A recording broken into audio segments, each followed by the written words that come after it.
What if Naruto was reborn in the Potterverse and claimed Hermione, Fleur, and Daphne as his ninja queens? Chapter 1, The Fox Among Wizards. The veil between worlds rippled like disturbed water. Pain radiated through every fiber of Naruto Uzumaki's being as his consciousness stretched, compressed, and finally snapped into a new reality. Memories cascaded through his mind, the fourth great ninja war, Kagaya's defeat, and the final desperate jutsu that had torn him from his world to save everyone he loved. "You've really done it this time, kid," Kurama's familiar voice echoed within his mindscape, the nine-tailed fox lounging behind the remnants of a seal that existed now more as symbol than prison. "We're alive," Naruto responded mentally, assessing his unfamiliar surroundings. "That's something. Alive and somewhere else entirely." The fox's massive tail swished with irritation. "This place reeks of strange energy. Not chakra, but similar." Naruto opened his eyes to find himself lying on cold cobblestones in what appeared to be a narrow alley between ancient buildings. Rain fell in a gentle patter around him, soaking through unfamiliar clothes, dark robes that reminded him vaguely of ceremonial garb from the land of iron. He pushed himself to his feet, muscles protesting as if he'd been through one of Gai-sensei's legendary training sessions. A polished wooden stick clattered to the stones beside him. When his fingers wrapped around it, a surge of warmth traveled up his arm, chakra pathways lighting up in response. "Interesting," Kurama rumbled. "That stick resonates with your chakra. A weapon?"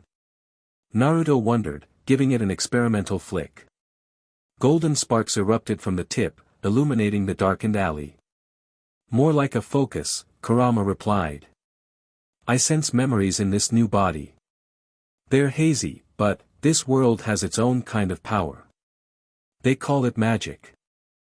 Naruto accessed the fractured memories Kurama mentioned, flashes of a life not his own. He had apparently inhabited the body of a young wizard who had recently died in an accident, his soul departing just as Naruto's and Kurama's arrived through the dimensional rift. "Daiki Namikaze," he whispered, the name coming to him from these borrowed memories. The coincidence of the surname sent a chill down his spine. "An exchange student from Japan." "Convenient," Kurama snorted. "The universe has a strange sense of humor." A distant clock tower chimed, pulling Naruto from his thoughts. According to the memories now settling into place, he was expected somewhere, a place called Hogwarts School of Witchcraft and Wizardry. He was to be a fifth-year transfer student, an exceedingly rare occurrence that had been arranged through complex international magical cooperation. "Looks like we've got a cover story handed to us," Naruto muttered, checking the pockets of his robes. He found a letter bearing an ornate seal, confirming his admission to Hogwarts, along with a small pouch of strange coins and a ticket for something called the Hogwarts Express. The borrowed memories indicated he needed to reach King's Cross Station. With the innate adaptability that had served him through countless missions, Naruto gathered his meager belongings, a trunk had apparently been sent ahead, and stepped out of the alley into what he now knew was called Diagon Alley. The wizarding shopping district bustled with activity despite the rain. Robed figures hurried between colorful storefronts displaying items that would have fascinated even the most seasoned shinobi, self-stirring cauldrons, animated model broomsticks, and cages containing creatures Naruto had never imagined. He allowed himself a moment of wonder. This world was strange, but there was a familiarity to it, the hidden nature of its power, the separation from ordinary people, the specialized training of the young. Perhaps being a wizard wasn't so different from being a ninja after all. With practiced ease, Naruto blended into the crowd, his shinobi training allowing him to mimic the mannerisms of those around him. By the time he reached the leaky cauldron, the gateway between magical and non-magical London, he could pass for any ordinary young wizard. "The train leaves at 11, he reminded himself, consulting a large clock. Plenty of time. As he navigated the busy streets of London toward King's Cross, Naruto couldn't shake the feeling of being watched.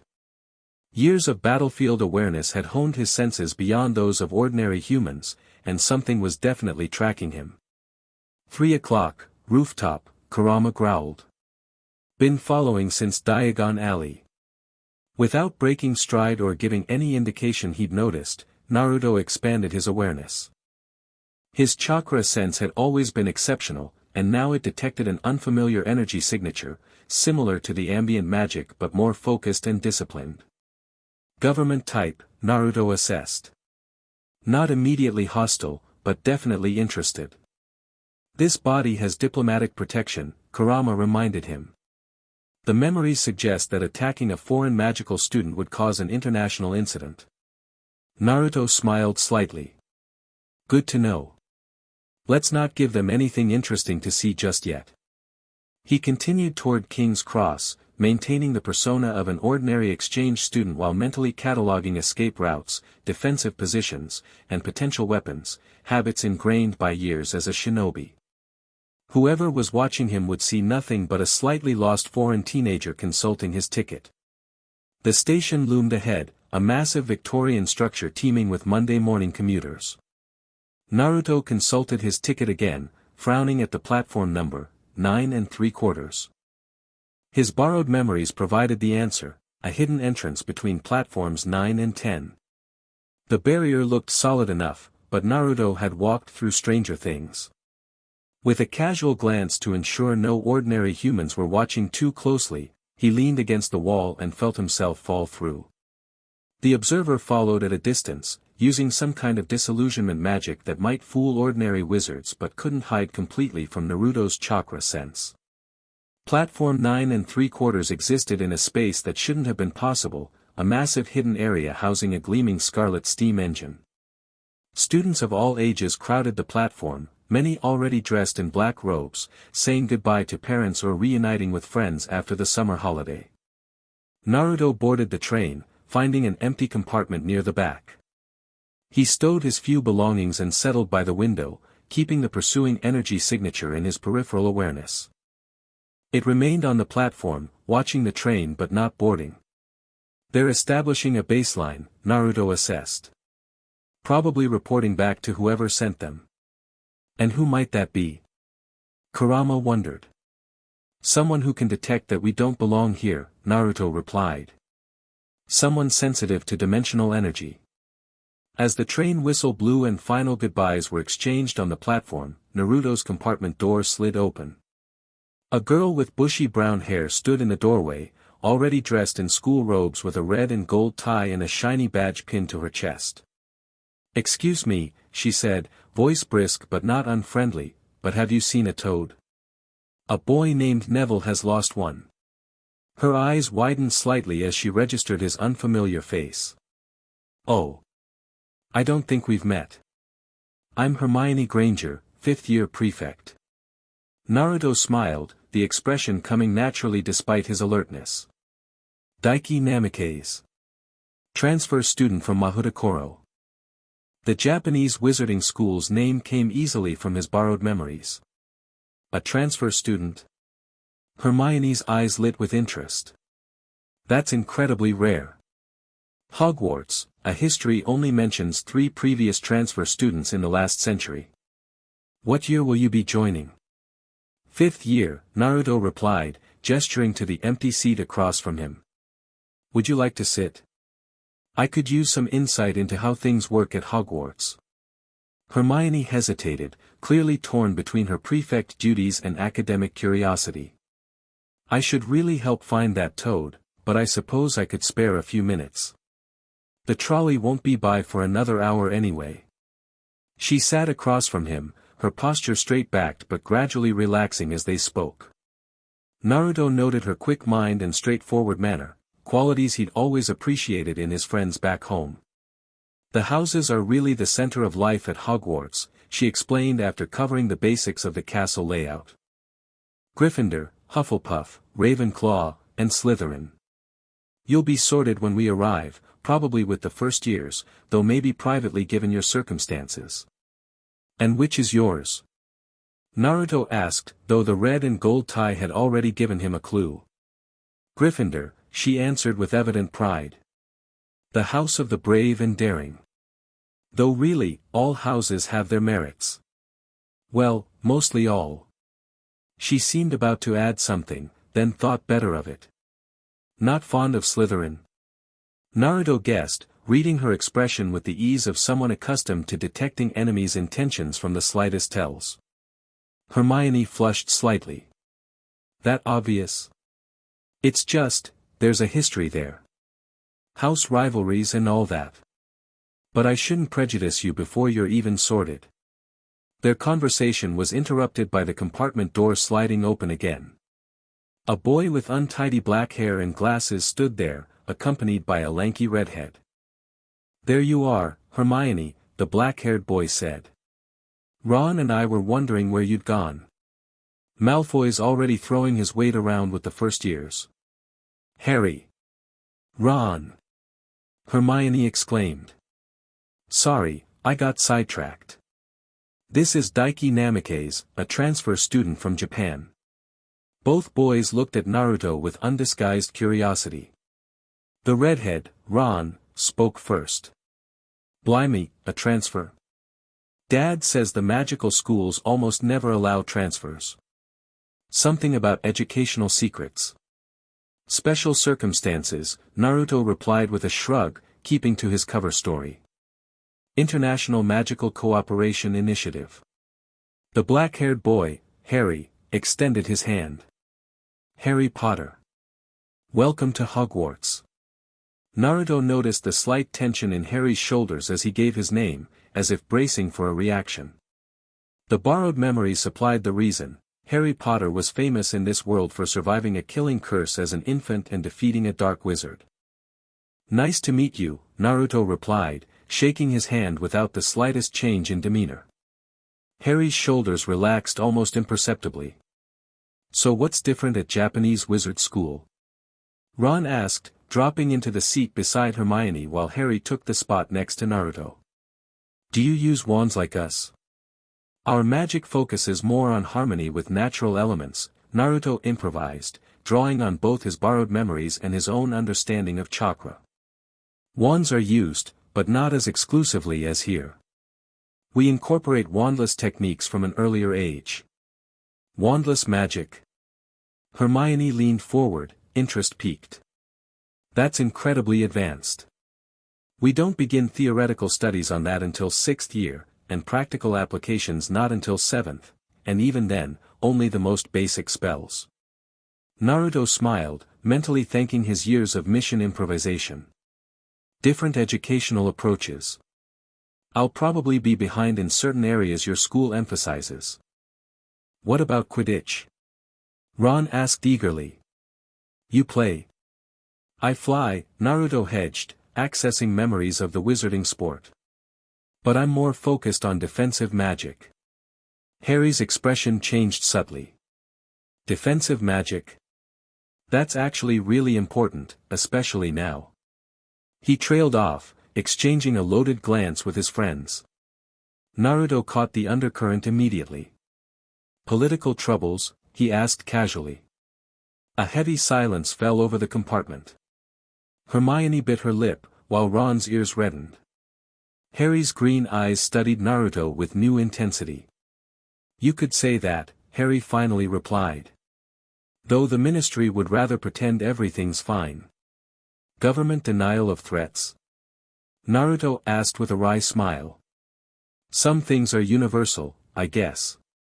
This broke the tension, drawing reluctant chuckles from the trio. Naruto sensed the beginning of rapport, not yet friendship, but the potential for it. These three had clearly been through challenges together, forging the kind of bonds he recognized from his own team experiences. As the train journey continued, their conversation drifted to lighter topics, classes, teachers, Hogsmeade visits. Naruto absorbed it all, building his understanding of this new world while revealing little about himself beyond his cover story. Occasionally, he would detect flickers of magical energy passing by their compartment, prefects patrolling, other students casting minor spells, and once, a signature that reminded him of the observer from London. Malfoy, Ron muttered as a pale, blonde boy glanced into their compartment before continuing down the corridor with two larger boys flanking him. Git's probably looking for first years to intimidate. He's a prefect too, unfortunately, Hermione explained to Naruto. Slytherin. Naruto nodded, filing away the information. Politics and rivalries existed in every institution, and understanding them would be critical to his navigation of this new environment. As the daylight began to fade outside the windows, Hermione stood. "We should change into our robes. We'll be arriving soon." Naruto already wore the basic black robes, though without house colors. The others quickly donned their school uniforms, and soon the train began to slow. The platform at Hogsmeade Station bustled with activity as students disembarked. A booming voice called for first years to gather, and Naruto spotted an enormous bearded man holding a lantern. "Hagrid!" Harry called warmly, waving to the giant figure. "All right, Harry." Hagrid called back before noticing Naruto. "Ah, you must be the transfer student. Professor McGonagall wants ya to come with the first years for the sorting. Naruto nodded, turning to the trio. "Guess I'll see you inside. Hope you're in Gryffindor." Ron called as Naruto moved toward the first years gathered around Hagrid. The small boats that carried them across the Black Lake provided Naruto his first view of Hogwarts Castle.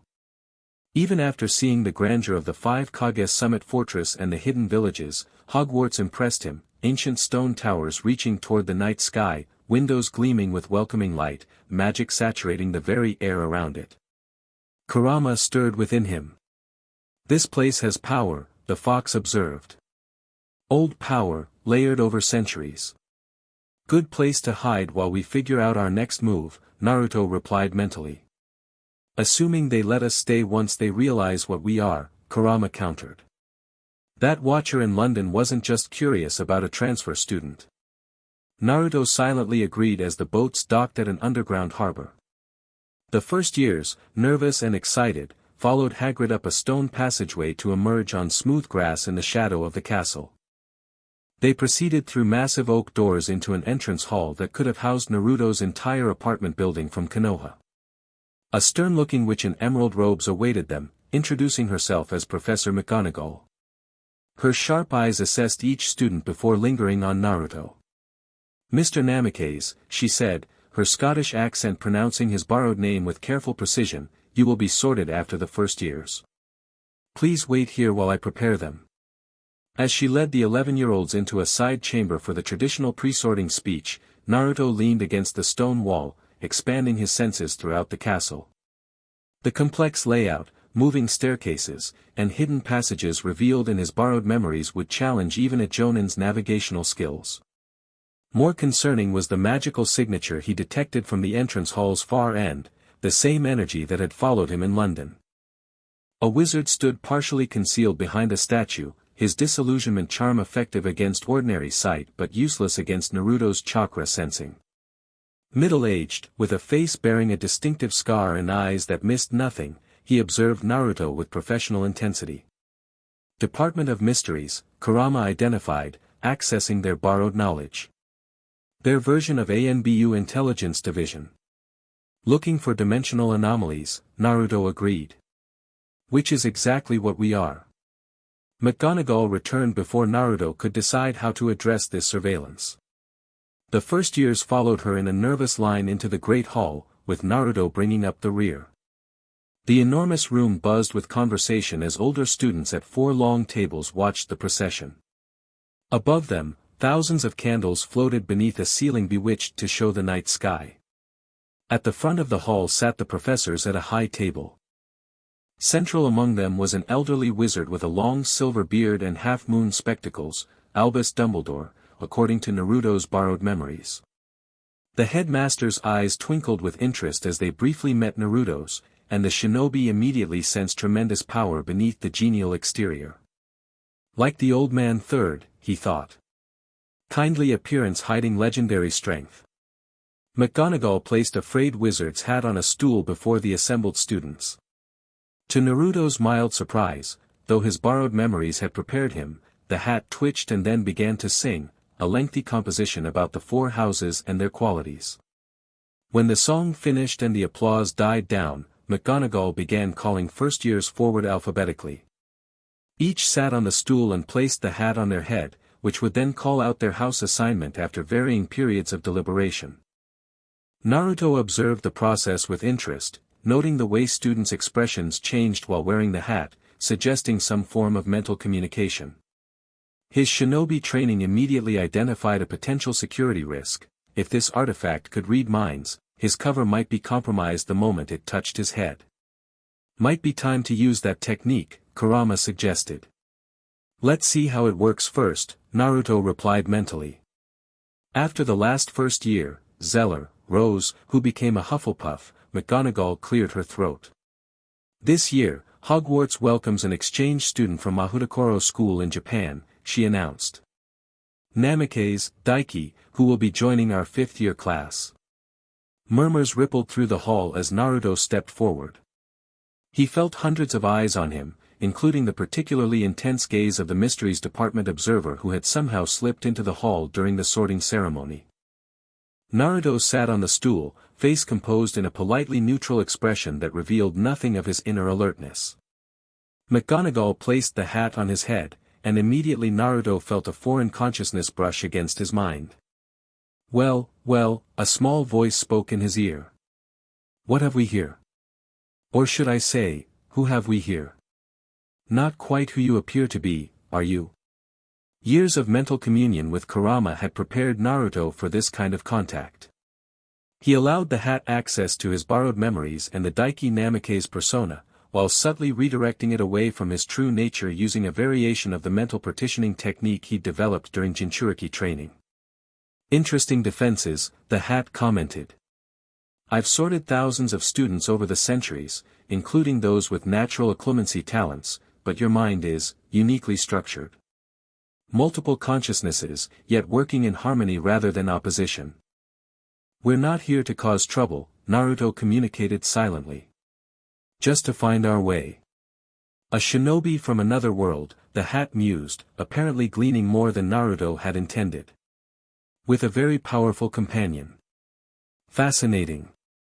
Don't worry, young man, the secrets of students are my own to keep. Now, where to put you? Naruto remained silent, allowing the hat to deliberate. Courage in abundance, certainly, Gryffindor would suit that aspect of you. Loyalty to friends beyond measure, a Hufflepuff trait if ever there was one.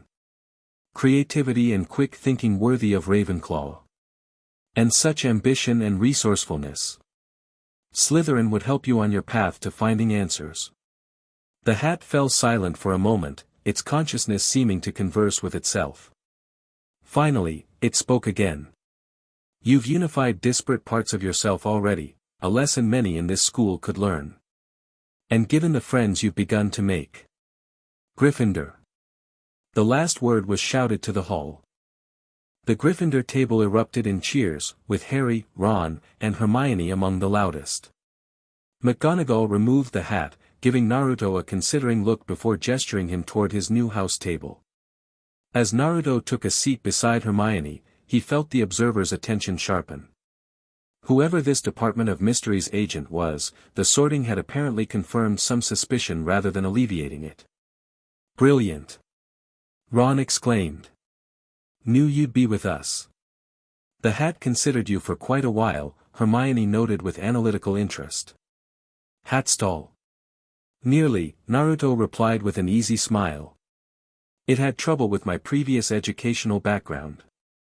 Before further discussion could unfold, Dumbledore rose to his feet. The headmaster's welcome speech was brief and concluded with words that made little sense, nitwit. Blubber. Oddment.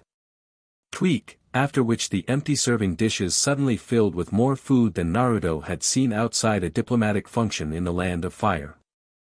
As students filled their plates, conversation flowed around Naruto. He participated enough to avoid seeming aloof while observing the dynamics at play. The Gryffindors were generally welcoming, though some cast curious glances at the foreign transfer. The Weasley twins, Ron's older brothers, seemed particularly interested, bombarding him with questions about Japanese magical pranks that Naruto deflected with good humor. What classes are you taking? Hermione asked during a lull. 5th year is OWL year, you know. Extremely important for career prospects. Standard curriculum, plus ancient runes and care of magical creatures, Naruto replied, drawing from his cover story. I'll need to catch up on your British magical theory approaches. I can help with that, Hermione offered immediately. I've organized comprehensive study schedules for Harry and Ron, which we're eternally grateful for, Harry interjected with a smile that didn't quite reach his eyes. Naruto noticed the tension underlying Harry's casual demeanor. The green-eyed wizard repeatedly glanced toward the staff table, particularly at a toad-like woman in pink who stood out among the other professors. New teacher? Naruto asked, following Harry's gaze. Umbridge, Harry replied, voice dropping. She works for the ministry. Was at my hearing this summer. Hearing? Naruto raised an eyebrow. For using magic outside school, Harry explained tersely. To fight off dementors that attacked my cousin and me. Naruto absorbed this, noting the defensive set of Harry's shoulders and the protective way Ron and Hermione flanked him. There was a story here, one that explained why a schoolboy would be targeted by soul-sucking creatures and then prosecuted for defending himself. Ministry politics, Hermione whispered, leaning closer to Naruto. They're pretending certain threats don't exist. And Harry's caught in the middle. Because he witnessed something they want to deny, Naruto guessed, the pattern familiar from political missions he'd undertaken for Tsunade. Harry gave him a sharp, assessing look. You catch on quick. It's a common pattern, Naruto replied with a shrug. Power structures protecting themselves at the expense of truth. A flicker of surprise crossed Harry's face, followed by cautious appreciation. Most people just think I'm attention-seeking or crazy. I prefer to make my own judgments, Naruto said simply. The rest of the feast passed in more mundane conversation, though Naruto remained aware of the ministry observer who had positioned himself near a side entrance to the Great Hall. When the desserts finally disappeared, Dumbledore rose again to make announcements, rules about forbidden areas, Quidditch tryouts, and prohibited magical items. Then he introduced the new staff members, including Professor Umbridge, our new defense against the dark arts teacher. The toad-like woman in pink interrupted Dumbledore's speech with a simpering hem, and launched into her own address.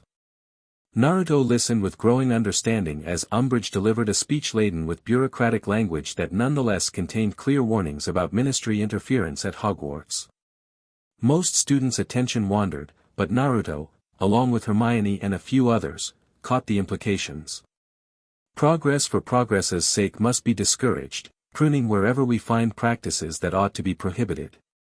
Interesting, Naruto murmured, just loudly enough for Hermione to hear. Means the ministry's interfering at Hogwarts, she whispered back, impressed that he'd followed the subtext. When Umbridge finally sat down, Dumbledore completed his announcements, and the students rose in a cacophony of scraping benches and chatter. Hermione jumped to her feet. First years. First-year Gryffindors, follow me, please. I'd better go too, Ron said. We're supposed to show them the way to the common room. I'll catch up with Daiki, Harry offered. Give him the unofficial tour. As the prefects led the youngest students away, Harry turned to Naruto. Fair warning, people will stare. Between you being a transfer and me being, me, will attract attention. Naruto grinned. I'm used to standing out. They joined the stream of students heading for the exit, Harry occasionally pointing out moving portraits or explaining about the shifting staircases. As they approached a wide marble staircase, Naruto sensed the ministry observer moving to intercept them. Mr. Namikaze, a gruff voice called. The scarred wizard stepped from behind a suit of armor, his disillusionment charm dropped. Algernon Croker, Department of Mysteries. A word, if you please. Harry tensed beside Naruto, eyes narrowing with suspicion. What's the ministry want with a transfer student? He asked, making no move to leave Naruto's side. Croker's weathered face remained impassive. Standard diplomatic courtesy, Mr. Potter. Nothing for you to concern yourself with. It's okay, Harry, Naruto said, keeping his voice casual. Probably just paperwork confirmation. Harry hesitated, clearly reluctant to leave a new acquaintance to face a ministry official alone, especially given his own recent experiences. "I'll wait," he decided. "Actually, Mr. Potter," Croaker said, "Professor McGonagall was looking for you. Something about Quidditch captain considerations, I believe." The transparent attempt to separate them might have worked on someone less familiar with manipulation tactics, but Harry's expression only hardened. "I'll check with her after I show Daiki to the common room." Naruto placed a hand on Harry's shoulder, genuinely appreciating the show of solidarity from someone he'd just met. "Really, it's fine. I'll find my way, just tell me the password." After another moment's hesitation, Harry relented. "Mimbulus Mimbletonia," he said. "Portrait of the Fat Lady, 7th floor. If you're not there in 15 minutes, I'm coming to find you," he added, with a pointed look at Croaker. As Harry reluctantly departed, Croaker gestured toward an empty classroom. Naruto followed, maintaining his relaxed demeanor while remaining alert for any aggressive movement. The unspeakable closed the door and cast several privacy charms before turning to face him. "You're not what you appear to be, Mr. Namikaze," Croaker stated without preamble. "If that's even your name." Naruto raised an eyebrow, playing innocent. "I'm not sure what you mean, sir." 3 days ago, our instruments detected an interdimensional energy surge in London, Croaker continued, unswayed. "The magical signature led us to you. Your papers and credentials are flawless, suspiciously so, in fact. The Japanese magical embassy confirms your identity, yet their records show no trace of you prior to last week." "I'm just a transfer student," Naruto maintained, while silently assessing escape routes. The classroom had 2 doors and 3 windows, plenty of options for a shinobi of his abilities. Croaker's scarred face remained impassive. "The Department of Mysteries concerns itself with many things, Mr. Namikaze. The nature of time. The power of thought. The mystery of death." He paused, eyes boring into Naruto's. "And the existence of other dimensions." "Fascinating," Naruto replied blandly. "But I'm more concerned with passing my OWLS." "Indeed," Croaker said softly. "Which is why your cover identity will remain intact, for now. Whatever you are, you haven't presented an immediate threat, and Dumbledore has vouched for your presence here." This caught Naruto by surprise, though he didn't show it. Dumbledore had vouched for him. The old wizard knew more than he let on. "However," Croaker continued, "you will be watched. And should your activities endanger our world or breach the dimensional boundaries in ways we cannot control, the department will act accordingly." "I understand," Naruto replied, dropping the pretense slightly. "I mean no harm to your world." Croaker studied him for a long moment. Curious phrasing. "Your world, not our world." He moved toward the door, lifting his privacy charms. "One last thing, Mr. Namikaze. Whatever happened in your dimension to send you here, it left traces. Temporal distortions. Energy fluctuations. If it follows you here, the consequences could be catastrophic." With that ominous warning, the unspeakable departed, leaving Naruto alone in the classroom. "Well," Kurama rumbled, "that was illuminating. They know something about dimensional travel. And they're worried about something following us," Naruto added mentally. "The dimensional rift might not be fully closed. If Kagaya's energy signature leaked through." Kurama left the thought unfinished. Naruto exited the classroom, making his way toward Gryffindor Tower based on directions from his borrowed memories and Harry's instructions. As he navigated the moving staircases, he considered Croaker's warning. If the dimensional breach remained unstable, both worlds could be at risk. "We need to learn more about how their magic interacts with chakra," Naruto decided. "And find out what the Department of Mysteries knows about dimensional travel." While maintaining our cover and avoiding drawing more attention, Kurama added dryly. "Simple." Naruto grinned internally. When have our missions ever been simple? He reached the portrait of the fat lady, who peered down at him with interest. Password? Mimbulus Mimbletonia, Naruto replied, and the portrait swung forward to reveal a round hole in the wall. The Gryffindor common room was a circular chamber filled with squashy armchairs, tables, and a roaring fire. Red and gold decorated the walls, creating a warm, welcoming atmosphere despite the castle's ancient stone construction. Several students looked up as he entered, including Harry, Ron, and Hermione who were seated near the fire. "There you are!" Hermione exclaimed. "What did that ministry man want?" Naruto crossed to join them, settling into an empty armchair. "Just verification of my transfer paperwork. Apparently, international students require extra security clearance." Harry's expression remained skeptical. "The Department of Mysteries doesn't handle standard paperwork. They're the most secretive branch of the ministry." Seemed like a formality, Naruto deflected. Though he mentioned something about dimensional research they're conducting. Asked if I'd be willing to participate in some study about international magical variations. This wasn't entirely a lie. Croker had mentioned dimensions, just not in the context Naruto implied. The Department of Mysteries studying international magic. Hermione's curiosity was immediately piqued. "That's fascinating. Their research is usually classified at the highest levels." Did he mention what specifically they're investigating?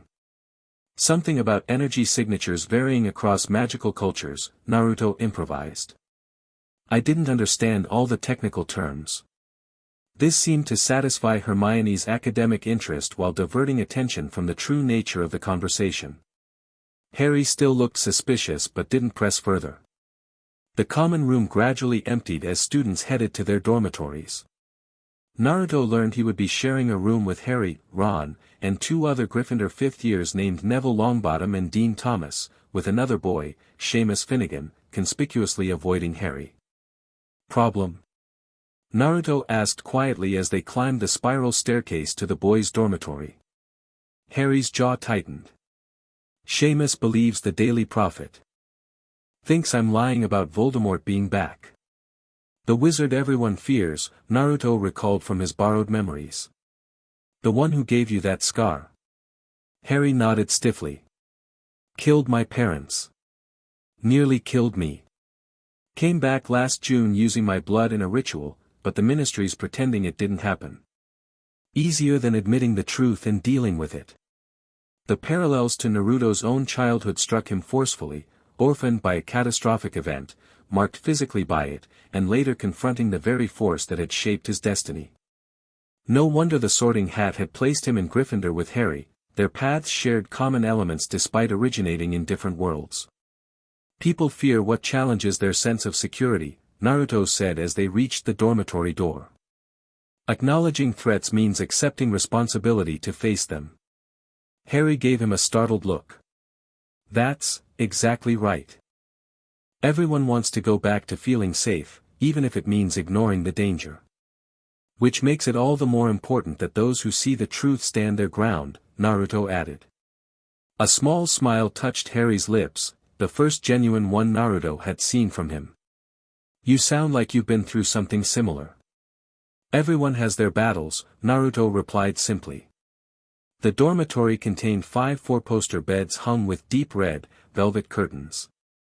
Naruto's trunk, apparently provided as part of his cover identity, sat at the foot of the bed nearest the window. The other boys were already changing into pajamas or arranging personal items.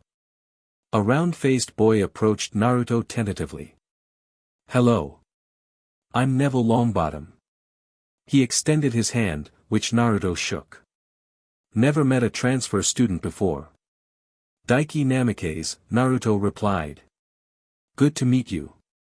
Introductions continued with Dean Thomas, a tall black boy with a West Ham football poster above his bed. Seamus Finnegan gave a terse nod from across the room but didn't approach. As they settled in for the night, Naruto took stock of his situation. He had established initial connections with Harry and his friends, encountered a ministry official aware of his dimensional displacement, and secured a position within Hogwarts where he could gather information while maintaining his cover. Tomorrow would bring classes, his first exposure to formal wizarding magic. The challenge would be to learn enough to blend in without revealing his shinobi abilities. More importantly, he needed to investigate what the Department of Mysteries knew about dimensional breaches and whether Kagaya's energy truly had followed him to this world. One day at a time, Kurama advised. We've faced worse odds. True, Naruto thought as he drew the curtains around his bed. At least no one's tried to kill us yet. Give it time, Kurama replied dryly. Given your luck, I'd say a week at most. Naruto smiled in the darkness. Some things remained constant across dimensions, including his partnership with the cynical fox.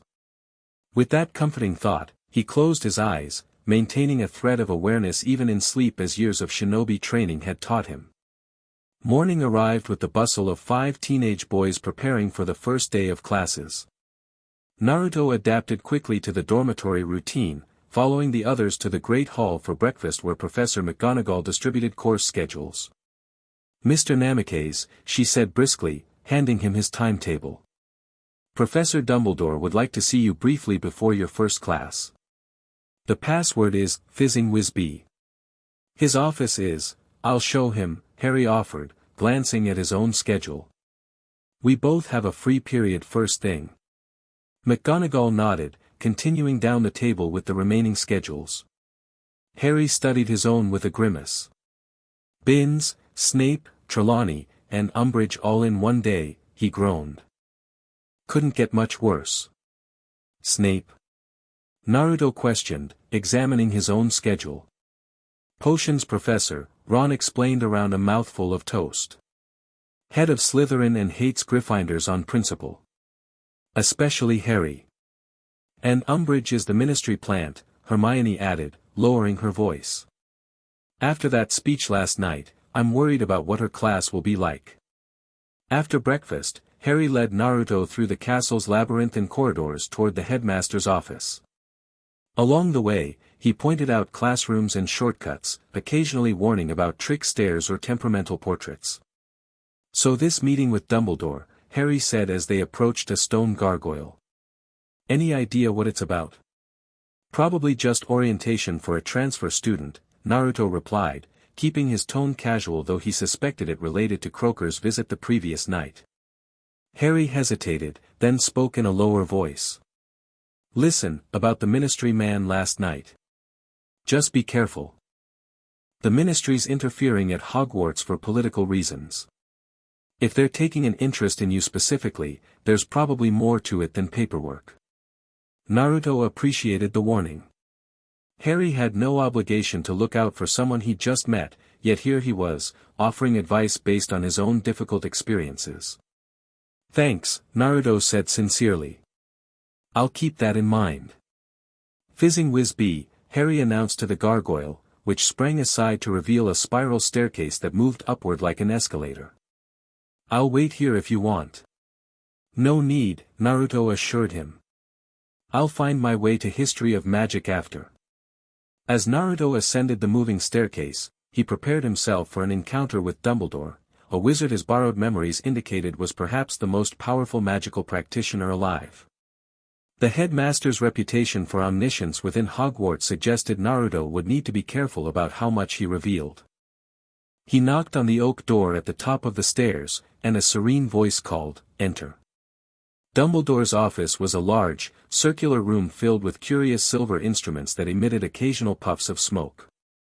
Portraits of previous headmasters and headmistresses dozed in their frames along the walls. The headmaster himself sat behind a massive desk, his long fingers steepled before him. "Ah, Mr. Namikaze," Dumbledore said, blue eyes twinkling behind half-moon spectacles. "Or perhaps you would prefer a different name?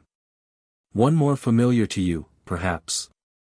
Naruto maintained his composure, though internally he reassessed the old wizard's perceptiveness. "Namikaze is fine, headmaster." "Please, sit," Dumbledore gestured to a chair opposite his desk. "I imagine you're wondering why I've asked to see you." "I assume it relates to my unusual arrival," Naruto replied, taking the offered seat. "Indeed." Dumbledore smiled gently. Few things escape the notice of Hogwarts herself. The castle informed me of a significant magical disturbance 3 nights ago, a visitor from very far away indeed. From Japan, as my paperwork indicates, Naruto said, maintaining his cover story. Dumbledore's eyes twinkled. From much farther than Japan, I think. Though perhaps we needn't speak explicitly of origins at this moment. What matters is your presence here now, and the ripples that preceded and follow you. The reference to ripples caught Naruto's attention. It echoed Croker's warning about dimensional instability. The Department of Mysteries has taken an interest in you, Dumbledore continued. Algernon Croker is a brilliant researcher and a good man, if somewhat, focused on his particular areas of study. I've assured him that you pose no immediate threat to our world. And he accepted that? Naruto asked, surprised. He respects my judgment, Dumbledore replied. Though he will continue his observations, naturally. The energy signature you carry is unlike anything their instruments have detected before, a fusion of your natural abilities with our world's magic. Naruto decided to be more direct. You know I'm not from this dimension. I suspected from the moment of your arrival, Dumbledore acknowledged. The castle's wards register all who enter, and you appeared quite suddenly with an energy pattern I've never encountered in all my years of magical research. The question that interests me is, why here? Why now? Not entirely by choice, Naruto admitted. It was the result of a technique used to prevent a catastrophic threat in my world. A noble sacrifice, then, Dumbledore said softly. One that seems to have linked our worlds in unexpected ways. The department's instruments have detected echoes, remnants of the event that brought you here, reverberating between dimensions. This confirmed Naruto's concerns about the breach remaining unstable. These echoes, are they dangerous? Potentially, Dumbledore replied. Which is why I've arranged your enrollment at Hogwarts. Here, you can learn to channel this world's magic properly while we monitor the dimensional energies. And should something follow you through the breach, Hogwarts would be better prepared to respond than the general wizarding population, Naruto finished. Precisely. Dumbledore's expression grew more serious. I should mention that while your cover identity is secure, I personally assisted with the necessary documentation. There are aspects of your presence that may attract attention beyond what we've already discussed. What do you mean? Naruto asked. The entity that resides within you, Dumbledore said delicately. It has an energy signature all its own, one that certain magical creatures and artifacts may detect. Naruto tensed. Kurama stirred within his mindscape, equally alert. You can sense Kurama, he stated rather than asked. Not precisely, Dumbledore clarified. But Hogwarts has existed for over 1,000 years and has developed certain awarenesses. The castle recognized a dual presence when you entered. I merely interpreted what it communicated to me as headmaster. And you're not concerned about having a dual presence in your school? Naruto asked carefully. Dumbledore smiled. My dear boy, if I expelled students for containing multiple consciousnesses, I would have to remove young Harry Potter as well. His situation differs from yours, but the principle remains. This revelation surprised Naruto. Harry contained another consciousness. That explains certain similarities he'd sensed between them. I tell you this not to alarm you, Dumbledore continued, but to prepare you. Certain magical creatures, Thestrals, for instance, or perhaps Dementors, may react unusually to your presence.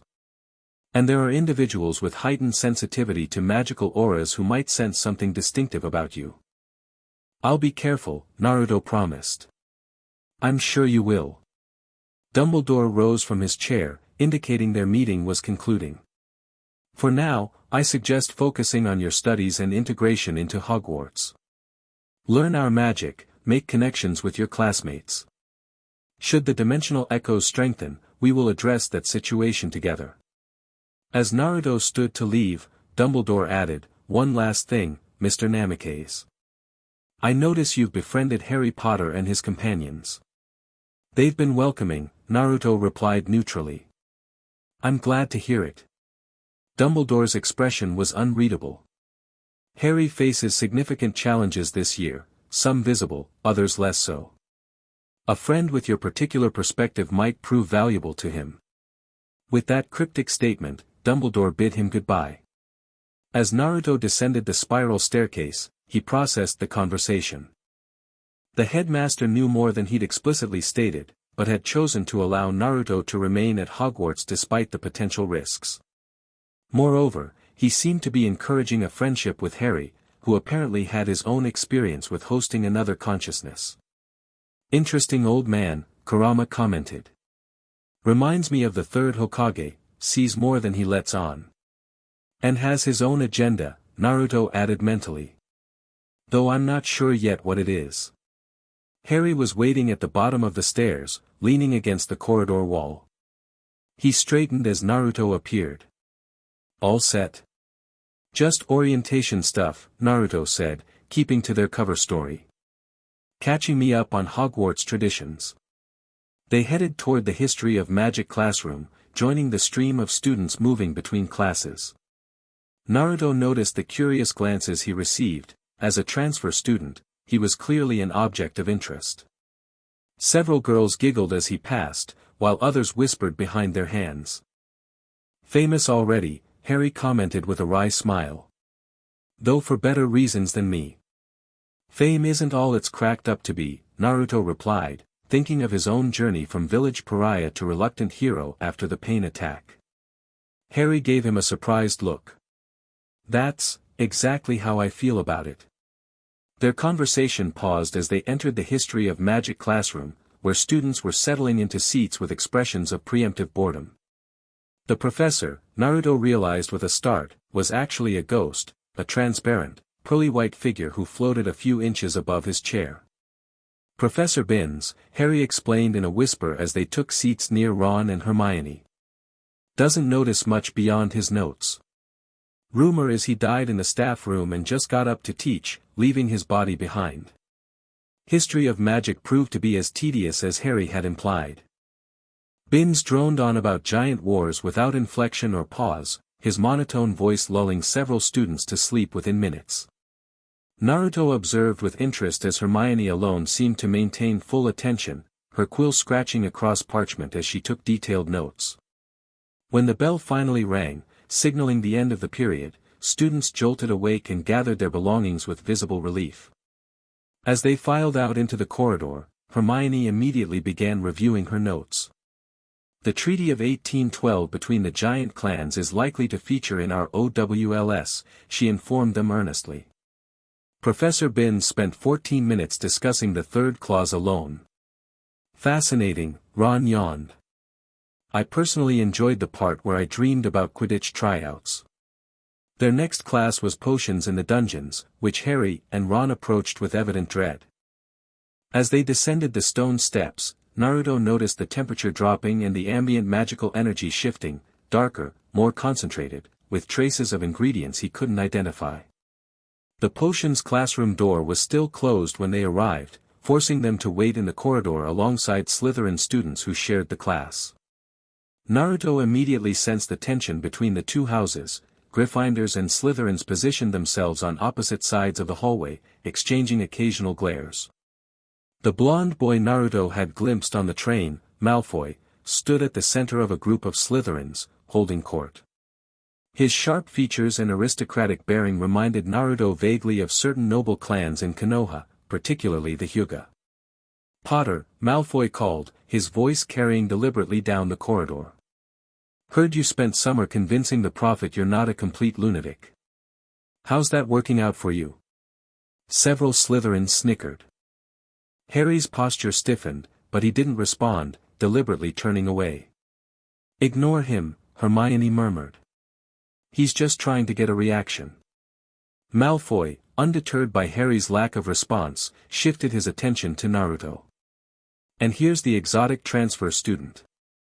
Come to see how real wizards practice magic, have you? Japan must be desperate to ship students off for proper training. Naruto gave him an easy smile, the kind he'd perfected during diplomatic missions, friendly on the surface but with just enough edge to give pause. Actually, I'm here to study comparative magical methodologies. Your approach is quaint. Before Malfoy could formulate a response, the dungeon door swung open and a tall, black-robed figure with greasy hair and a prominent hooked nose emerged. Professor Snape surveyed the waiting students with evident distaste, his gaze lingering momentarily on Naruto before settling on Harry with undisguised dislike. Inside, he ordered curtly. The potions classroom contained bubbling cauldrons emitting multicolored steam and walls lined with glass jars containing preserved specimens floating in various liquids. Naruto followed Harry, Ron, and Hermione to a table near the back, setting up his borrowed cauldron and supplies according to their example. Snape closed the door with a snap and swept to the front of the room, his black robes billowing dramatically. "Before we begin today's lesson," he said, voice barely above a whisper yet carrying throughout the dungeon, "I should remind you that next June you will be sitting an important examination, during which you will prove how much you have learned about the composition and use of magical potions." His dark eyes scanned the room, lingering unpleasantly on several Gryffindors. "For those who manage to scrape an acceptable in their OWL, I may consent to allow you into my NEWD class. For others, this will be our final year together, a relief to all parties, I'm sure." His gaze fixed on Harry, who stared back defiantly. Naruto observed the interaction with interest, sensing a history between them that went beyond ordinary teacher-student friction. "Today we will be mixing the draft of peace," Snape continued. "Instructions are on the board."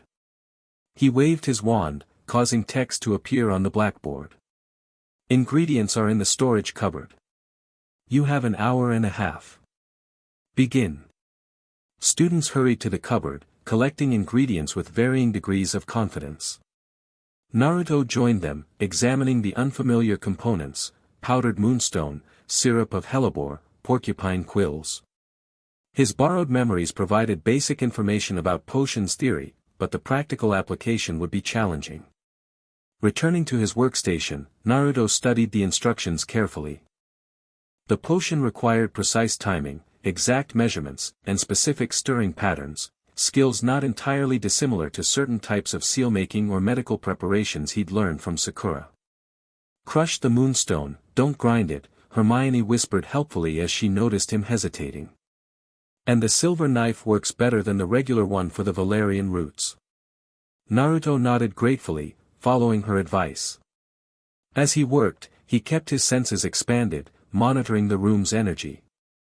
Potions, he realized, involved a subtle manipulation of magical properties within ingredients, not unlike the way chakra control required directing energy through specific pathways.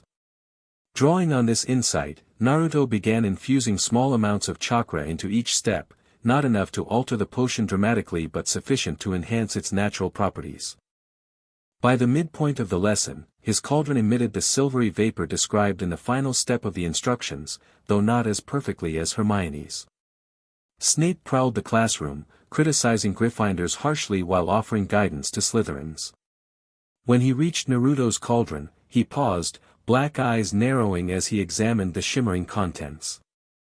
"Mr. Namikaze," he said silkily. "Our international guest. I was under the impression Japanese magical education emphasized spirit potions over European methodologies." "We study diverse approaches, Professor," Naruto replied neutrally. "Adaptability is valued." Snape's eyes bored into his, and Naruto felt a subtle pressure against his mental shields, similar to the Sorting Hat's examination but more targeted, more aggressive. He maintained his barriers while allowing surface thoughts appropriate to his cover identity to remain accessible. After a moment, Snape's focus shifted to the potion itself.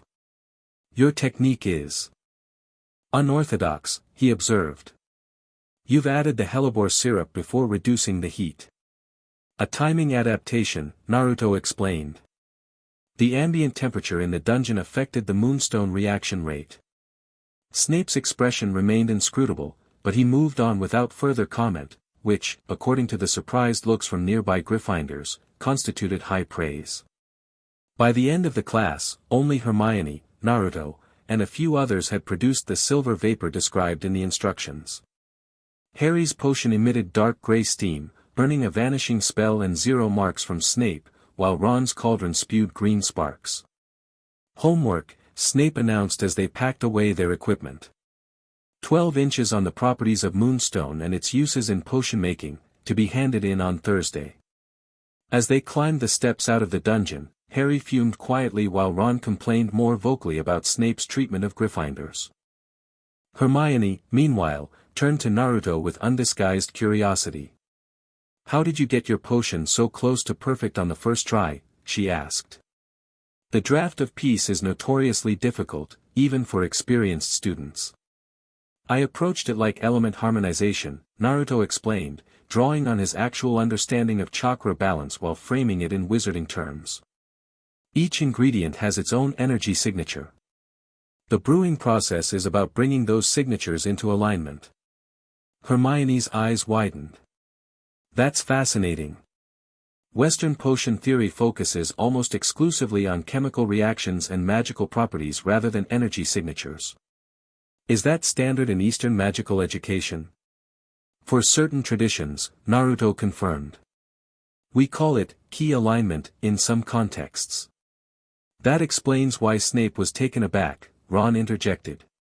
"You probably did it completely differently than he's used to seeing, but still got the right result."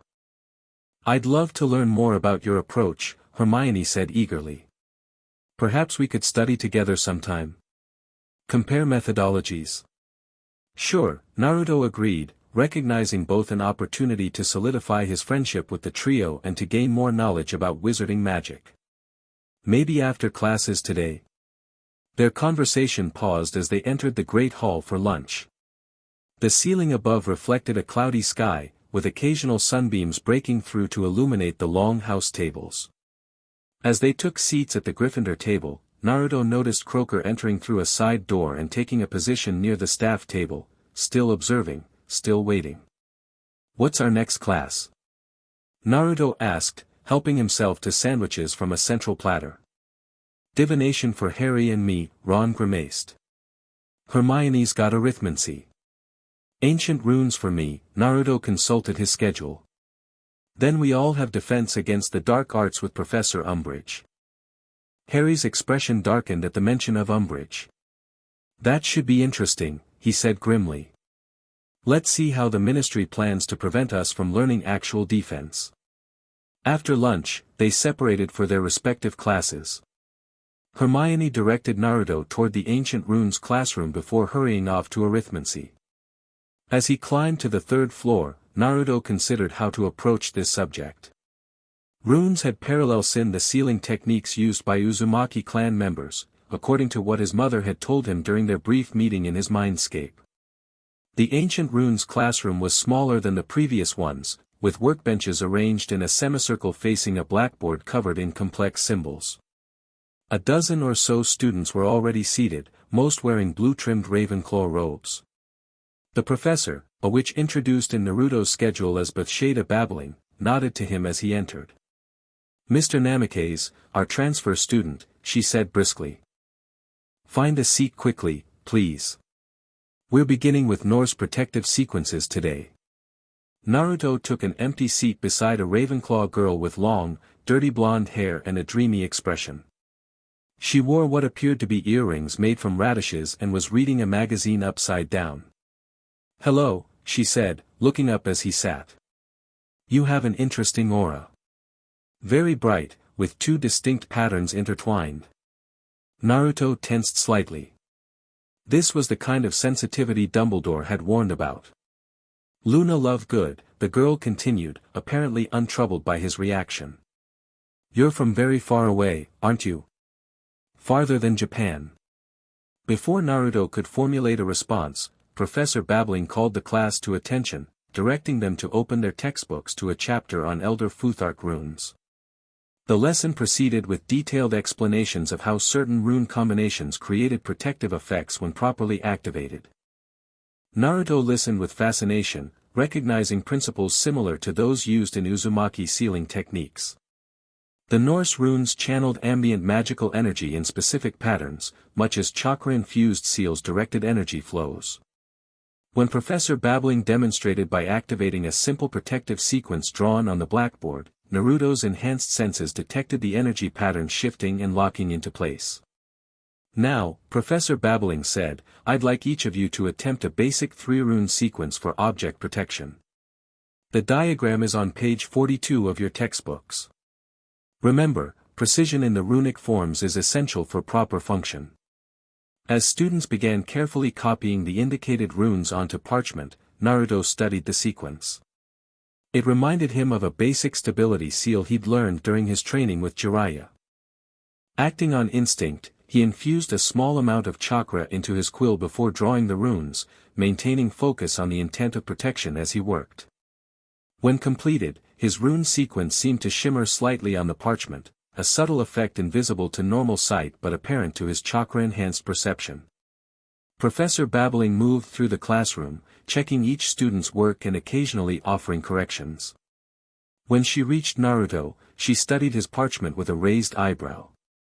Interesting technique, Mr. Namikaze. Your brush strokes show Eastern influence, fluid rather than angular. And you've connected the energetic points rather intuitively. She tapped the parchment with her wand. Activare. The runes glowed brightly, far more intensely than those of other students whose sequences she had activated. A shimmer of protective energy rose from the parchment, forming a dome about a foot high before stabilizing.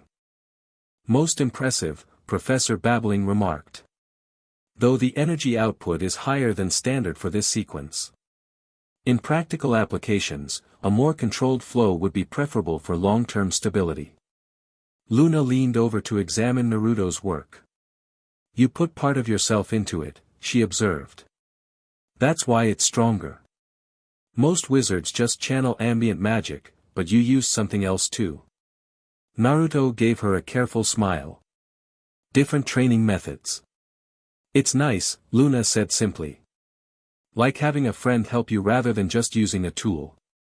Her perceptiveness was unnerving but not hostile.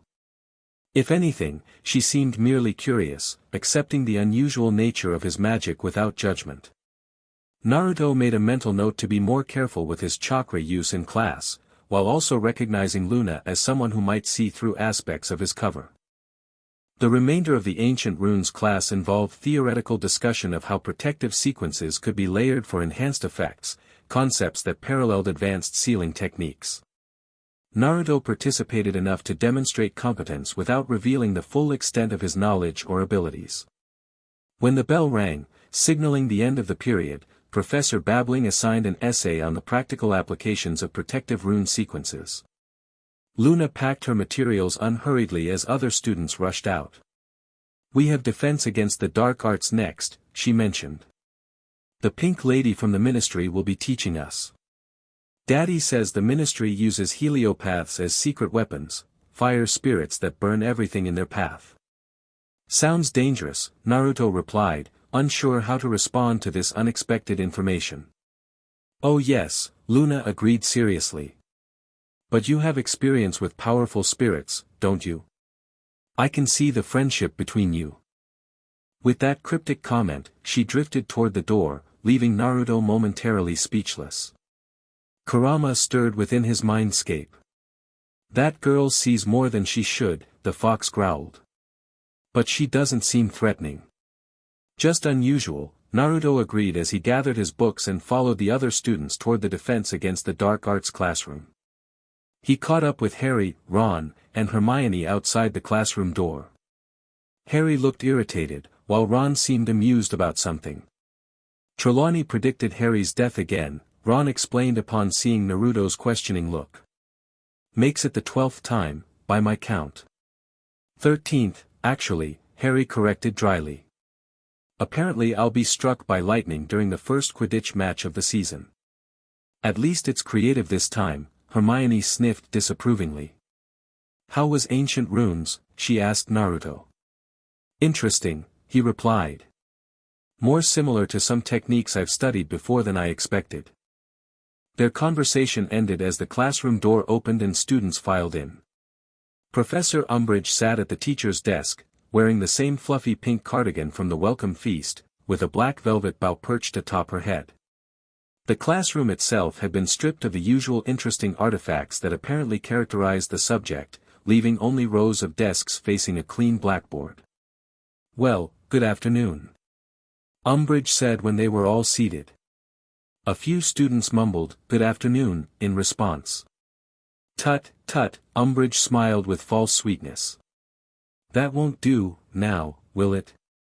I should like you, please, to reply, 'Good afternoon, Professor Umbridge.' One more time, please. Good afternoon, class." "Good afternoon, Professor Umbridge," the class chanted back. Naruto participated while noting the infantilizing approach, a tactic designed to establish dominance through humiliation, similar to methods he'd observed certain instructors use at the academy. "There, now," Umbridge said. "That wasn't too difficult, was it? Wands away and quills out, please." The instruction to put wands away elicited subtle groans from several students. Naruto, observing the reactions, realized this likely signaled a theory-based approach rather than practical magic. He took out parchment, quill, and ink as Umbridge withdrew her own unusually short wand and tapped the blackboard, causing words to appear: "Defense against the dark arts," or "Return to basic principles." "Your teaching in this subject has been rather disrupted and fragmented, hasn't it?" Umbridge stated, turning to face the class. "The constant changing of teachers, many of whom did not follow a ministry-approved curriculum, has unfortunately resulted in your being far below the standard we would expect to see in your OWL year." She went on to outline a strictly theoretical course focused on ministry-approved defensive theory, repeatedly emphasizing safety and controlled progression. As she spoke, Naruto assessed both her words and the undercurrents. This was clearly a politically motivated curriculum designed to prevent students from developing practical defensive skills, exactly as Harry had predicted. "Copy down the following, please," Umbridge directed, tapping the blackboard again to reveal a list of course aims, all focused on theoretical understanding rather than practical application. As students dutifully copied the aims, Naruto noticed Hermione staring at them with a furrowed brow, her hand half raised. Several other students had also noticed the absence of any mention of actually performing defensive spells. "Now, I should like you all to turn to page 5 of Wilbert Slinkard's Defensive Magical Theory and read Chapter 1, Basics for Beginners. There will be no need to talk." Umbridge sat behind her desk, watching as students reluctantly opened their books. Naruto turned to the indicated page and skimmed the text quickly, a dry, convoluted dissertation on theoretical approaches to magical defense that carefully avoided any practical applications. The content was clearly designed to be simultaneously boring and confusing, discouraging engagement with the subject. As minutes passed, Naruto noticed Hermione hadn't even opened her book. She sat with her hand raised rigidly, staring directly at Umbridge. More students began watching this silent standoff than reading their assigned text. Eventually, when over half the class was watching Hermione rather than reading, Umbridge decided she could no longer ignore the situation. "Did you have a question about the chapter, dear?" she asked Hermione, as though she had only just noticed her. "Not about the chapter, no," Hermione replied. "Well, we're reading just now," Umbridge smiled, showing pointed teeth. "If you have other queries, we can deal with them at the end of class." "I've got a query about your course aims," Hermione said. Umbridge raised her eyebrows. "And your name is?" "Hermione Granger." "Well, Miss Granger, I think the course aims are perfectly clear if you read them through carefully," Umbridge said with deliberate sweetness. "Well, I don't," Hermione stated bluntly. "There's nothing written up there about using defensive spells." A brief silence followed this statement as many students turned to re-examine the 3 course aims still written on the blackboard. "Using defensive spells?"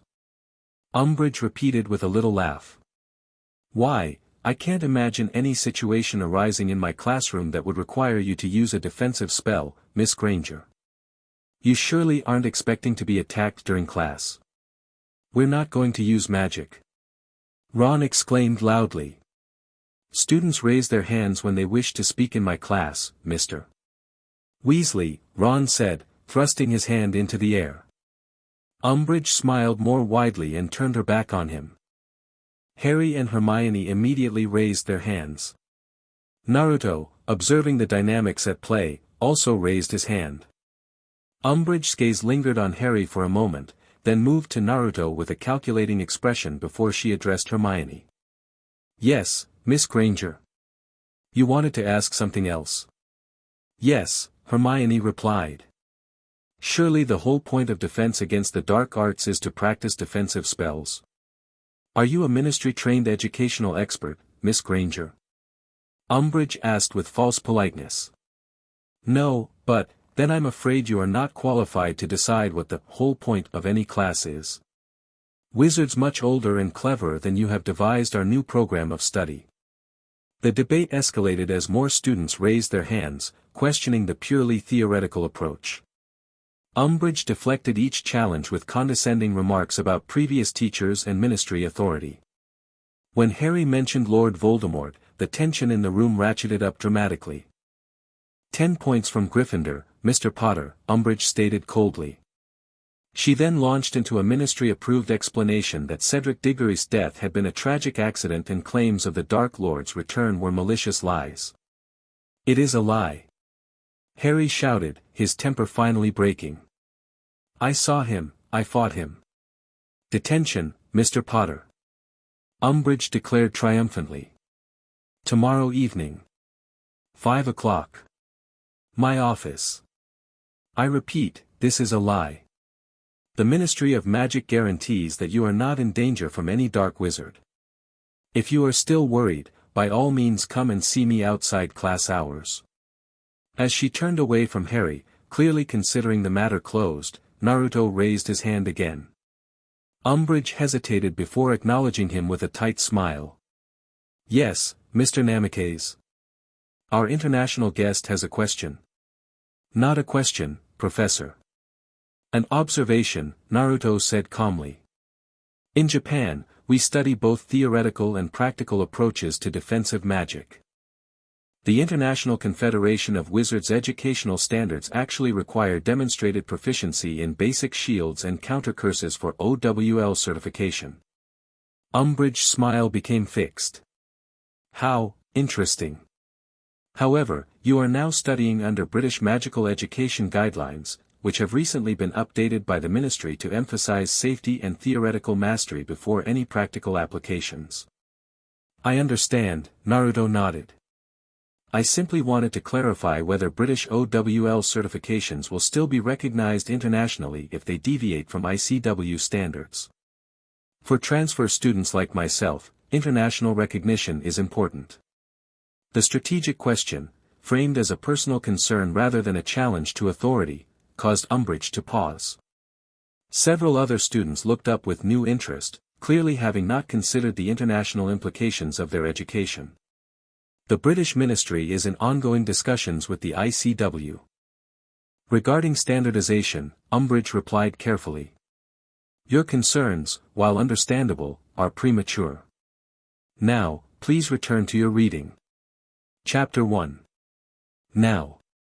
The remainder of the class passed in tense silence as students pretended to read. When the bell rang, they gathered their belongings quickly, eager to escape the stifling atmosphere. As they filed out, Umbridge called, "Mr. Namikaze, a moment, please." Harry, Ron, and Hermione hesitated at the door, but Naruto nodded for them to go ahead. "I'll catch up," he assured them. When the classroom had emptied, Umbridge regarded Naruto with a calculating expression. "Mr. Namikaze, as our distinguished international guest, I would expect you to demonstrate appropriate respect for British magical educational methods." "I meant no disrespect, Professor," Naruto replied politely. "I was simply seeking clarification on certification standards." "Yes, well," Umbridge's voice remained sweet, but her eyes had hardened. "The Ministry has taken a special interest in ensuring all Hogwarts students receive appropriate guidance. This includes foreign influences." The implied threat was clear. "I understand, Professor," Naruto said, maintaining his respectful tone. "I'm here to learn, not to disrupt." "See that you remember that," Umbridge smiled. "We wouldn't want international magical cooperation to be complicated by misunderstandings. Naruto recognized the political maneuvering beneath her words. As a foreign student with diplomatic protection, he occupied a space partially outside her direct authority, something she clearly found problematic. Of course, Professor, he agreed blandly. Will that be all? For now, Umbridge said. You may go. As Naruto left the classroom, he found Harry, Ron, and Hermione waiting around the corner. Harry looked livid, his hands shaking with suppressed anger. What did she want? Ron asked immediately. Just reminding me about respecting British educational methods, Naruto replied, keeping his tone light.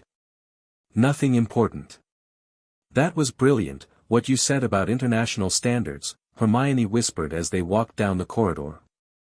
I hadn't even considered how the ICW might view these changes. Doesn't matter, Harry said bitterly. The Ministry doesn't care about standards. They just want to prevent us from learning to fight. Because Fudge thinks Dumbledore's building an army, Ron added, lowering his voice as other students passed them. An army? Naruto asked, genuinely surprised. The minister believes your headmaster wants to overthrow the government. It's completely paranoid, but yes, Hermione confirmed. That's why they've installed Umbridge here, to prevent any practical defensive training. As they descended the main staircase toward the Great Hall for dinner, Naruto considered this new information. Political interference in education for the purpose of preventing citizens from developing self-defense skills, it reminded him of certain policies in smaller nations during times of oppressive rule. So what do we do? He asked simply. The three exchanged looks. What can we do? Ron responded. She's got the ministry behind her. We learn anyway, Harry said firmly, though he kept his voice low. I'm not sitting around defenseless with Voldemort out there, ministry approved or not. Naruto nodded, impressed by Harry's determination despite the obstacles. I'd be interested in comparing defensive techniques, he offered. My training included some approaches that might not be familiar here. Hermione's eyes lit up with interest. That could be incredibly valuable. Different magical traditions often develop unique solutions to similar problems. Let's discuss it later, Harry suggested as they entered the crowded Great Hall. Somewhere more private. Dinner proved a somber affair for the Gryffindor fifth years, with Harry's detention and Umbridge's class-dominating conversation. As they ate, Naruto noticed Croaker had once again positioned himself near a side entrance, observing. Their eyes met briefly across the hall, and the unspeakable gave a slight nod before returning his attention to Harry. The Daily Prophet will have a field day if they find out I've got detention already, Harry said glumly, pushing food around his plate. Don't think about it, Hermione advised. Focus on homework instead. We've already got 3 essays to write. After dinner, they claimed a corner of the Gryffindor common room for studying. The circular room hummed with activity as students caught up after the first day of classes. Hermione organized their reference materials with methodical precision while Ron complained about the workload. It's only the first day back, and we've got homework from Binns, Snape, and Babbling, he groaned. They're trying to kill us before OWLS even start. I told you this year would be intense, Hermione replied without sympathy. We should start with potions, that's due first. As they worked on their essays about moonstone properties, Naruto divided his attention between the assignment and monitoring his surroundings. The Gryffindor common room, while comfortable, offered limited defensive options, a single main entrance, windows too small for rapid evacuation, and numerous potential obstacles in the form of furniture and students. Something wrong? Harry asked quietly, noticing Naruto's wandering attention. Just getting oriented, Naruto replied. Different environment than I'm used to. Harry nodded, seeming to understand the need to assess one's surroundings. Take some getting used to. You'll know all the shortcuts soon enough. Their studying continued until the common room gradually emptied, leaving just the 4 of them by the dying fire. When Ron finally closed his books with a dramatic sigh, Hermione leaned forward. About what we discussed earlier, she said softly. Learning defense properly, I mean. I've been thinking, maybe we should just do it ourselves. What, start our own study group? Ron asked. More than that, Hermione replied. Actual practical defense training. Harry could teach us, he knows more real defensive magic than anyone in our year. Harry looked uncomfortable. I'm not a teacher, Hermione. You fought off 100 Dementors in third year, she countered. You can produce a Patronus, fight the Imperius Curse, and you faced you-know-who multiple times. Out of desperation, not skill, Harry protested. Which is exactly what real defense is about, Naruto interjected thoughtfully. Theoretical knowledge helps, but practical experience in pressured situations is what saves lives. The three looked at him with varying expressions, Hermione with approval, Ron with surprise, and Harry with cautious consideration. You sound like you've had experience with that sort of thing, Harry observed. Naruto weighed his response carefully. My previous school emphasized practical application in high-stress scenarios. Theory only gets you so far when facing actual threats. Exactly. Hermione exclaimed. And that's what we need now, with. She lowered her voice further, with Voldemort back and the Ministry refusing to prepare us. Even if I agreed, Harry said, where would we practice? How would we keep it secret from Umbridge? We'll figure that out, Hermione said determinedly. The important thing is, are you willing to teach others? Harry stared into the embers of the fire for a long moment. I'll think about it, he finally said. But only if Daiki agrees to share some of his techniques too. International magical cooperation, right? He offered Naruto a small smile. Naruto recognized the offer for what it was, both an opportunity and a test of trust. I'd be happy to contribute what I can, he agreed. Though some techniques may need adaptation to work with your magical system. Their discussion continued in hushed tones, planning how they might recruit trusted students and find a suitable location for secret practices.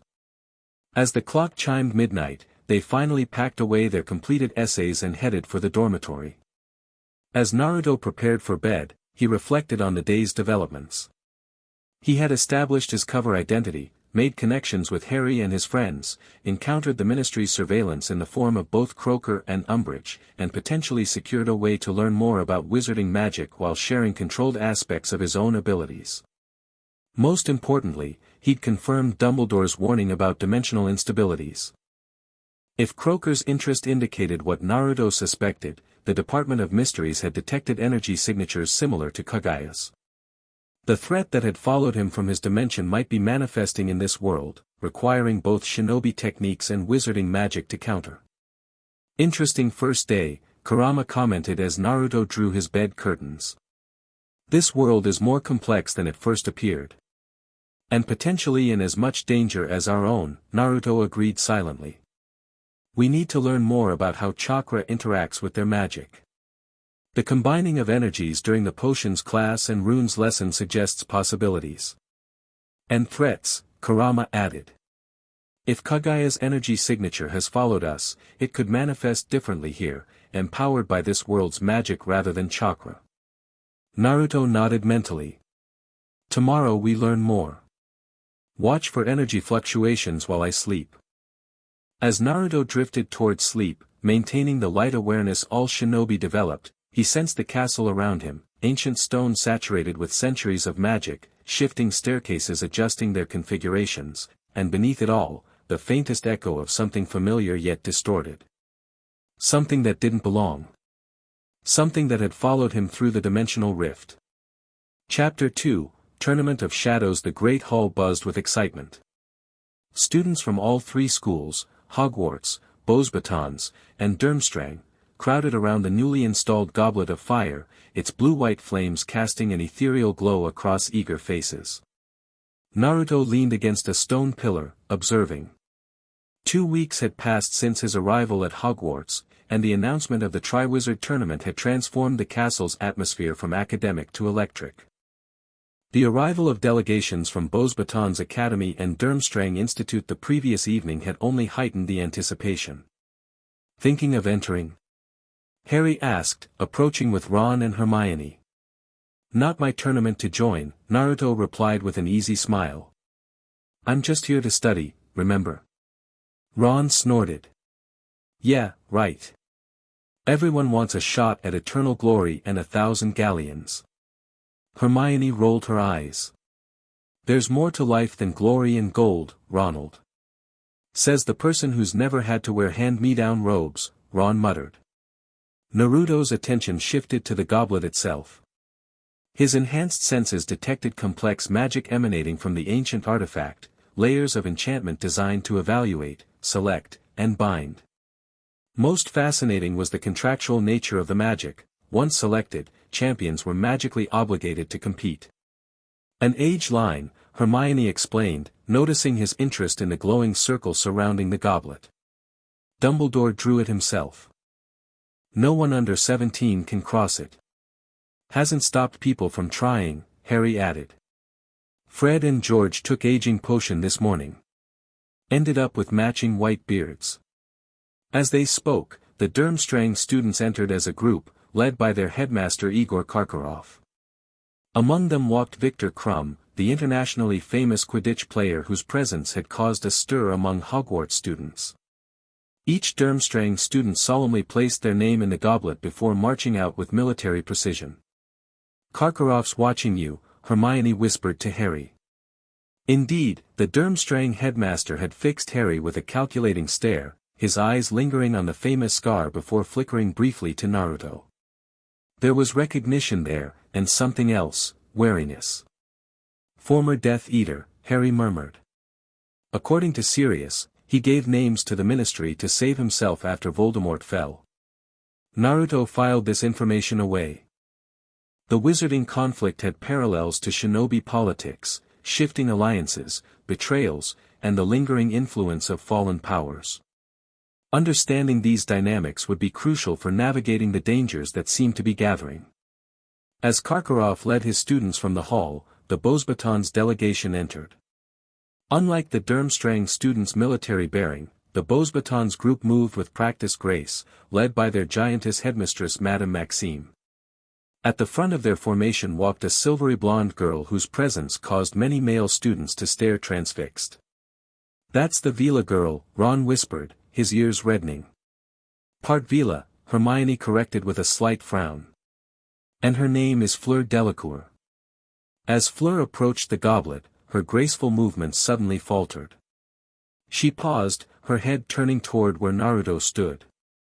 Their eyes met across the hall, and Naruto felt something unusual, a magical resonance, as if her energy signature recognized aspects of his own. Her blue eyes widened slightly before she composed herself, dropping her name into the flames with a flourish before rejoining her classmates. Did you see that? Hermione whispered. She noticed you. Probably wondering who the exchange student is, Naruto deflected, though he knew it was something more specific. The interaction hadn't gone unnoticed. At the edge of the hall, Algernon Croker stood in conversation with Professor Dumbledore, both men glancing toward Naruto with interest. Since their initial confrontation, Croker had maintained a watchful but distant presence, seemingly content to observe rather than interfere. The champions will be selected tonight after the feast, Hermione reminded them as they left the Great Hall.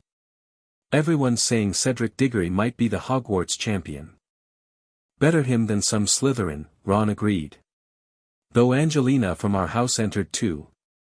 Their conversation continued as they headed toward the library for a weekend study session. Naruto had discovered that friendship with Hermione meant accepting regular academic gatherings. He didn't mind, the library provided access to information about wizarding history and magic that helped him build his understanding of this world.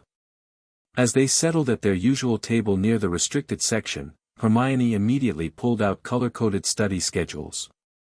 I've included revision for the basic defensive spells we've been practicing, she whispered, sliding one to Naruto. In the weeks since Umbridge had made it clear no practical magic would be taught in defense classes, their small group had begun secret practice sessions in abandoned classrooms. Harry had proven a surprisingly effective teacher, while Naruto had introduced what he described as Eastern meditation techniques to improve focus and magical control, actually simplified chakra exercises. Thanks, Naruto tucked the schedule into his bag.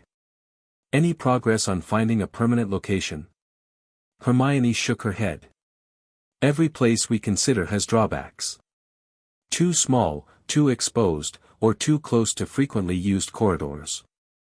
We need somewhere Umbridge and her inquisitorial squad can't find, Harry added grimly. The inquisitorial squad, Umbridge's recently formed student enforcers led by Draco Malfoy, had begun patrolling corridors with the explicit purpose of reporting rulebreakers directly to her. The educational decrees from the ministry had multiplied weekly, each one further restricting student activities. We'll find somewhere, Naruto assured them. Every fortress has its blind spots. The library doors opened, admitting a group of Beauxbatons students including Fleur Delacour. As they claimed a table across the room, Fleur's gaze once again found Naruto. After a moment's hesitation, she separated from her friends and approached their table. "Excuse me," she said, her accent pronounced but her English clear. "You are ZE transfer student, yes? From Japan?"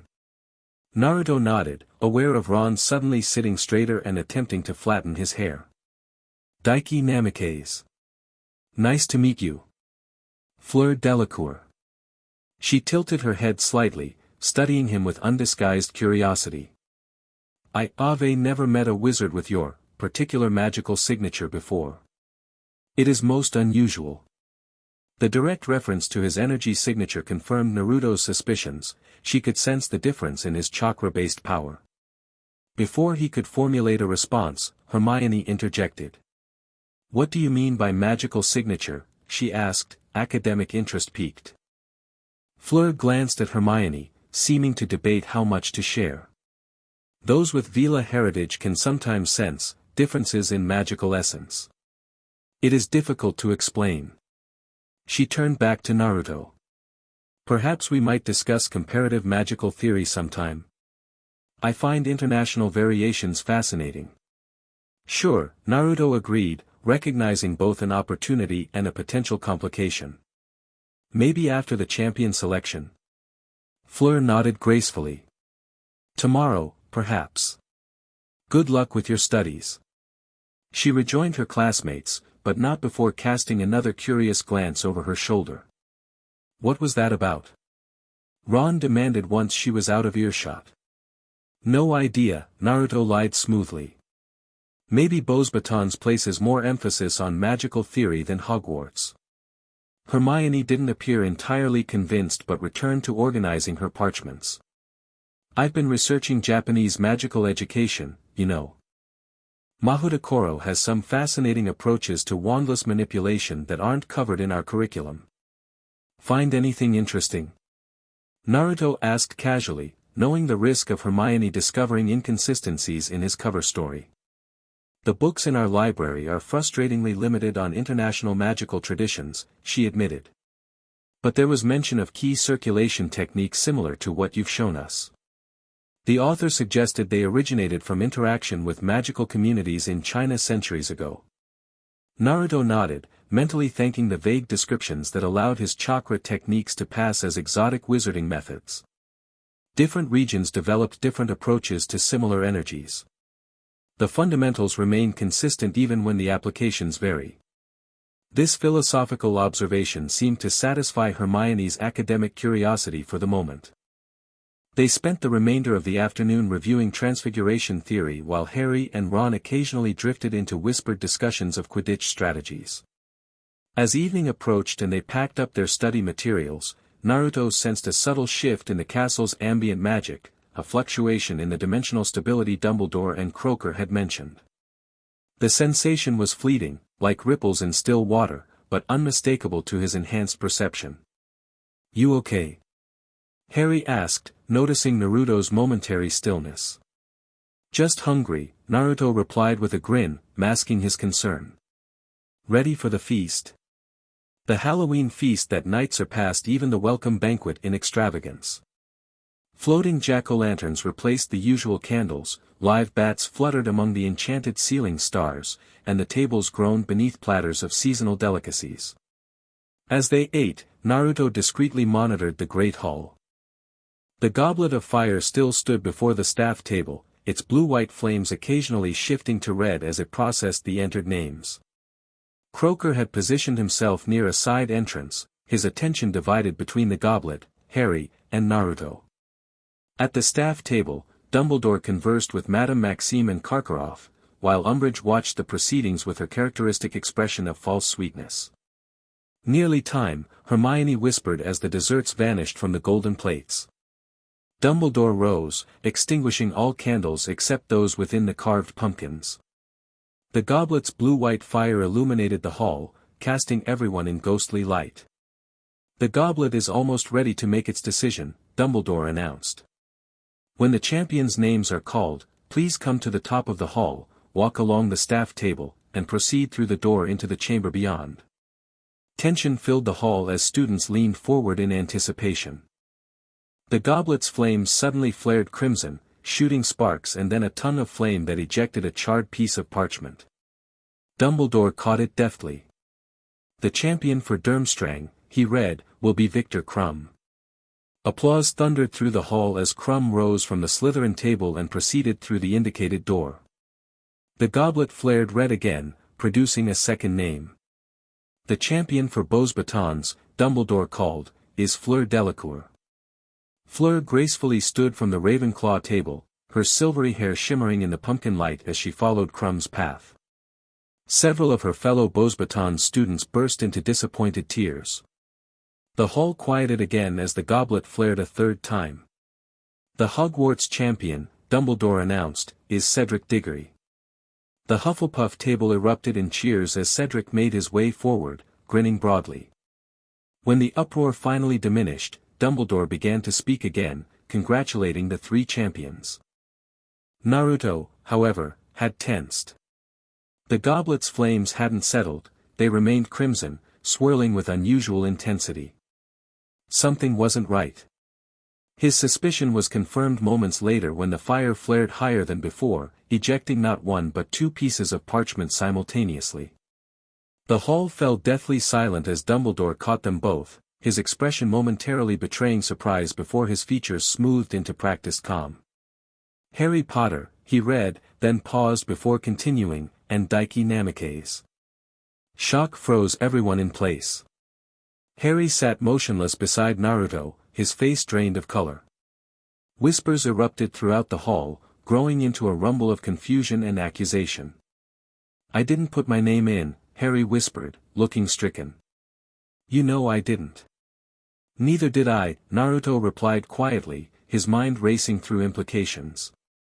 This was no coincidence, someone had deliberately entered both their names, and the simultaneous ejection suggested a linked entry. "Harry Potter and Daiki Namikaze." Dumbledore called again. "Up here, if you please." Hermione gave them both a small push. "Go on," she whispered urgently. As they stood, hostility radiated from students at every table. Naruto caught fragments of angry muttering, "Cheats, not even a proper Hogwarts student, always Potter, isn't it?" They walked forward together, passing between tables of staring students until they reached Dumbledore. The headmaster's blue eyes held no twinkle now, only intense focus as he directed them toward the side chamber. "They can't make us compete, can they?" Harry asked under his breath as they approached the door. "The goblet creates a binding magical contract," Naruto murmured back. "We'll need to assess the situation before deciding our next move." The side chamber was smaller, lined with portraits of wizards and witches. The three legitimate champions stood grouped around the fire. Krum looked stoic, Cedric confused, and Fleur irritated. "What is it?" she asked. "Do they want us back in the hall?" Before either could answer, the door burst open behind them. Ludo Bagman, the tournament organizer, entered with an expression of astonished delight. "Extraordinary," he declared. "Absolutely extraordinary. Gentlemen, lady," he added, nodding to Fleur. May I introduce, incredible though it may seem, the 4th and 5th Triwizard champions. Victor Crumb straightened, his heavy features darkening. Cedric looked from Bagman to Harry and Naruto in bewilderment. Fleur, however, tossed her hair and laughed. Oh, very funny joke, Mr. Bagman. Joke? Bagman repeated, confused. No, not at all. Their names just came out of the goblet of fire. Fleur's smile vanished. But evidently there has been a mistake, she said contemptuously. Ze cannot compete. One is too young, and Ze other. Her eyes lingered on Naruto, is not even a proper student of any of Ze's schools. The door opened again, admitting a large group, Dumbledore, followed by Karkaroff, Madame Maxime, Professor McGonagall, Snape, Croaker, and Barty Crouch Sr. from the Ministry.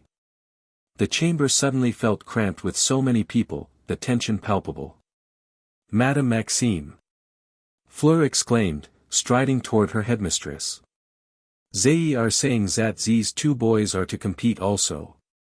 Madame Maxime drew herself up to her full, considerable height. What is the meaning of this, Dumbledore? I'd rather like to know that myself, Dumbledore, Karkaroff added, his smile steely. 2 additional Hogwarts champions.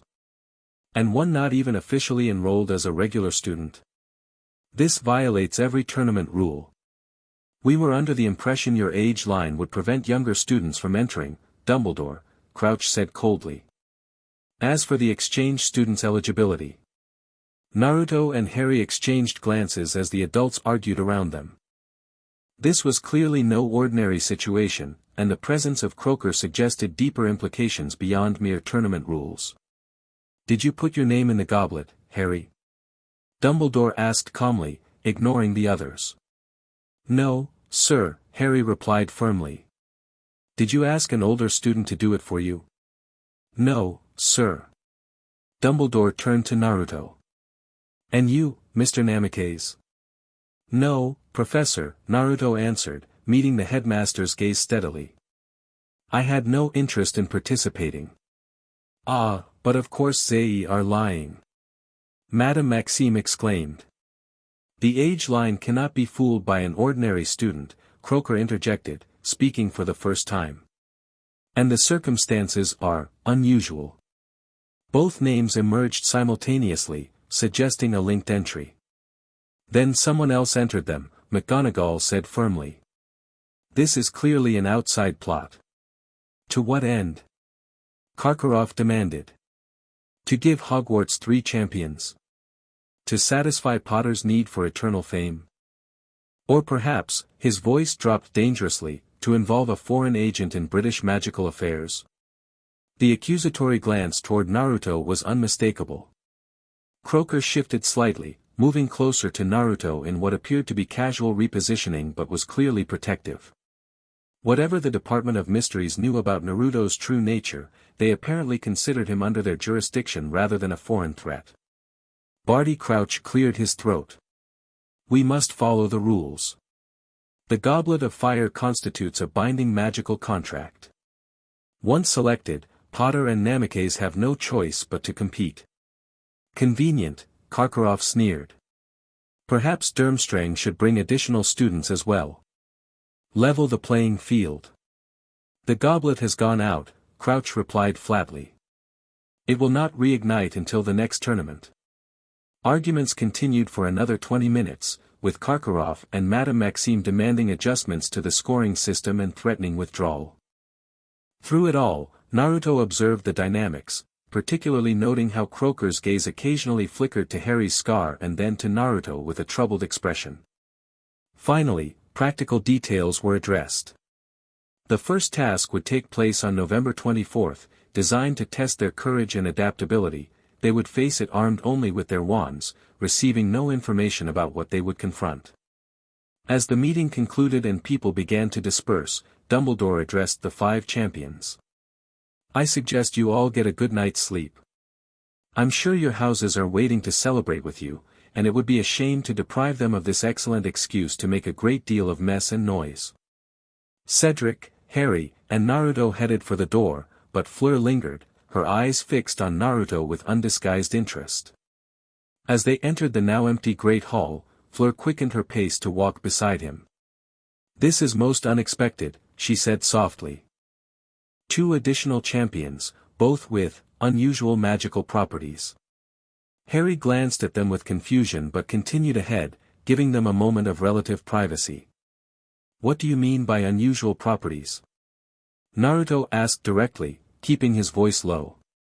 Fleur's blue eyes studied him intently. "My Vila heritage allows me to sense magical energies differently than most wizards. You carry 2 distinct signatures, one familiar, one entirely foreign. And him," she nodded toward Harry's retreating back, "he carries a fragment that does not belong to him." The accuracy of her assessment was startling. Before Naruto could respond, Croaker appeared beside them. "Miss Delacour," he said politely. "If I might have a word with Mr. Namikaze." Fleur hesitated, then nodded gracefully. "Of course. We will speak again, Daiki. Perhaps after tomorrow's classes." Without waiting for a response, she glided away toward the castle entrance where her fellow Bosbaton students waited. Croaker waited until she was out of earshot before speaking. "The department is concerned about tonight's events. The Goblet of Fire is an ancient magical artifact with complex enchantments designed to select the most worthy candidates.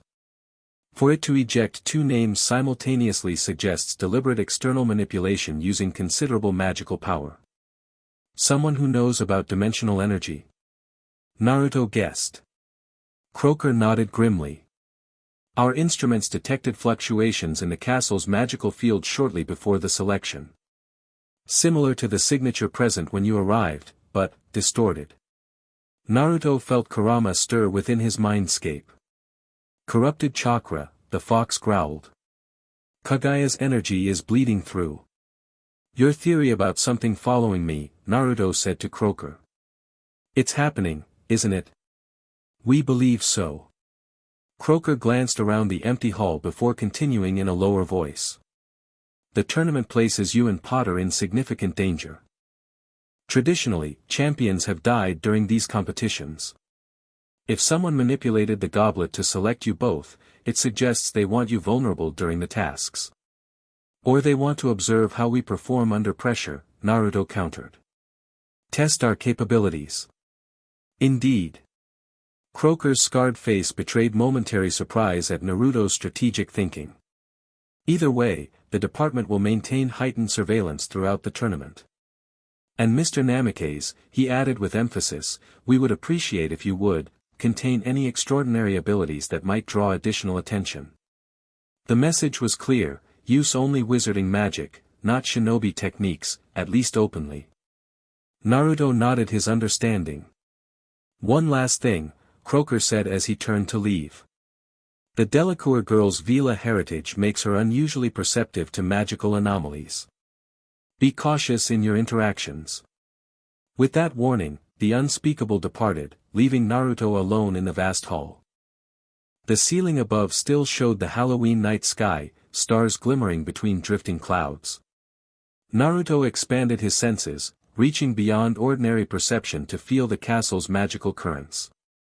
There, a faint discordance, like an instrument slightly out of tune. Something was indeed affecting the dimensional stability, creating ripples between worlds. If Kagaya's corrupted chakra was leaking through, it posed dangers beyond anything the wizarding world had prepared for. "We need to find the source," Kurama advised within his mind. "And determine who's attempting to harness that energy." Naruto agreed silently, heading toward Gryffindor Tower with a measured pace that belied his inner alertness. The tournament had just become secondary to a far greater threat. "He's telling the truth," Hermione insisted, her voice carrying across the Gryffindor common room. Neither Harry nor Daiki entered themselves. The reception in Gryffindor Tower had been mixed at best. While Fred and George Weasley were impressed someone had successfully overcome Dumbledore's age line, others were openly skeptical or hostile. Ron had vanished upstairs immediately, refusing to even look at Harry. "I don't care who entered us," Harry said tiredly. I just want to know why. Naruto, sitting in an armchair by the fire, studied the gathered Gryffindors. Most seemed willing to accept Harry's denials, though suspicion lingered. Toward him, there was more curiosity than outrage. As an unknown transfer student, they had fewer expectations. Someone's trying to cause trouble, Naruto offered. The tournament was already controversial. Adding unexpected champions creates maximum disruption.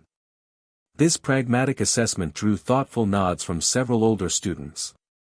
But why you two specifically? Neville Longbottom asked. Out of everyone at Hogwarts. Harry's obvious, Dean Thomas said. He's always at the center of weird stuff. No offense, he added quickly to Harry. None taken, Harry replied dryly. Story of my life. But Daiki's only been here a few weeks, Neville continued. Why target a transfer student? Naruto shrugged. Maybe because I'm an outsider. Or perhaps it was random, whoever did this just needed a second name to cause more confusion. The discussion continued until students gradually drifted to bed, leaving Naruto, Harry, and Hermione alone by the dying fire.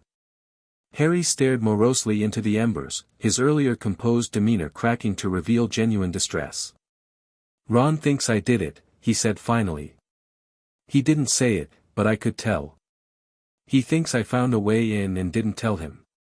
He's jealous, Hermione explained to Naruto. Harry gets enough attention as it is, in Ron's mind. Naruto nodded, understanding the dynamic. He'd seen similar reactions during his own rise from village outcast to war hero, people whose friendship became strained by shifting status and recognition. He'll come around, Naruto offered. Real friends always do, even if they need time to process their own feelings first. Harry looked up, surprised by the insight. Sounds like you're speaking from experience.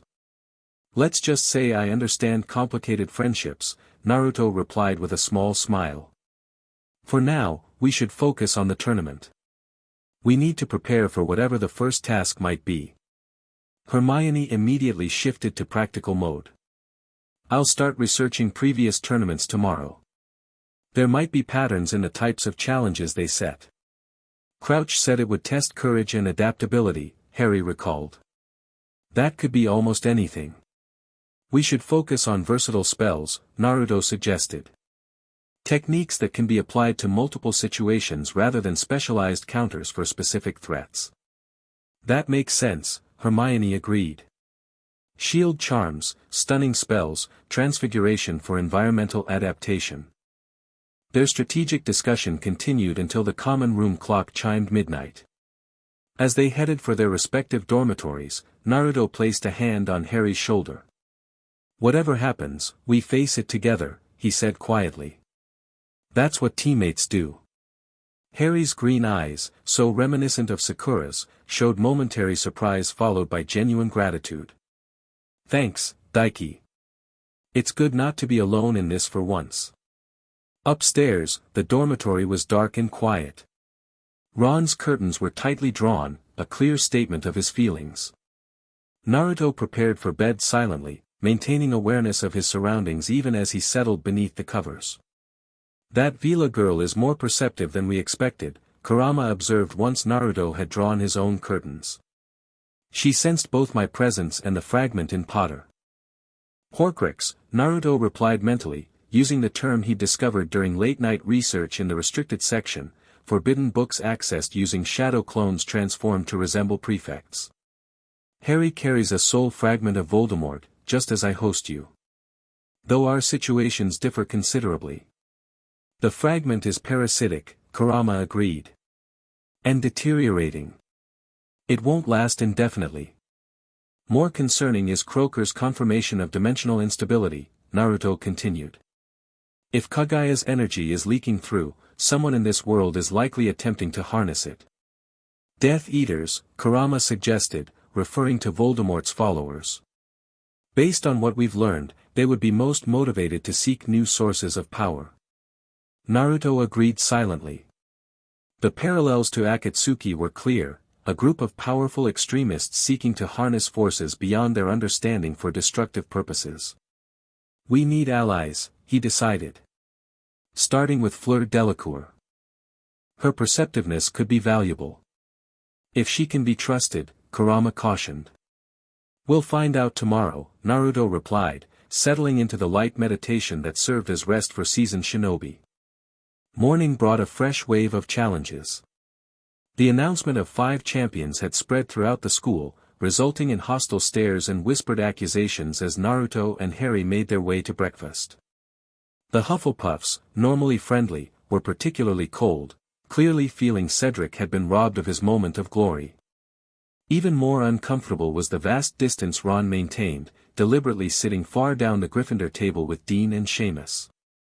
Hermione shuttled between Harry and Ron during breakfast, attempting diplomatic negotiations that clearly yielded no progress.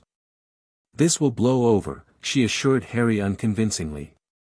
Once people realize you didn't enter yourselves, they won't care, Harry interrupted glumly. They never do. After breakfast, Naruto found himself approached by Professor McGonagall.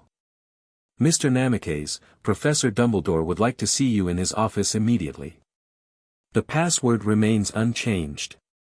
Naruto nodded, giving Harry and Hermione a reassuring smile. I'll catch up with you in herbology. The journey to Dumbledore's office provided a moment of solitude to consider his strategy. The unexpected tournament selection had accelerated his timeline. He could no longer maintain a low profile while quietly investigating the dimensional disturbances. Now he would need to balance tournament preparation, his cover as a transfer student, and the growing threat of corrupted chakra infiltrating this world. Fizzing whiz-bee, he told the gargoyle, which leapt aside to reveal the spiral staircase. Dumbledore was not alone in his office. Croaker stood by the window, while a stern-looking witch with a monocle occupied one of the chairs before the desk. Various silver instruments whirred and puffed around the room, several emitting more smoke than Naruto remembered from his previous visit. Ah, Mr. Namikaze, Dumbledore greeted him. Please, sit down. May I introduce Madame Amelia Bones, head of the Department of Magical Law Enforcement. Naruto nodded respectfully to the witch, whose penetrating gaze reminded him of Tsunade in her more serious moments. Madame Bones. Mr. Namikaze, she replied formally. Or should I address you differently? Algernon has explained some unusual aspects of your situation. So Croaker had briefed her on his interdimensional origins. Interesting that the information had been shared with law enforcement rather than kept within the secretive Department of Mysteries. Namikaze is fine, Naruto answered, taking the offered seat. I assume this is about last night's events. Indeed, Dumbledore confirmed. The tampering with the Goblet of Fire represents a significant security breach, one with troubling implications beyond the tournament itself. Croaker stepped forward. Our instruments have detected increasing dimensional fluctuations centered on Hogwarts. These fluctuations correspond to an energy signature first recorded when you arrived, but with concerning alterations. Corruption, Naruto stated directly. The energy is being twisted by someone in this world. Madame Bones leaned forward. You recognize this phenomenon? Naruto considered how much to reveal. These 3 represented the highest levels of wizarding authority and intelligence, Dumbledore as the most powerful wizard alive, Croaker as head of magical research, and Bones as the top law enforcement official. If anyone could help address the dimensional threat, they could. In my world, he began carefully, there exists an ancient entity of immense power. When I was displaced to your dimension, traces of that entity's energy may have followed me through. If someone here has detected those traces and is attempting to harness them without understanding their nature, the consequences could be catastrophic, Dumbledore finished. Akin to children playing with dragon fire. Worse, Naruto corrected. This energy, when corrupted, can warp reality itself. In my world, it nearly destroyed everything before it was contained. Madame Bones looked skeptical. And you believe someone deliberately entered you and Potter in the tournament to, what? Study your reactions. Test your capabilities. Or place us in controlled danger, Naruto suggested. Tournament tasks provide predictable scenarios where our abilities will be pushed to their limits, and where any unusual powers might be revealed. The timing is suspicious, Croker added. Our monitoring detected a significant dimensional fluctuation precisely when the goblet selected Potter and Namikaze. Someone used this corrupted energy to confound one of the most powerful magical artifacts in Britain. But who? Madame Bones pressed. And to what end? The most logical suspects would be those already seeking power through forbidden means, Dumbledore said gently. Those who might recognize and attempt to harness an unfamiliar energy source. Death Eaters, Bones concluded, her expression hardening. You believe this connects to you-know-who's return? The evidence suggests a correlation, Dumbledore replied diplomatically. Madame Bones removed her monocle, polishing it with deliberate movements while she processed this information. The minister remains unconvinced of that particular threat, as you well know, Albus. Without concrete evidence linking these energy fluctuations to known Death Eater activity, my hands are tied regarding official investigation. Then perhaps unofficial channels might prove more effective, Dumbledore suggested mildly. Bones replaced her monocle, fixing Naruto with a penetrating stare. Mr. Namikaze, Algernon tells me that in your world, you possess certain, specialized abilities. Abilities that might be useful in tracking the source of these dimensional disturbances. I have experience with this type of energy, yes, Naruto confirmed cautiously. Then I propose a limited authorization, she stated. You may conduct discreet investigation, coordinating with the Department of Mysteries, while participating in the tournament as required.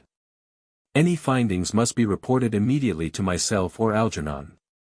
The formal permission surprised Naruto, it effectively granted him operational autonomy while maintaining his cover as a student.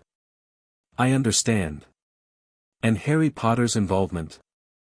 Should be minimized, Croker interjected. Potter has his own role to play in coming events. The fragment he carries makes him particularly vulnerable to corrupted energy. Dumbledore's eyes flickered with something, concern, perhaps, or calculation. I agree that Harry should focus solely on surviving the tournament. His connection to Voldemort already places him in considerable danger. Then we're agreed, Madame Bones concluded, rising from her chair. Mr. Namikaze will compete as required while conducting authorized investigation into the dimensional disturbances. Algernon will provide necessary resources and intelligence. Albus will maintain the school's security and monitor Potter's situation. As she prepared to leave, she paused beside Naruto. One last thing, young man. While I've granted you operational discretion, do remember this is not your world. Our laws and limitations exist for good reasons. Exercise appropriate restraint. After Madame Bones departed via the Fleur network, Dumbledore offered tea, which both Naruto and Croker accepted. The three settled into a more relaxed discussion of practical matters. The first task traditionally involves dangerous magical creatures, Dumbledore explained. Given the tournament's history, I would prepare for something particularly challenging. Dragons, Croker stated flatly. Ministry sources confirm they've imported nesting mothers for the first task. One for each champion. Naruto raised an eyebrow. Isn't sharing that information against the rules? Technically, yes, Croker acknowledged without remorse. But historically, champions always discover the nature of the task beforehand through various means. Karkaroff will certainly tell Crumb, and Maxime will inform Delacour. Equalizing the playing field merely prevents unnecessary disadvantage. And prevents deaths from unprepared students facing dragons, Dumbledore added mildly. I'll share this with Harry, Naruto decided. It wouldn't be fair for everyone except him to know. Dumbledore nodded approvingly. A wise decision. Now, regarding your investigation, I suggest beginning with the Forbidden Forest. Our centaur herd has reported unusual magical disturbances at the eastern boundary, near the Acromantula territory. Acromantula? Naruto questioned. Giant spiders, Croker explained. Intelligent, predatory. Best avoided unless you possess significant magical protection. The forest is also home to thestrals, unicorns, and various other magical creatures, Dumbledore continued. Many are sensitive to magical disruptions and may provide indicators of dimensional instability. They discussed further logistics, how Naruto could access the forest without drawing attention, communication protocols for sharing discoveries, and resources available through the Department of Mysteries. By the time they concluded, Naruto had missed most of herbology but gained critical intelligence and official sanction for his investigation. As Naruto prepared to leave, Dumbledore called him back. "One moment, Mr. Namikaze. There is the matter of your companion." Naruto stilled. Though Dumbledore had previously alluded to sensing Kurama, this was the first direct reference to the nine-tailed fox. "What about him?" Naruto asked carefully. "I merely wish to extend my greetings," Dumbledore said, his blue eyes twinkling. "And to inquire whether he has any insights regarding the dimensional fluctuations that he might be willing to share." Inside Naruto's mindscape, Kurama stirred with surprise. "The old wizard addresses me directly? Interesting." After a moment's internal consultation, Naruto nodded. "He says the corrupted energy feels familiar but distorted, as if Kagaya's chakra is being filtered through your world's magic, creating a hybrid force neither purely chakra nor purely magical." A concerning development, Dumbledore mused. Energy transmutation across dimensions suggests interaction at a fundamental level. Please convey my appreciation for his insights. As Naruto descended the spiral staircase, he reflected on the meeting's implications. He now had official authorization to investigate, confirmation of dragons for the first task, and a starting point in the Forbidden Forest. Most significantly, he had allies among the highest levels of wizarding authority, a considerable advantage for a shinobi operating in a foreign world. His thoughts were interrupted by the sight of Fleur Delacour waiting at the bottom of the stairs, her silvery blonde hair gleaming in the corridor light. "We had an appointment, did we not?" she reminded him. "To discuss comparative magical theory?" "I didn't think you'd actually come looking for me," Naruto admitted. Fleur smiled, a genuine expression that softened her somewhat haughty features. "I am most persistent when something interests me. And you, Daiki Namikaze, are very interesting indeed." They walked together toward the castle grounds, finding a secluded spot beside the lake where ancient beech trees provided privacy. The November air carried a sharp chill, but Fleur cast a warming charm around them with casual expertise. "Now," she said once they were settled, "perhaps we might speak honestly. About why you carry two magical signatures, one of which is unlike anything I've ever sensed before." Naruto studied her carefully. His instincts, honed through years of assessing potential allies and enemies, suggested Fleur was genuinely curious rather than threatening. Moreover, her Vila sensitivity to magical energies could prove valuable in detecting dimensional fluctuations. "What if I told you I'm not exactly from Japan?" he began carefully. Fleur's eyes widened slightly, but she nodded for him to continue. "In fact," Naruto continued, "I'm not from this world at all." The story he shared was carefully edited, revealing his dimensional displacement while omitting specific details about shinobi abilities and the Fourth Great Ninja War. He explained that he housed a powerful entity called Kurama, similar to how magical familiars functioned in wizarding terms but with a more symbiotic relationship. Fleur listened without interruption, her expression thoughtful rather than skeptical. When he finished, she was quiet for several moments, processing. "I believed something unusual from the beginning," she finally said. "Your energy resonates differently, like hearing an instrument never before played. And now you say dimensional energy is leaking into our world. Being deliberately accessed, we think," Naruto clarified. "Someone is attempting to harness it, likely without understanding its corrupting influence. And our selection as champions, yours and Potter's, was part of this plot." Naruto nodded. "A way to observe us under controlled conditions. Harry because he carries a fragment of Voldemort's soul, and me because I'm the dimensional anomaly." Fleur's delicate brows drew together. This is why Croaker watches you. The Department of Mysteries studies such phenomena, non? Yes. They've authorized me to investigate while maintaining my cover as a student and champion. And why tell me this? Fleur asked directly. What do you want from me, Daiki, or whatever your real name might be? Naruto, he offered. Naruto Uzumaki. And I'm telling you because your Vila senses could help detect these energy fluctuations. We could cover more ground working together. Fleur considered this, absently twirling a strand of silvery hair. I am already committed to ZE tournament. My school expects me to focus on bringing glory to Bo's batons. We can train together, Naruto suggested. Prepare for the tasks while investigating between challenges. The first task involves dragons, nesting mothers. Her eyes widened. Dragons? You are certain? Confirmed by ministry sources. One for each champion. Fleur's expression shifted from surprise to determination. Very well, Naruto Uzumaki. We will help each other, both with ZE tournament and with your investigation. My Vila heritage gives me certain advantages with fire creatures that may prove useful against dragons. They sealed their alliance with a handshake, Fleur's slender fingers surprisingly strong in his grip.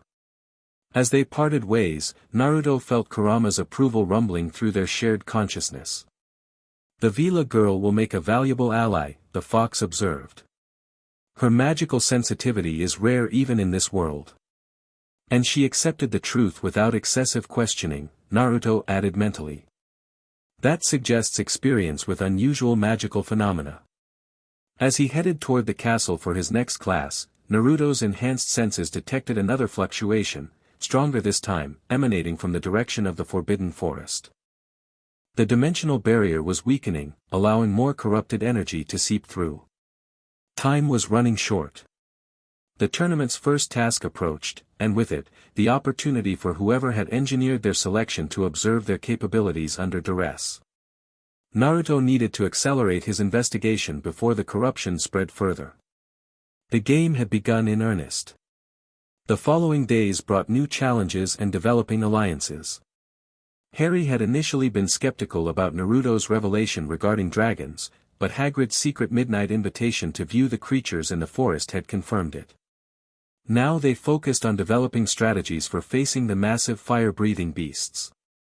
The objective will likely involve retrieving something near the dragon without being killed, Hermione reasoned as they researched in the library. Previous tournaments required collecting golden eggs or similar objects. Getting close to a nesting mother dragon, Harry muttered. Brilliant. They had expanded their study group to include Fleur, whose expertise with magical creatures provided valuable insights. Her presence had initially raised eyebrows. Champions were expected to compete against each other, not collaborate, but the unprecedented situation of 5 champions had already broken tradition. Dragons have excellent vision but poor hearing, Fleur explained, indicating a diagram in a dusty tome. Their scales resist most spells, but ZE eyes, mouth, and underbelly are vulnerable. So direct offensive magic is mostly useless, Harry concluded. Which means we need alternative approaches, Naruto added. Distraction, misdirection, or environmental manipulation. Their planning sessions took place in the library or empty classrooms, carefully avoiding Umbridge's increased surveillance. The High Inquisitor, as she now styled herself following another educational decree, had taken particular interest in Harry and Naruto's activities, often appearing in corridors they frequented or dispatching her inquisitorial squad to monitor them. She's reporting directly to Fudge, Hermione whispered during one session. The Ministry's terrified of what Dumbledore might be planning. Building a student army, apparently, Harry said with a snort. Because that's totally reasonable. Meanwhile, Naruto conducted his authorized investigation during nighttime excursions to the Forbidden Forest. Using shadow clones transformed to resemble forest creatures, he mapped the areas where dimensional fluctuations were strongest. The eastern boundary, as Dumbledore had suggested, showed particularly concerning anomalies, patches where reality itself seemed to thin, allowing glimpses of chakra-infused landscape to bleed through.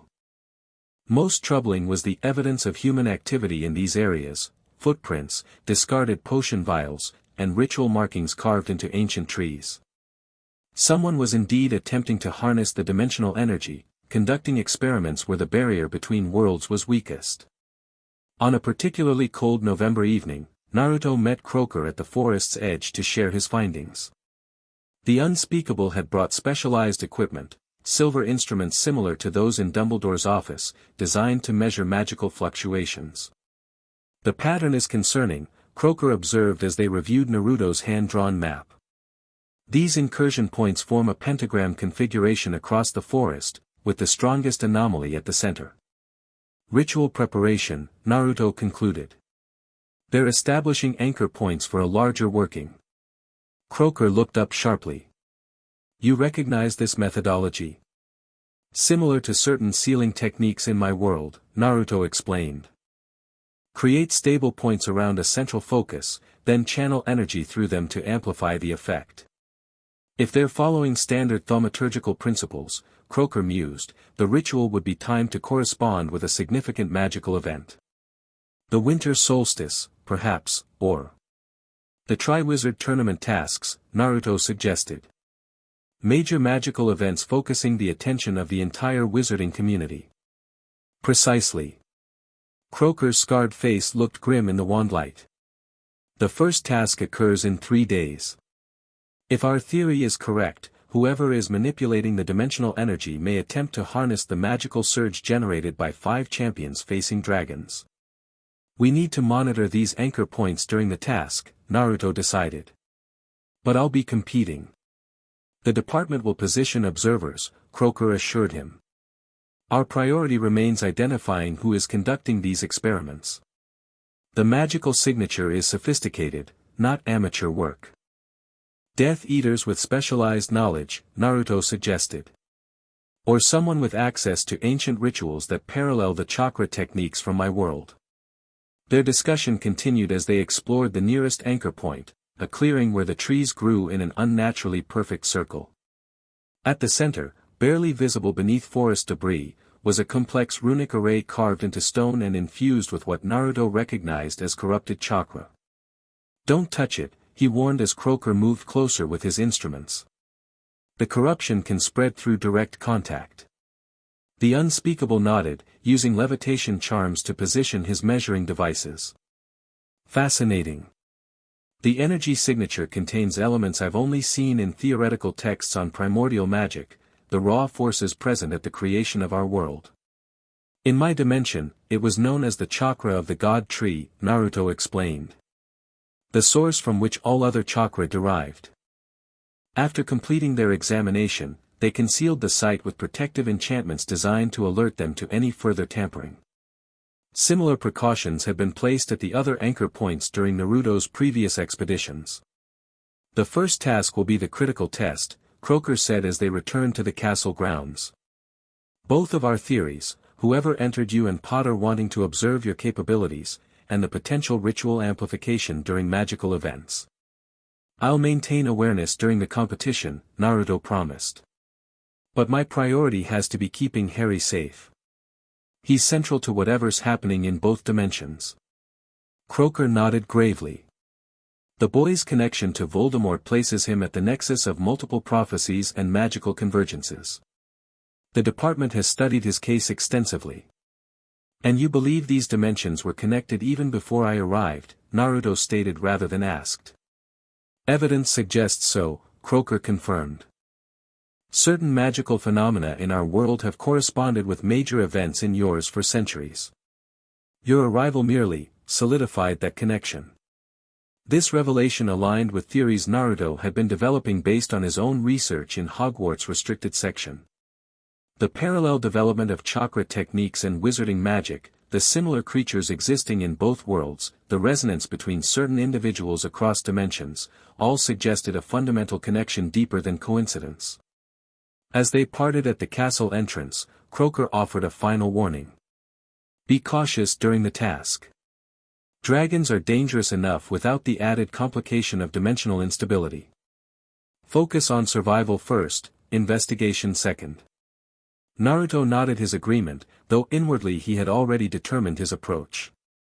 Years of shinobi training had taught him to observe while acting, to gather intelligence during rather than after conflict. The first task would provide not just a test of his abilities, but an opportunity to identify whoever was manipulating events from the shadows.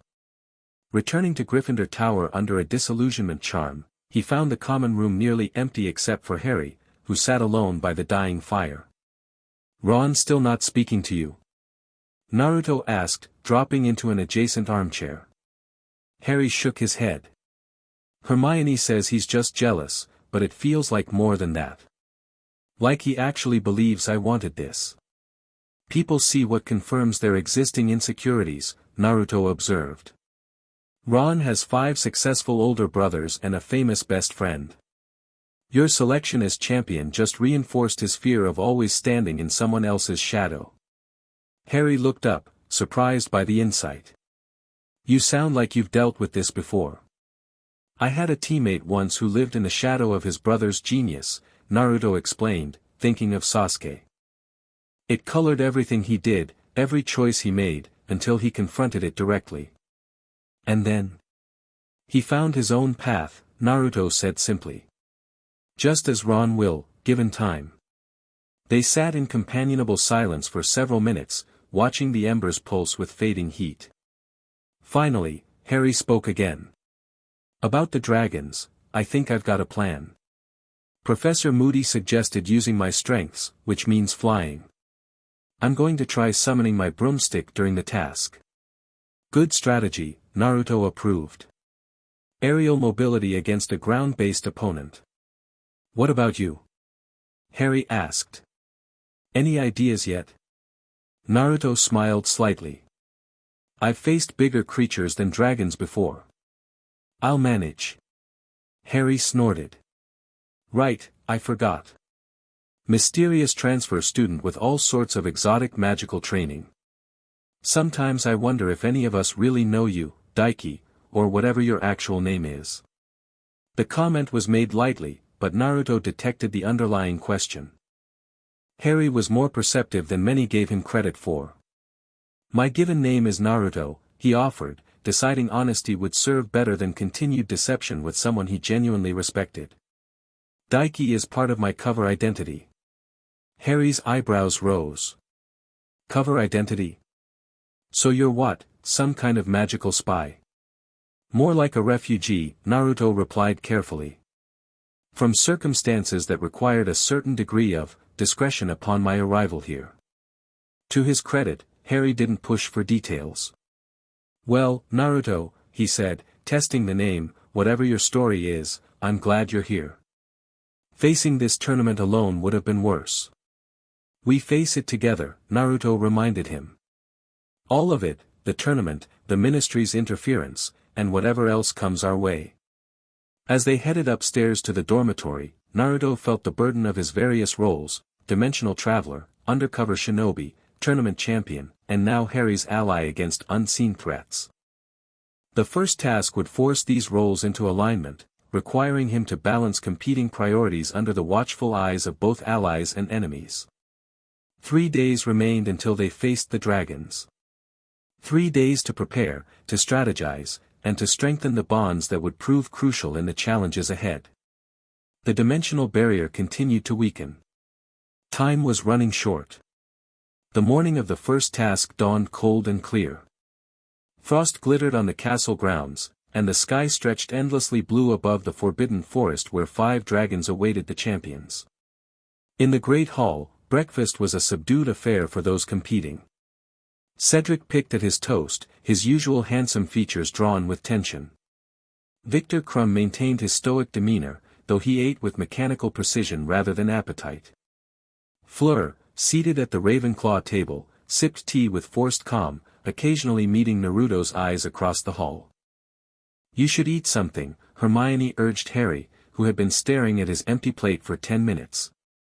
"Not hungry," he muttered. "Just a piece of toast," she insisted. "You'll need your strength."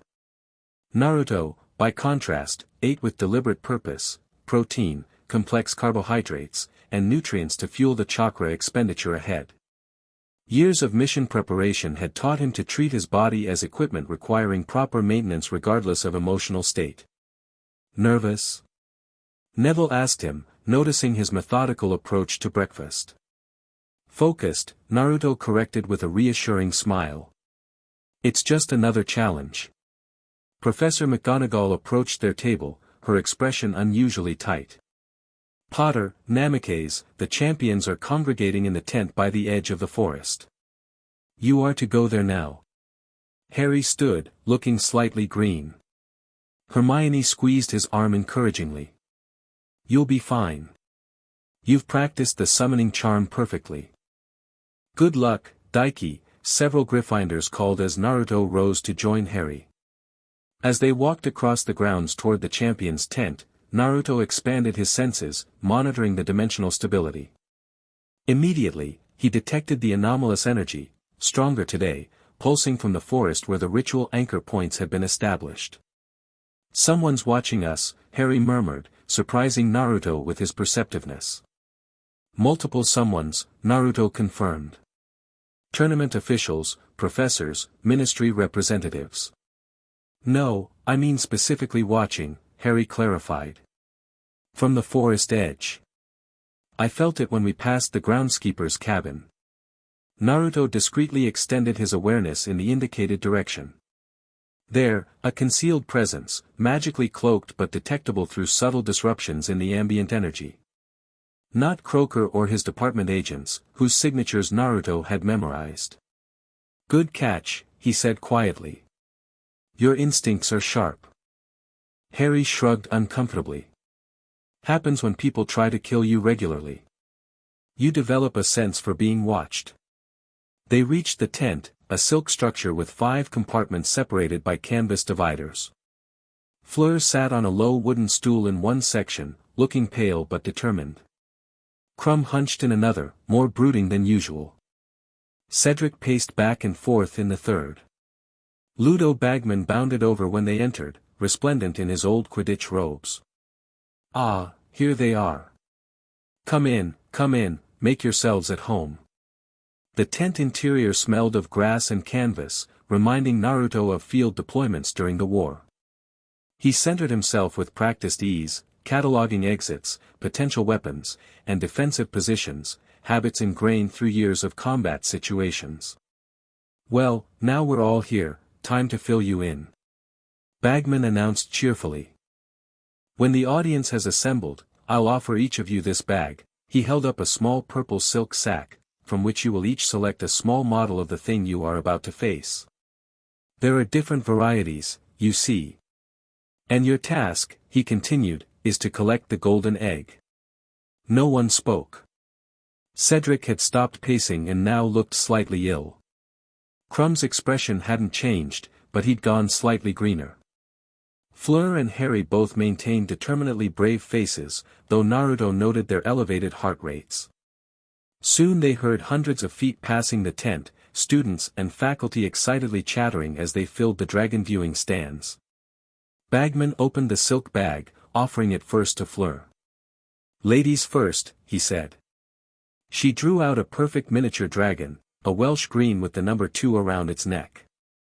Crumb went next, extracting a scarlet Chinese fireball wearing a number 3. Cedric pulled out a bluish-gray Swedish short snout with a number 1. Harry reached in and withdrew a Hungarian horntail, the most vicious-looking of the lot, bearing the number 5. When Naruto reached into the bag last, his fingers closed around something unexpectedly larger than the other models. He withdrew a black dragon with distinctive purple markings along its spine, a breed he didn't recognize from their research. Ah, Bagman said, looking momentarily surprised. The Ukrainian iron belly with experimental magical modifications. Added specially when we needed a 5th dragon. Quite the challenge, Mr. Namikaze. You've drawn number 4. The model in Naruto's palm hissed softly, purple flames licking from its nostrils. Unlike the other miniatures, its eyes gleamed with unusual intelligence, and the magic emanating from it felt distinctly wrong. Modified how? Naruto asked sharply. Experimental breeding program, Bagman explained vaguely. The Department for Regulation of Magical Creatures has been developing enhanced variants for research purposes. Nothing to worry about, just a bit larger and more magically resistant than standard dragons. Naruto exchanged a quick glance with Fleur, who had also noticed the anomalous energy signature from the model. This was no ordinary magical enhancement. The dragon had been exposed to the corrupted dimensional energy, its natural magic twisted into something hybrid. Before he could question further, Bagman was explaining the order of competition based on their drawn numbers.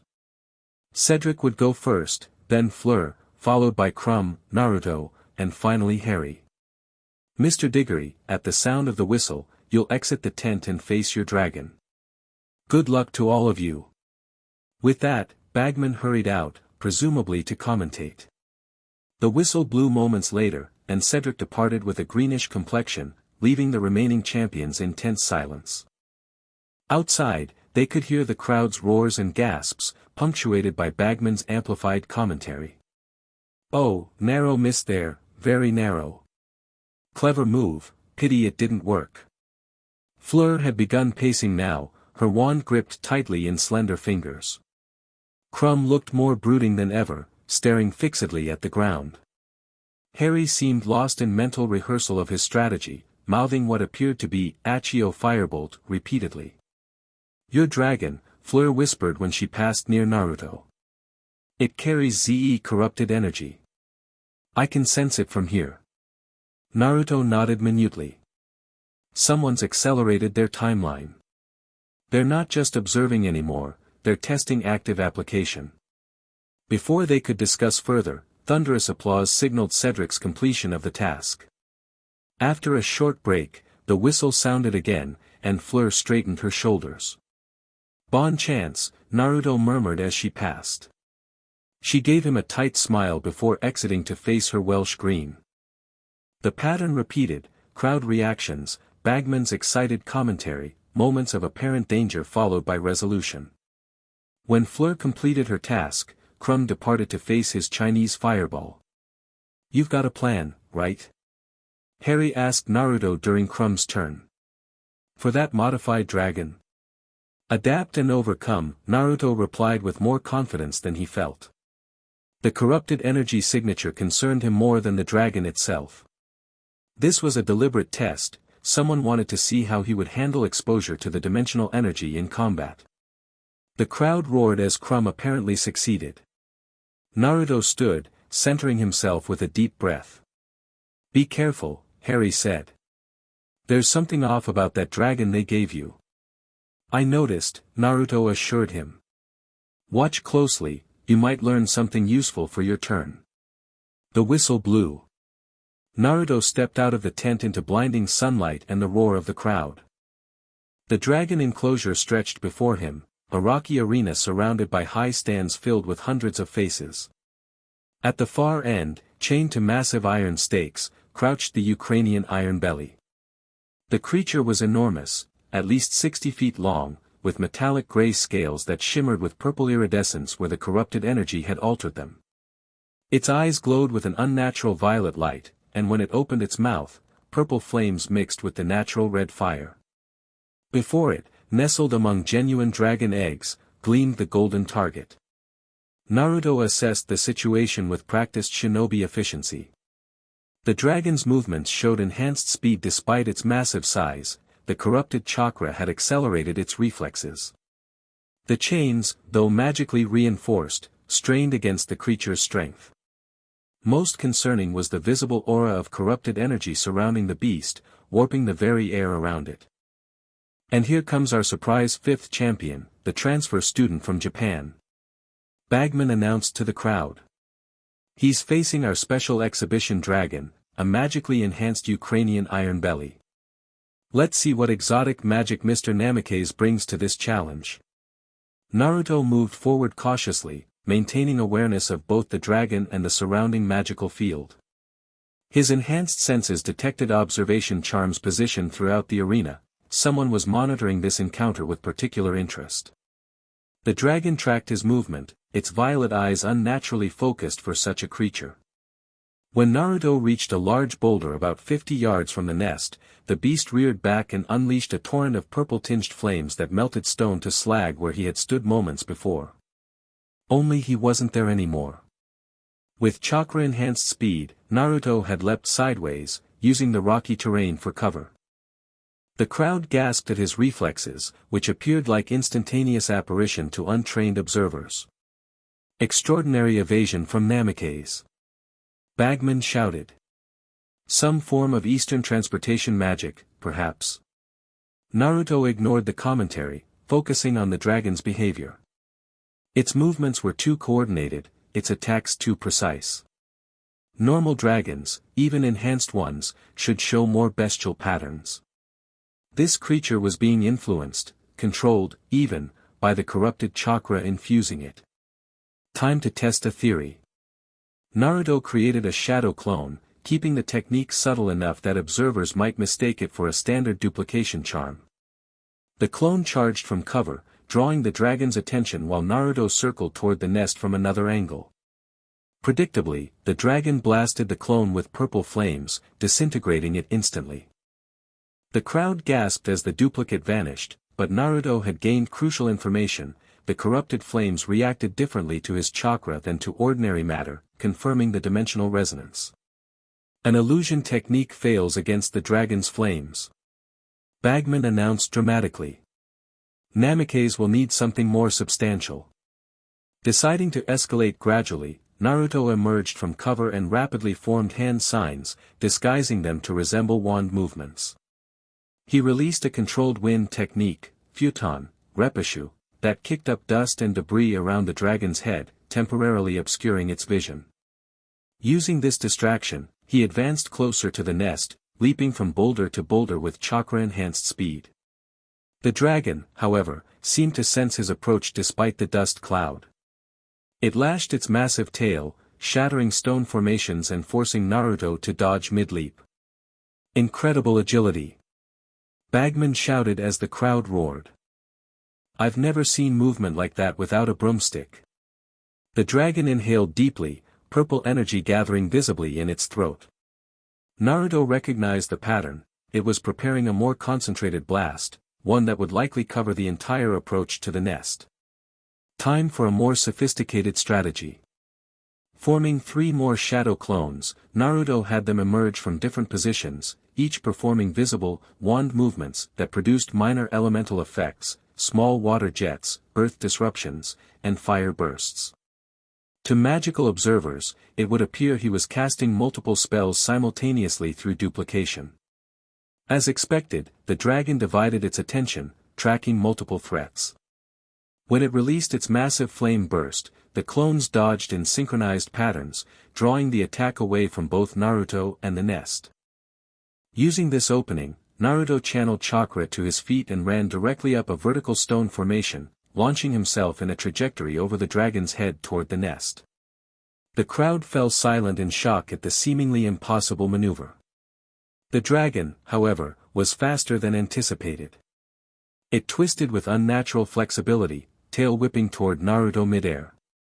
Unable to dodge while airborne, he formed a Rasengan, keeping it small enough to pass as an unfamiliar spell, and used it to deflect the tail's impact, spinning away from the contact point to land in a controlled roll near the nest. What extraordinary magic! Bagman bellowed as the stands erupted. Some form of concentrated magical shield used offensively.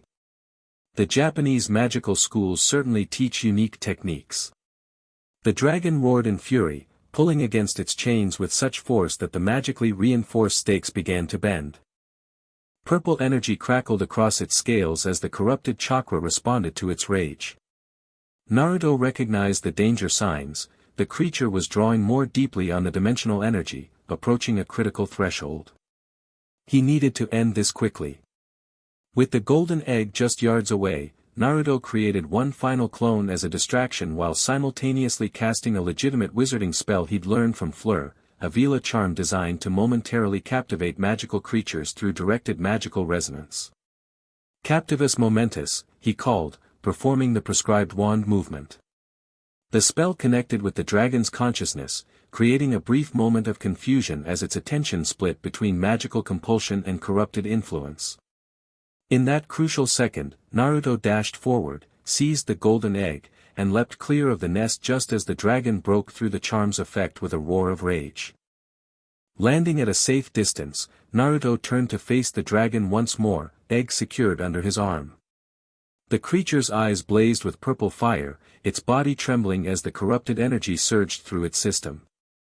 The containment chains creaked ominously. "He's got the egg," Bagman announced triumphantly. "And in record time too. Just under 4 minutes." Dragon handlers rushed forward, casting powerful stunning spells at the increasingly unstable creature. Naruto, however, detected the imminent catastrophe before they did. The corrupted chakra was reaching critical concentration, destabilizing the dragon's magical core. "Clear the area," he shouted to the handlers. "It's going to breach containment." Whether through understanding or their own assessment, the handlers began backing away, casting additional restraining charms. Naruto reached into his robes and palmed 3 paper tags inscribed with sealing formulas he prepared for emergencies, stability seals designed to contain volatile chakra. With pinpoint accuracy, he threw the tags toward the dragon, guiding them with subtle chakra manipulation to attach to the creature's head and front shoulders. To observers, it would appear he had simply thrown magical talismans with remarkable accuracy. The seals activated on contact, glowing blue against the purple corruption. For a moment, the opposing energies battled visibly across the dragon's scales, Naruto's stabilizing seals against the corrupted dimensional chakra. Gradually, the purple glow receded, the dragon's movements becoming less erratic as the immediate crisis passed. "Extraordinary!"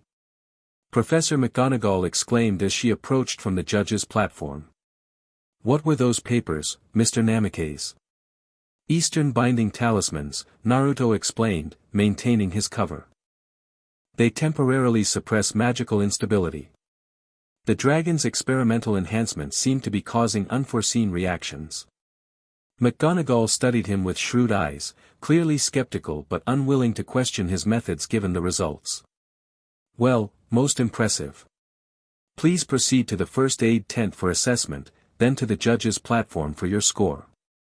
As handlers took control of the now subdued dragon, Naruto made his way toward the medical tent, acutely aware of multiple gazes following him. Croaker stood at the edge of the enclosure, his expression unreadable but his attention fixed on the sealing tags still visible on the dragon.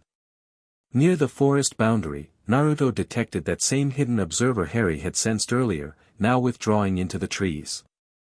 Most concerning was the magical signature he detected from the observation charms, familiar yet distorted, as if someone he should recognize was concealing their true nature. Someone within Hogwarts was monitoring his performance with particular interest. In the medical tent, Madame Pomfrey declared him remarkably uninjured compared to the previous champions. Cedric sported a heavily bandaged face from what appeared to be a burn, while Fleur and Crumb showed minor injuries from their encounters. "The Japanese champion returns unscathed," Fleur remarked in French, giving him a meaningful look that suggested they would speak later about what she had witnessed. After being cleared by the matron, Naruto proceeded to the judge's platform where 10 judges awaited, the 3 headmasters, Croaker representing the Department of Mysteries, Bagman for the Ministry of Sports, Madame Bones from Magical Law Enforcement, and 4 international wizarding representatives. His scores appeared as conjured ribbons from their wands, 10 from Dumbledore, 8 from Karkaroff, surprisingly high given his bias toward Durmstrang, 9 from Madame Maxime, 10 from Croaker, 10 from Bagman, 9 from Madame Bones, and 9, 10, 8, and 9 from the international judges. 92 points. Bagman announced to thunderous applause. "Currently in first place. A remarkable performance combining Eastern and Western magical techniques." As Naruto rejoined the champions area, the whistle blew for Harry's turn against the Hungarian Horntail. Watching his friend walk determinedly into the arena, Naruto expanded his senses once more, monitoring the dimensional stability during this final challenge. The corruption was spreading. Each champion's performance had generated magical energy that the hidden ritual array was harvesting, the power building toward some unknown threshold. Harry's task would likely complete the preliminary stage of whatever process had been initiated. "Your dragon," Fleur murmured, joining him at the viewing position. It was infused with the same energy that surrounds you sometimes.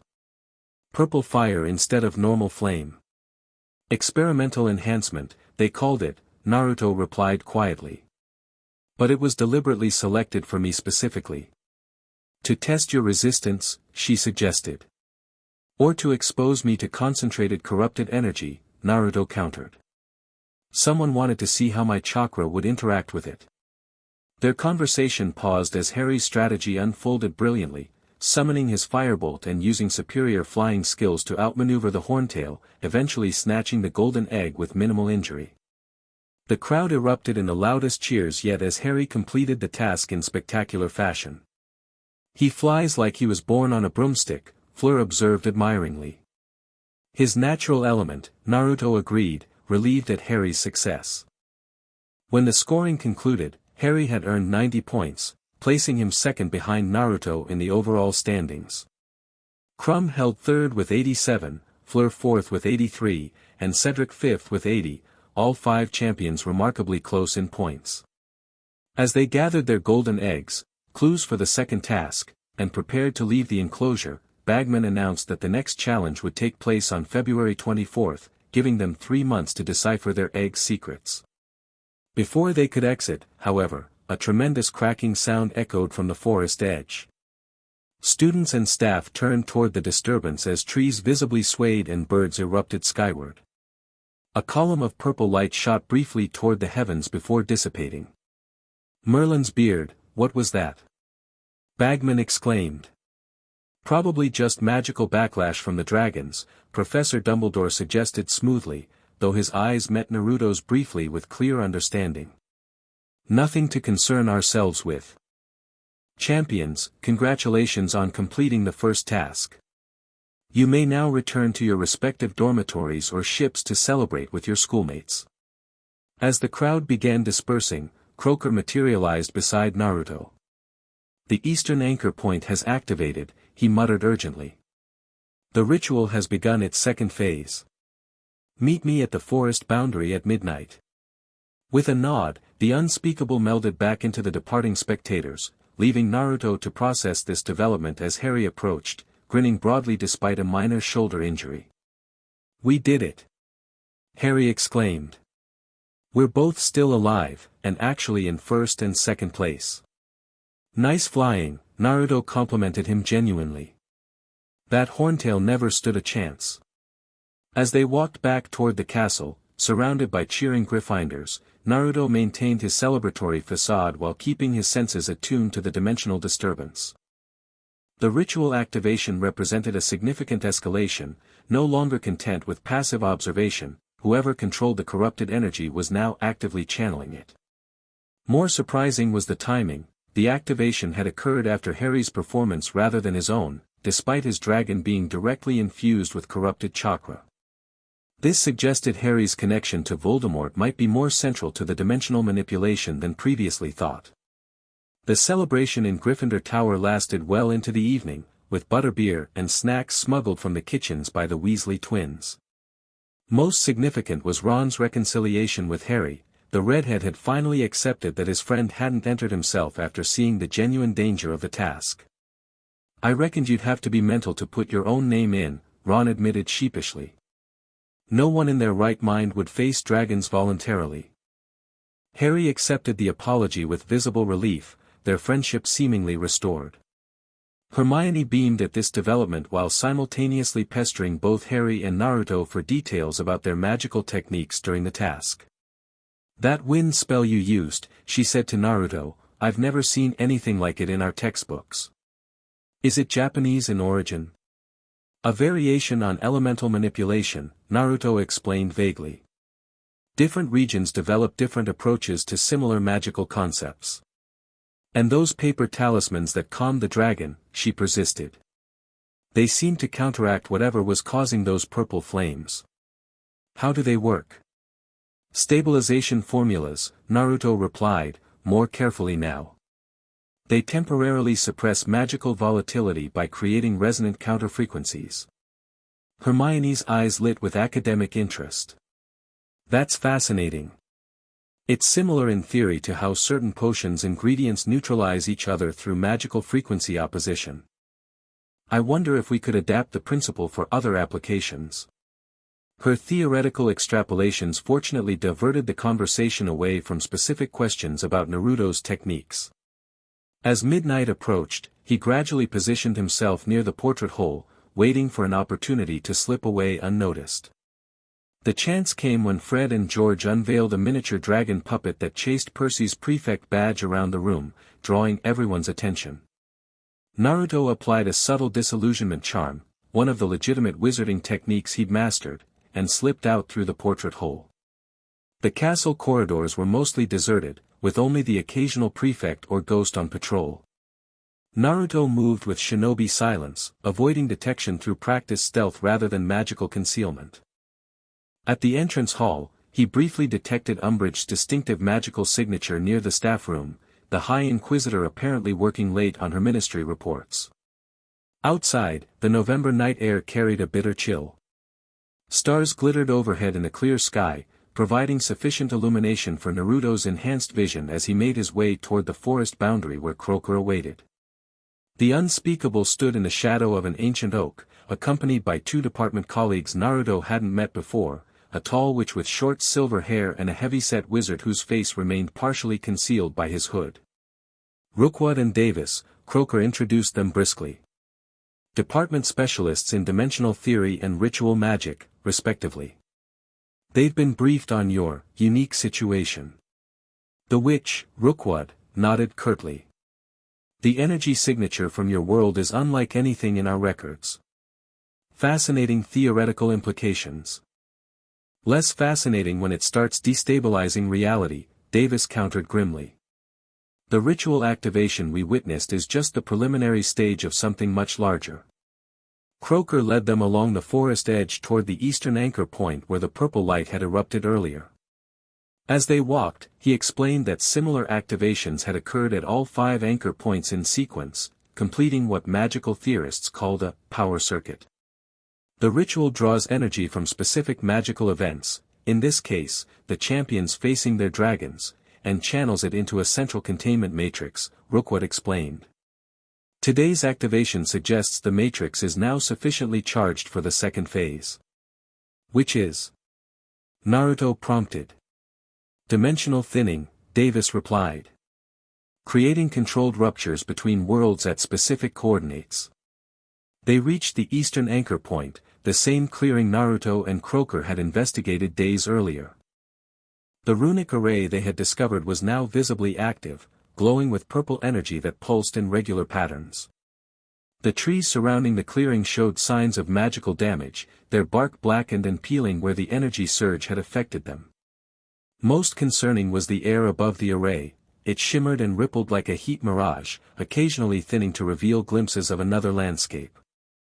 Naruto recognized it immediately, the distinctive red-tinged atmosphere of Kagaya's dimension. A controlled breach, Croaker observed, scanning the phenomenon with his silver instruments. Limited in scope but remarkably stable. Whoever designed this ritual understood dimensional mechanics at a level beyond current magical theory. The question is what they intend to bring through, Rookwood added, casting diagnostic charms around the perimeter.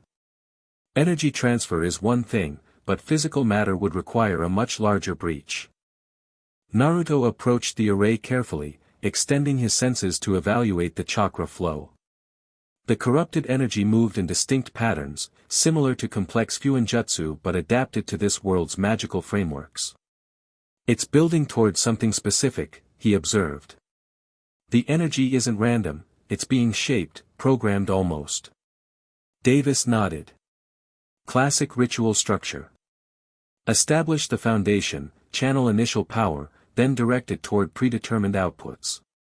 Whatever they're planning culminates in a final activation. During the tournament's conclusion, Naruto guessed. When magical focus from the entire wizarding community concentrates on a single event. The timing fits, Croaker agreed. The question is whether we disrupt it now or monitor until we identify who's controlling it.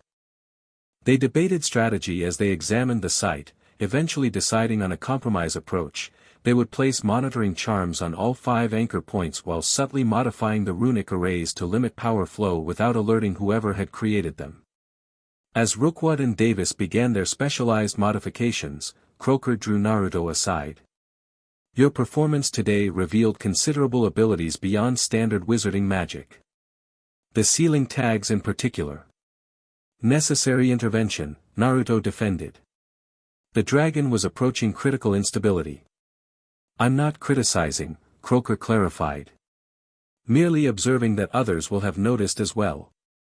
Your cover as a simple transfer student has become less convincing.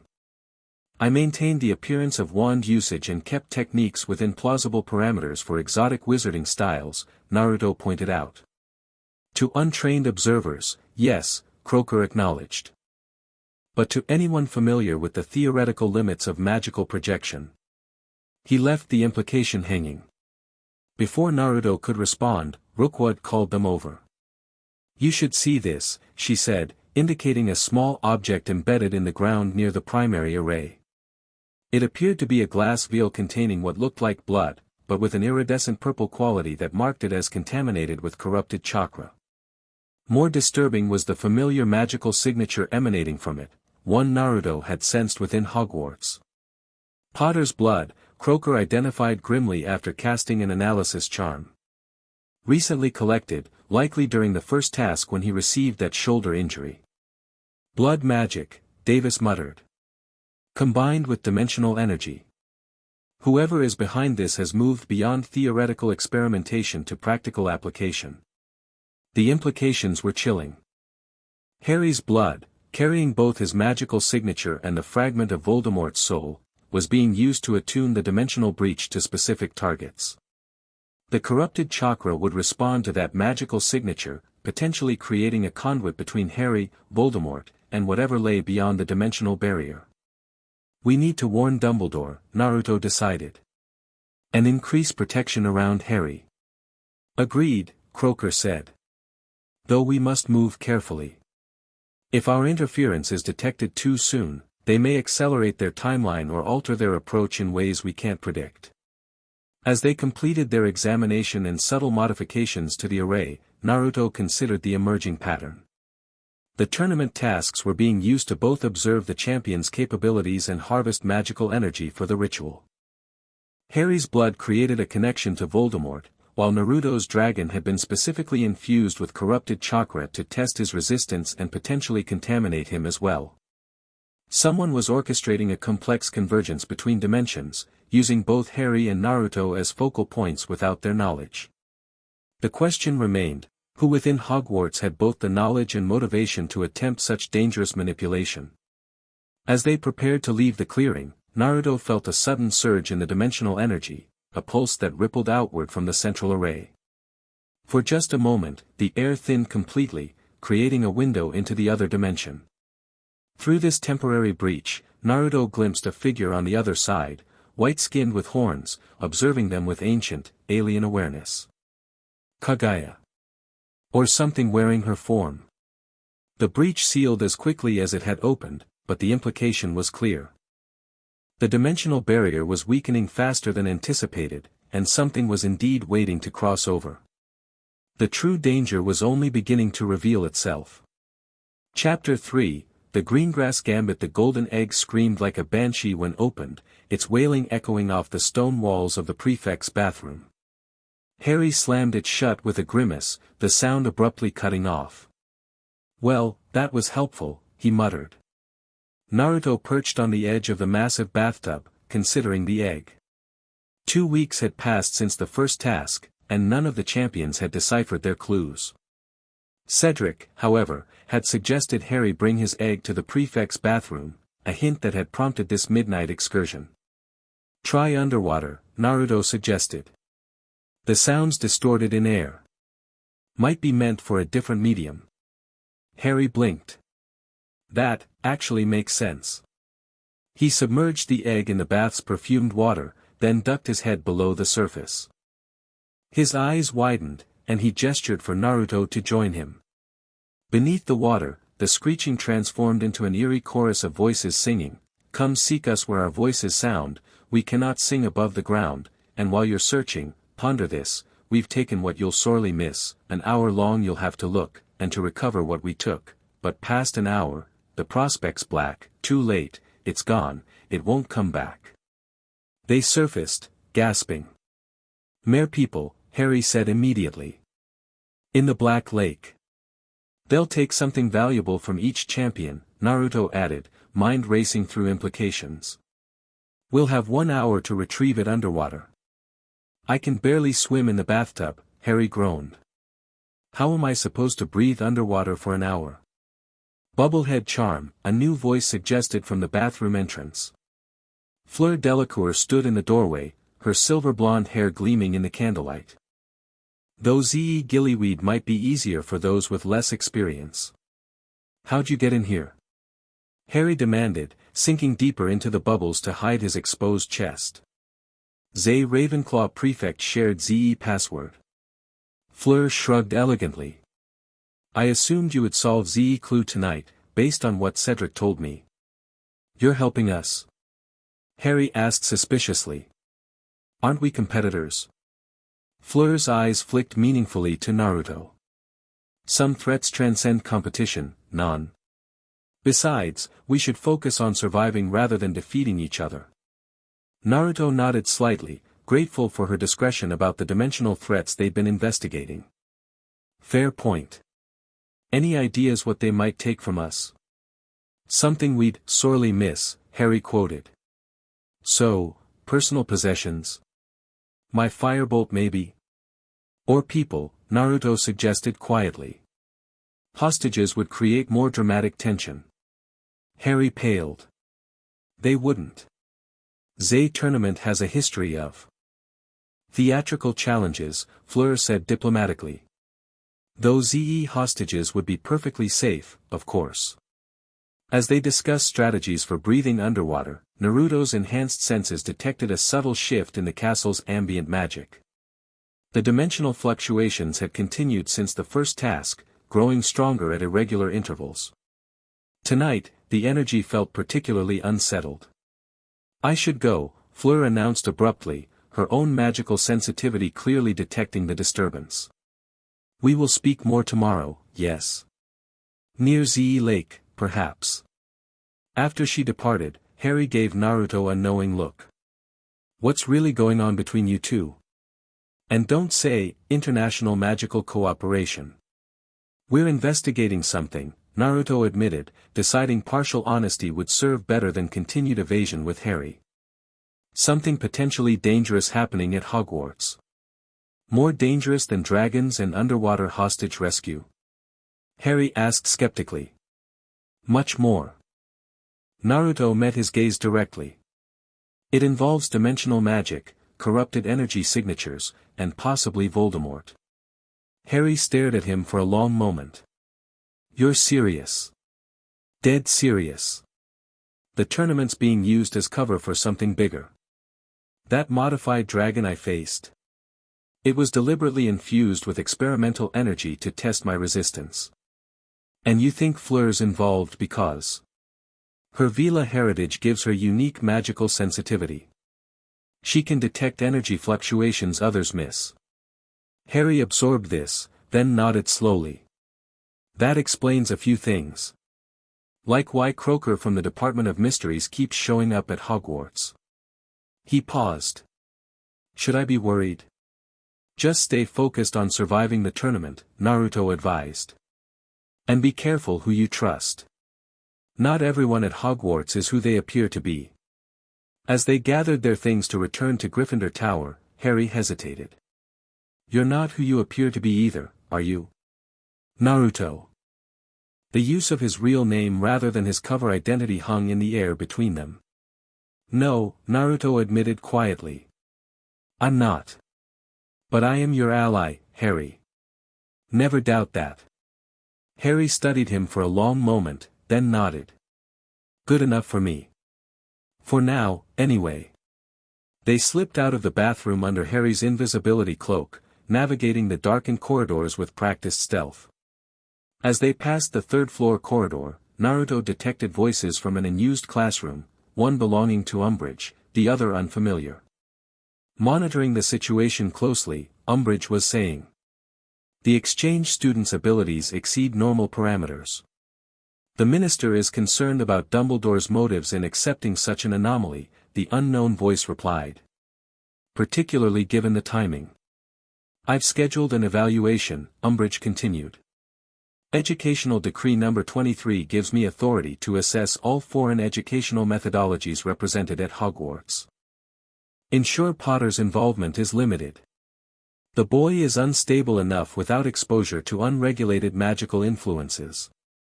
Naruto and Harry exchanged glances but continued past without stopping. When they reached the safety of their dormitory, Harry whispered, "Umbridge is reporting on you specifically to the ministry." "Expected," Naruto replied. "My performance during the first task attracted attention."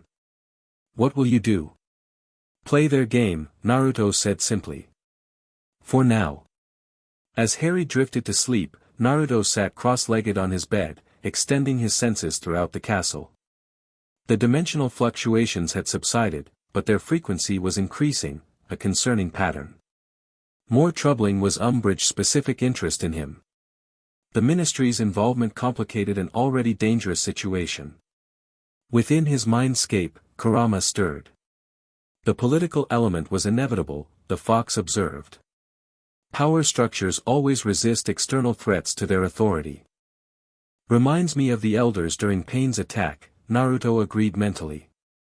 "More concerned with maintaining control than addressing the actual danger." "We need allies within their system," Kurama suggested. "Someone with political connections who can navigate their bureaucracy." Naruto considered this as he monitored the castle's energies. An ally with political connections but independent motivations. Someone with access to information but outside the ministry's direct influence. A name surfaced from his observations of Hogwarts social dynamics, Daphne Greengrass. The Slytherin fifth year whose family held significant influence in wizarding politics while maintaining careful neutrality in the growing conflict. She was intelligent, reserved, and notably unaligned with Malfoy's faction despite their shared house. Tomorrow, he would make contact. The dimensional threat was accelerating, and with the ministry now directly involved in monitoring him, additional allies had become a necessity rather than an option. The chessboard was expanding, pieces moving into position for a game whose true stakes remained hidden to most players. "Today we will evaluate foreign magical methodologies as practiced at Hogwarts," Umbridge announced sweetly, her toad-like smile fixed on Naruto. "Mr. Namikaze will demonstrate approved Japanese techniques while the class observes the differences in approach." The defense against the dark arts classroom had been rearranged, desks pushed back to create an open area in the center. Fifth-year Gryffindors and Slytherins watched with varying degrees of interest as Naruto moved to the designated space. This confrontation had been inevitable following his performance in the first task. Umbridge's strategy was transparent: force him to either reveal unauthorized abilities or appear incompetent by restricting him to basic techniques. "What would you like me to demonstrate, Professor?" Naruto asked politely. "A standard defensive charm, perhaps," Umbridge suggested. "Something equivalent to our Protego, performed in your distinctive style." Naruto nodded, considering his options. He needed to satisfy the evaluation without revealing actual shinobi techniques, while demonstrating enough skill to maintain credibility. In Eastern magical traditions, he began, drawing his wand for appearance's sake, defensive magic focuses on energy redirection rather than solid barriers. He performed a series of deliberate movements, channeling a minimal amount of chakra while maintaining the appearance of standard spellcasting. A shimmer of visible energy formed around him, not a true jutsu, but a controlled chakra manifestation that resembled a magical shield. "Fascinating," Umbridge remarked, her voice dripping with false interest. "And how would this defend against, say, a standard stunning spell?" "Volunteer to demonstrate, Professor," Naruto suggested innocently. Her smile tightened. "Perhaps Mr. Malfoy would assist us." Draco Malfoy stepped forward eagerly, wand already raised. Happy to demonstrate, Professor. Cast when ready, Naruto instructed, maintaining his stance. Stupefy. Malfoy called, a red jet of light shooting from his wand. Rather than forming a solid shield, Naruto subtly shifted his position while channeling chakra to create the illusion of the spell being deflected. To observers, it appeared the stunning spell had curved around him without direct contact. Murmurs rippled through the classroom. Hermione's hand shot into the air immediately. That wasn't a shield charm at all, she observed excitedly. It was more like a deflection field that alters the spell's trajectory rather than blocking it directly. 5 points from Gryffindor for speaking without permission, Miss Granger, Umbridge snapped before turning back to Naruto. Most unusual, Mr. Namikaze. Does this technique work against all spells, or only minor jinxes? The implied challenge was clear. The principle applies broadly, Naruto replied carefully. Though effectiveness varies based on the caster's power and intent. Indeed. Umbridge's smile widened unpleasantly. Perhaps a more substantial demonstration. Mr. Knott, Mr. Crabbe, please join Mr. Malfoy. 3 Slytherins now stood opposite Naruto, wands raised.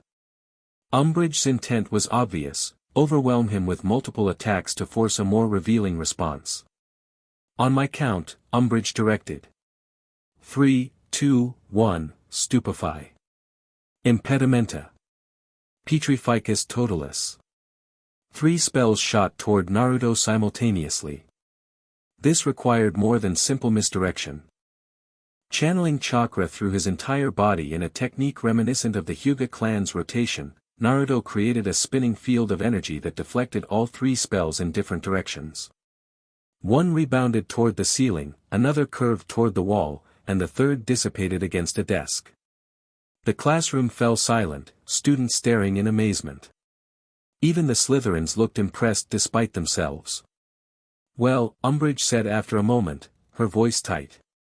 Quite the performance. Though I wonder about its practical applications in standardized examinations. The ministry curriculum emphasizes reproducible techniques rather than individualized methodologies. Different magical cultures develop different approaches to similar problems, Professor, Naruto responded respectfully. Diversity in technique enriches rather than diminishes the field. Umbridge's eyes narrowed at this challenge to her standardization agenda. 10 points from Gryffindor for promoting non-approved methodologies in a ministry-supervised classroom. As students returned to their desks, Naruto noticed Daphne Greengrass watching him with analytical interest rather than the dismissive skepticism displayed by most of her housemates. When their eyes met briefly, she didn't look away but gave a nearly imperceptible nod of acknowledgement. The remainder of the lesson consisted of reading more chapters from Slinkard's defensive theory textbook, with Umbridge occasionally making pointed remarks about proper magical education versus unreliable foreign variations. When the bell finally rang, students gathered their books with evident relief. Mr. Namikaze, remain behind, Umbridge called sweetly.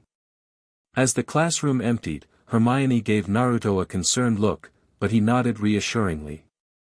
Once alone with Umbridge, he maintained a respectfully attentive posture while remaining alert for any aggressive movement. Your demonstration today was most illuminating, Umbridge began, arranging papers on her desk with meticulous precision. Though not in the way you perhaps intended. Professor. The Ministry has been monitoring unusual magical activity at Hogwarts since term began, she continued. Energy signatures that don't conform to established thaumaturgical patterns. Your arrival coincided with these anomalies. So the Ministry had detected the dimensional fluctuations independently of the Department of Mysteries. Interesting. I'm not sure I understand, Professor, Naruto replied carefully. My magical training follows established Eastern traditions. Does it? Umbridge smiled thinly. The Department of International Magical Cooperation has been in contact with the Japanese Magical Embassy. Their representatives seem curiously vague about your specific educational background. A direct challenge to his cover identity. Naruto maintained his composed expression while rapidly assessing options. Dumbledore and Croaker had established his credentials through official channels, but clearly Umbridge had conducted her own investigation. International magical education records are often incomplete, he offered. Particularly for specialized training programs. Indeed. Umbridge's eyes gleamed with satisfaction at having unsettled him. Educational Decree Number 24, which the Minister will sign tomorrow, grants me authority to individually assess and potentially restrict students whose magical methodologies pose security concerns for Hogwarts. The threat was unmistakable.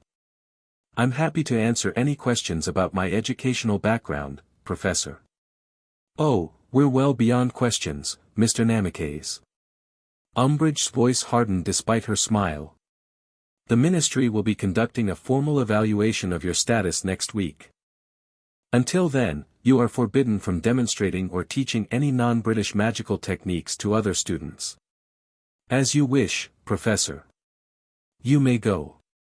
She returned to her paperwork, a picture of bureaucratic authority. Naruto exited the classroom, mind racing through implications. The Ministry was moving against him directly, separate from Croaker's Department of Mysteries.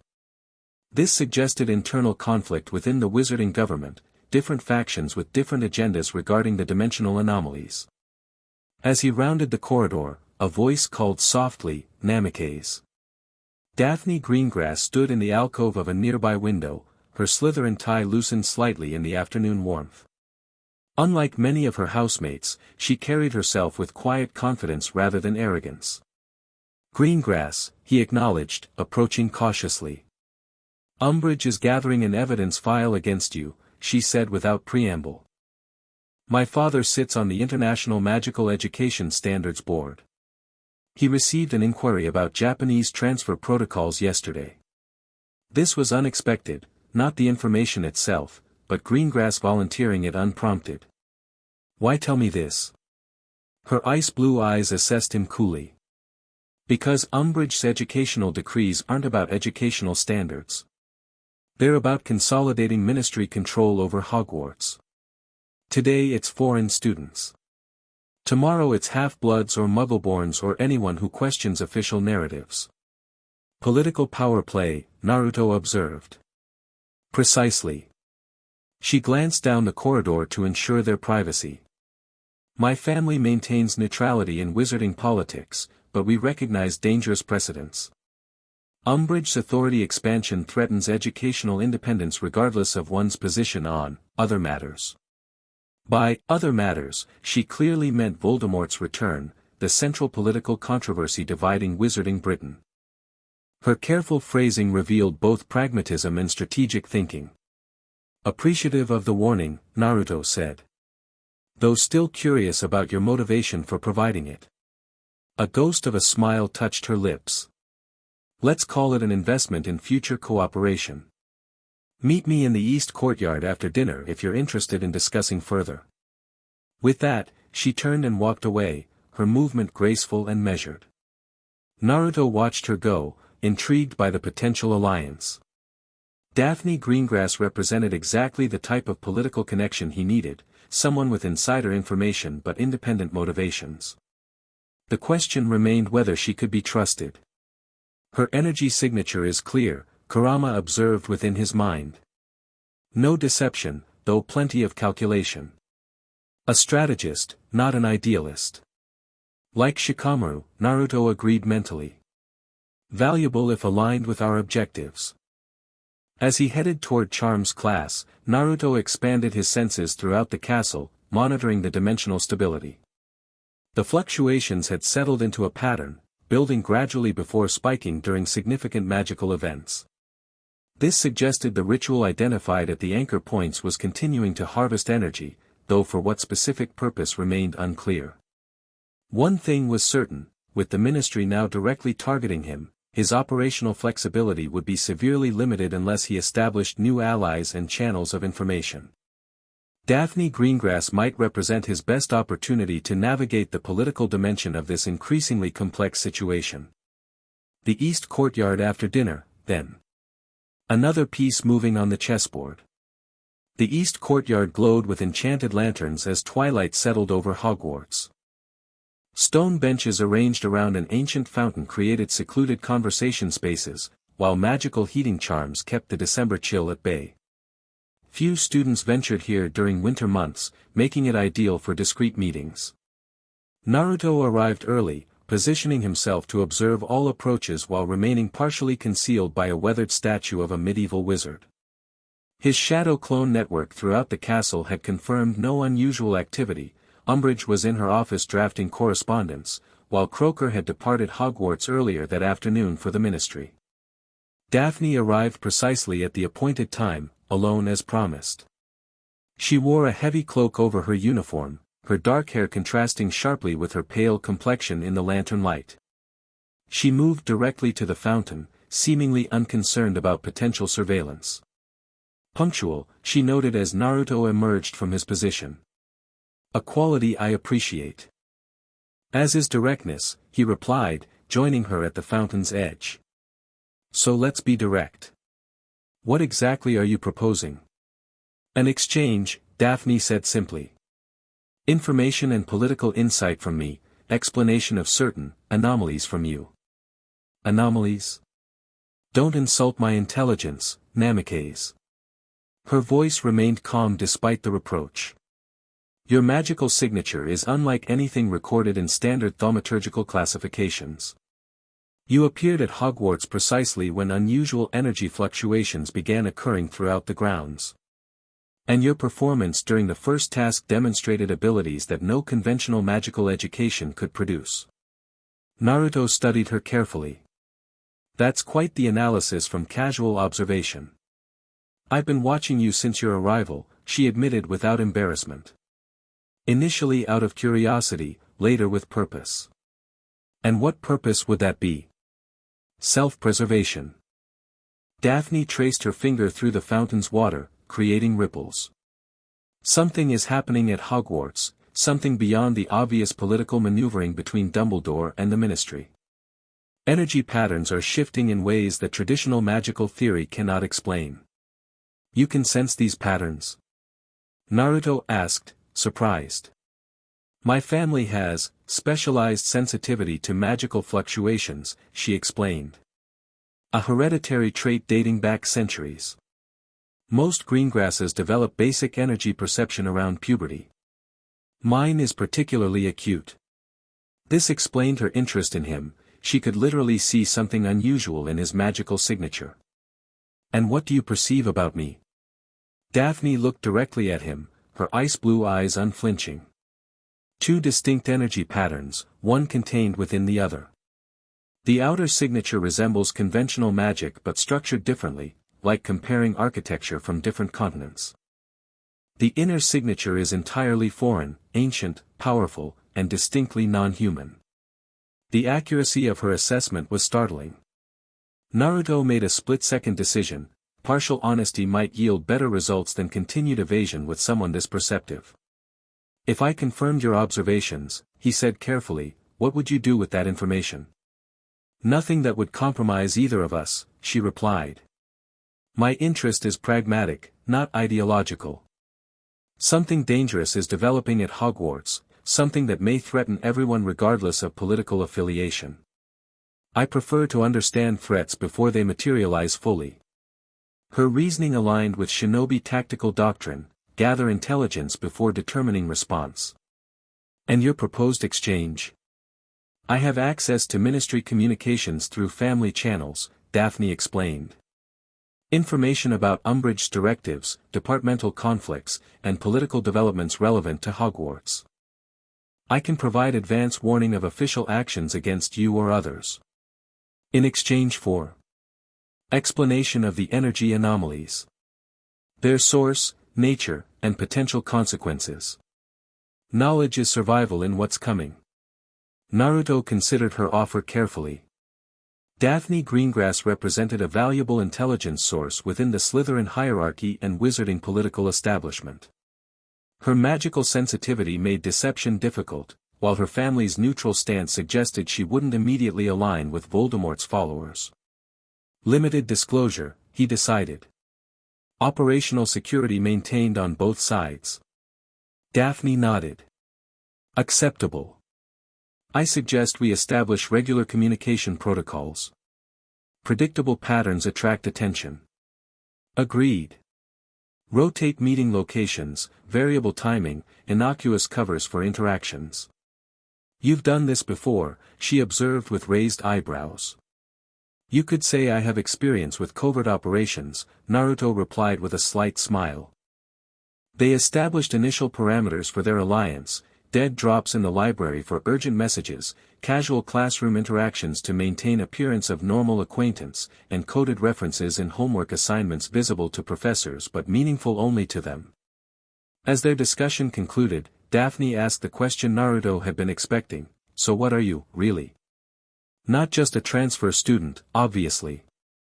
That's a complex question, he replied. The simplified version is that I'm from somewhere else entirely, investigating dimensional anomalies that pose significant threats to both my world and yours. She absorbed this without visible shock. Interdimensional traveler. That explains the energy signature discrepancies. She studied him for a moment. And the entity within you? An ally. A very ancient, very powerful ally.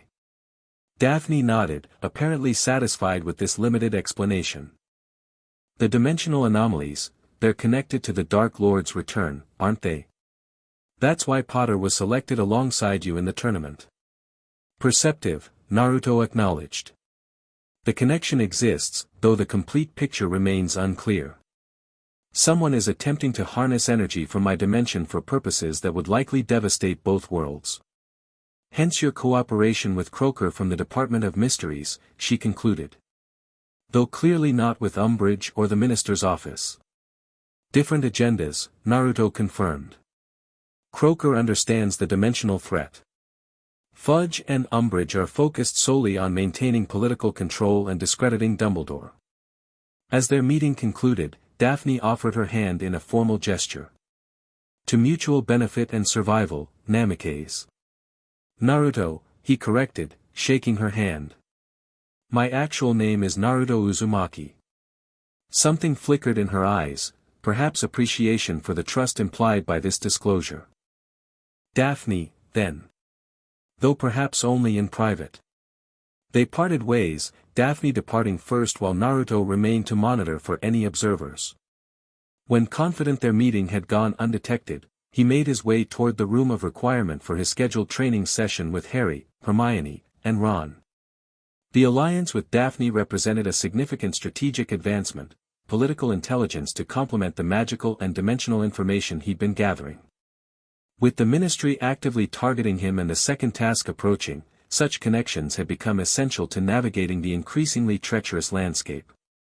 What remained uncertain was how this new piece would ultimately fit into the larger game, and whether Daphne Greengrass would become merely an ally of convenience or something more significant in the conflicts to come.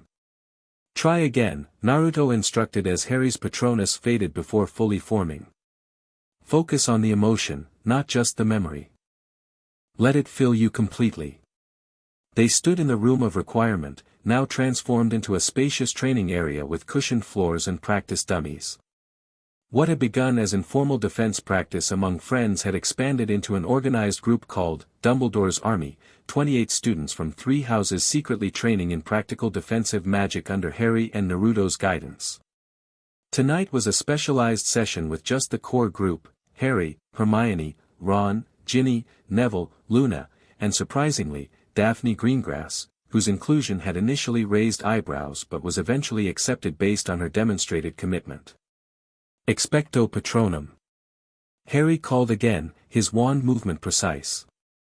This time, the silvery mist coalesced into a majestic stag that cantered around the room before dissolving. Excellent! Hermione exclaimed from where she was practicing with Ron.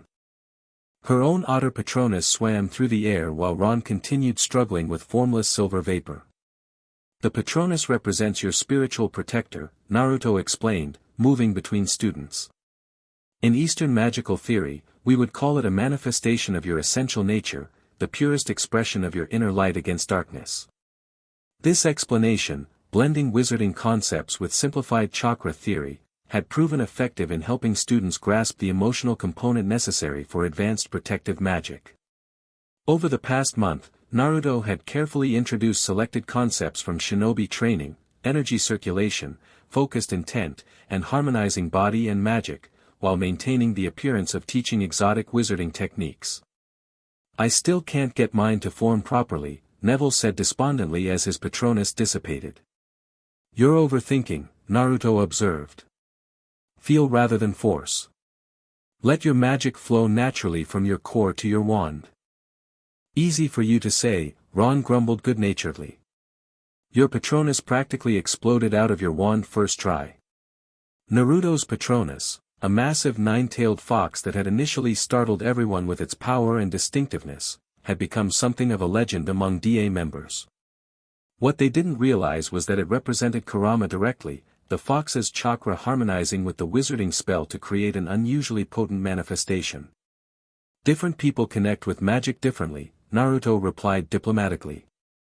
"Some techniques will come easier to you than others."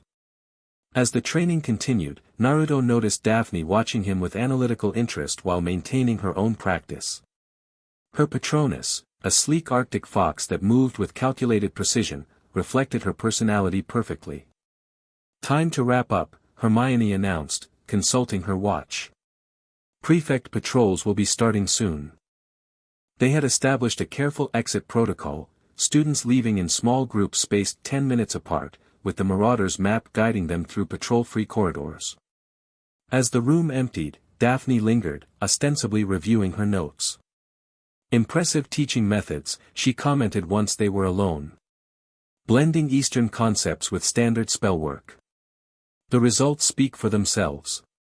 "Thanks," Naruto replied, restoring practice dummies to their original positions. "Any updates from your sources?" "Several," Daphne confirmed, activating privacy charms around them with practiced ease. "Umbridge is planning another educational decree, number 26, banning student gatherings of 3 or more without explicit approval. Directly targeting your little defense group, obviously." "Expected," Naruto nodded. "What else?" "The evaluation of your status has been scheduled for January 15th. A representative from the Department of International Magical Cooperation will conduct a comprehensive assessment of your magical abilities and educational background." This was concerning but not unexpected. "Can it be delayed?" "Possibly," Daphne considered. "My father could raise procedural objections through the Education Standards Board. But the more interesting information concerns interdepartmental conflicts at the ministry." She extracted a small notebook from her robes, opening to a marked page. "Croker's Department of Mysteries has formally requested jurisdiction over all anomalous magical phenomena at Hogwarts, citing specialized expertise." Fudge rejected the request, instead creating a new ministry task force under Umbridge's authority to investigate unauthorized magical experimentation. "They're fighting over who gets to investigate the dimensional fluctuations," Naruto concluded. "Without actually acknowledging what they're investigating." "Precisely. But here's what's truly interesting," Daphne lowered her voice despite the privacy charms. "There's a prophecy involved. Something housed in the Department of Mysteries that specifically references interdimensional convergence. My father overheard Croker discussing it with Madame Bones." "A prophecy." That explained the department's immediate interest in his arrival and their willingness to grant him operational autonomy despite his alien origin. "Any details about its contents?" "Nothing specific," Daphne admitted. "Only that it predates the founding of Hogwarts and mentions the meeting of worlds at the nexus of fate and the fox who walks between dimensions." Naruto exchanged mental glances with Kurama.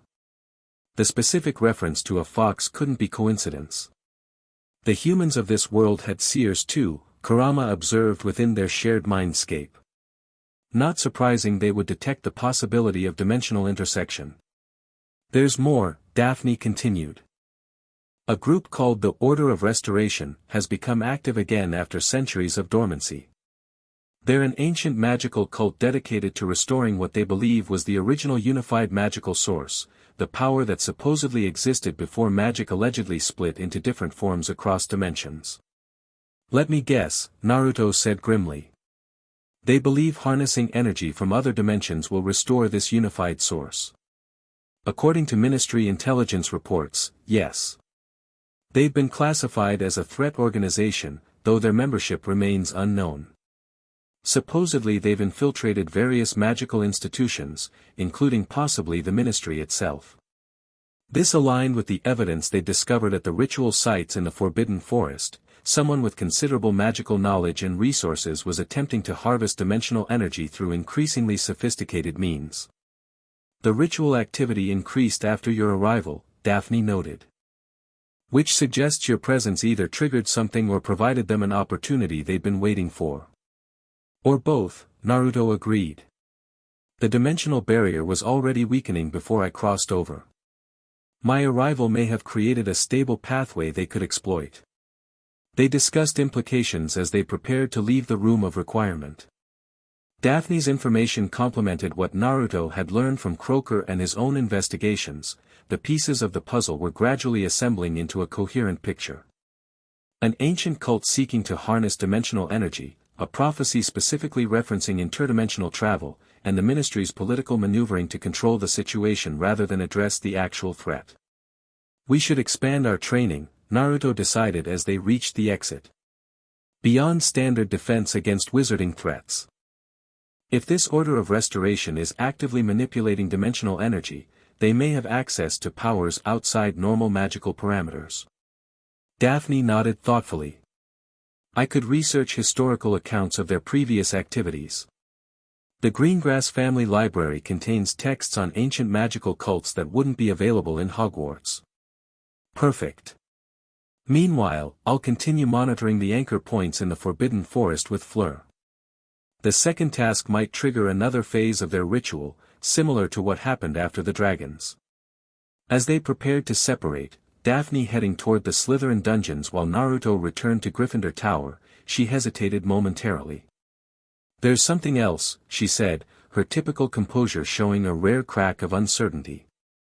Something personal I've noticed during our training sessions. What is it? Naruto asked, curious about what could unsettle her normally imperturbable demeanor.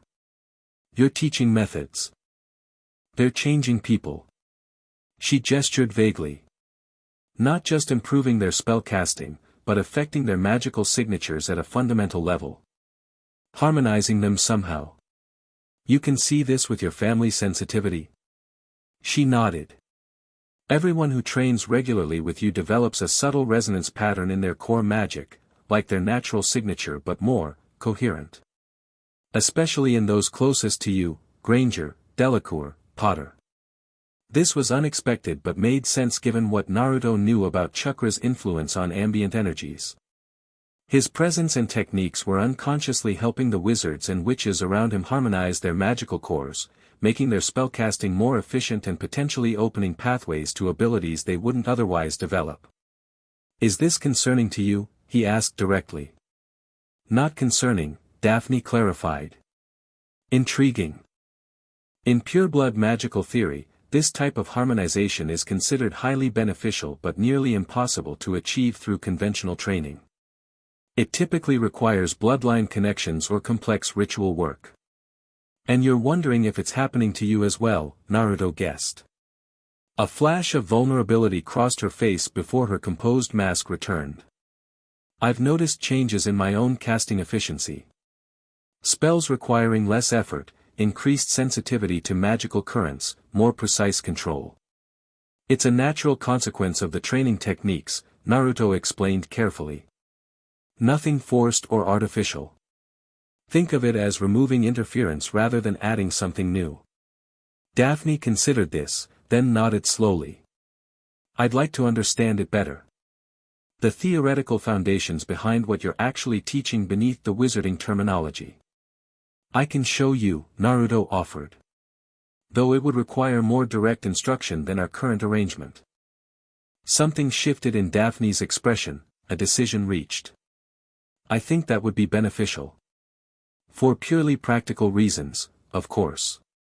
Of course, Naruto agreed, noting the slight flush that belied her businesslike tone. Tomorrow evening, same location. Acceptable. With that, she turned and disappeared down the corridor toward the dungeons, her movements as precise and measured as ever. Naruto watched her go, reflecting on this development. Daphne Greengrass had begun as a strategic alliance of convenience, but was evolving into something more complex, a student, a confidant, perhaps eventually a true ally rather than merely an information source. The subtle changes she detected in those training with him represented an unexpected consequence of his presence in this world. His chakra was influencing the ambient magic of Hogwarts itself, gradually harmonizing it with the energy patterns from his dimension. Whether this would ultimately strengthen or weaken the barriers between worlds remained to be seen. As he made his way back to Gryffindor Tower under a disillusionment charm, Naruto monitored the castle's energy patterns. The dimensional fluctuations maintained their concerning rhythm, building gradually toward what he suspected would be another spike during the second task in February. The prophecy Daphne had mentioned troubled him. The fox who walks between dimensions suggested his arrival had been anticipated centuries ago. Such foreknowledge implied a predetermined role in whatever convergence was occurring between worlds. Naruto had never been comfortable with prophecies. In his experience, destiny was shaped by choices rather than predetermined paths. Yet here he was, apparently fulfilling a prophecy made long before his birth in a dimension not his own. Prophecies are merely possibilities glimpsed across time, Kurama commented within their shared consciousness. The seers of this world saw potential futures, not absolute destinies. Still concerning that they saw me specifically, Naruto replied mentally. Or at least, someone connected to you. Our chakra signature is distinctive across dimensions, Kurama acknowledged. A sensitive enough seer might detect such a powerful potential intersection. As they discussed implications, Naruto's shadow clone network reported unusual activity near the castle's astronomy tower, multiple magical signatures converging in what should have been an empty classroom at this hour. Changing direction, Naruto moved silently through the corridors, enhancing his disillusionment charm with subtle chakra manipulation to render himself nearly undetectable. As he approached the astronomy tower, he identified the signatures: Professor Trelawney, McGonagall, Dumbledore, and unexpectedly, Umbridge. The fact remains, Dumbledore, that Educational Decree 25 gives me the power to inspect, place on probation, and dismiss any teacher I feel is not performing to the standards required by the Ministry of Magic, Umbridge was saying as Naruto positioned himself near the partially open door. I am well aware of that, Dolores, Dumbledore replied pleasantly. However, Professor Trelawney's recent predictions regarding anomalous magical manifestations have proven remarkably accurate. Perhaps you might reconsider in light of this evidence. Evidence? Umbridge's voice dripped with contempt. Fortune-telling is hardly evidence, headmaster. Particularly from someone with such a spotty predictive record. I have seen it. Trelawney interjected, her voice shaking but determined. The convergence approaches. The barriers between worlds grow thin. The Ancient One stirs beyond the veil, seeking the vessel prepared for its return. You see. Umbridge said triumphantly. Nonsensical dramatics. This is precisely why divination should be removed from the curriculum entirely. McGonagall, who Naruto knew had little personal regard for Trelawney's subject, nevertheless intervened. Sybil has been a member of this faculty for 16 years, Dolores. Her recent observations align with independently verified magical anomalies detected by the Department of Mysteries. The Department of Mysteries, Umbridge repeated coldly, has exceeded its mandate in multiple areas. Minister Fudge is addressing these jurisdictional overreaches personally. How interesting, Dumbledore mused. I wasn't aware the minister considered interdimensional energy fluctuations a political rather than magical concern. A tense silence followed this direct reference to the very phenomenon the ministry was attempting to either control or deny. Finally, Umbridge spoke again, her voice dangerously sweet. Professor Trelawney, you are hereby placed on probationary status. Your classes will be subject to weekly inspection, and any further, apocalyptic predictions will be considered grounds for immediate dismissal.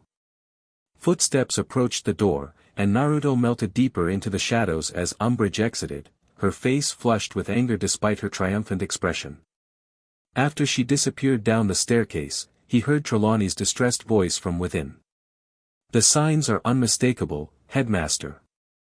The convergence of the 7 celestial houses with the ancient runes of power indicates dimensional instability accelerating toward a critical threshold. The vessel walks among us, unaware of its purpose. I believe you, Sybil, Dumbledore assured her gently. And appropriate measures are being taken. However, discretion has become essential given the Ministry's political concerns. Politics. McGonagall scoffed. While potentially catastrophic magical phenomena manifest throughout the grounds, the Ministry's priorities are unconscionable. Yet understandable from their perspective, Dumbledore countered. Acknowledging dimensional instability would mean acknowledging the potential return of greater threats.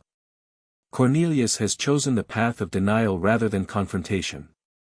Their voices faded as they moved deeper into the tower, but Naruto had heard enough.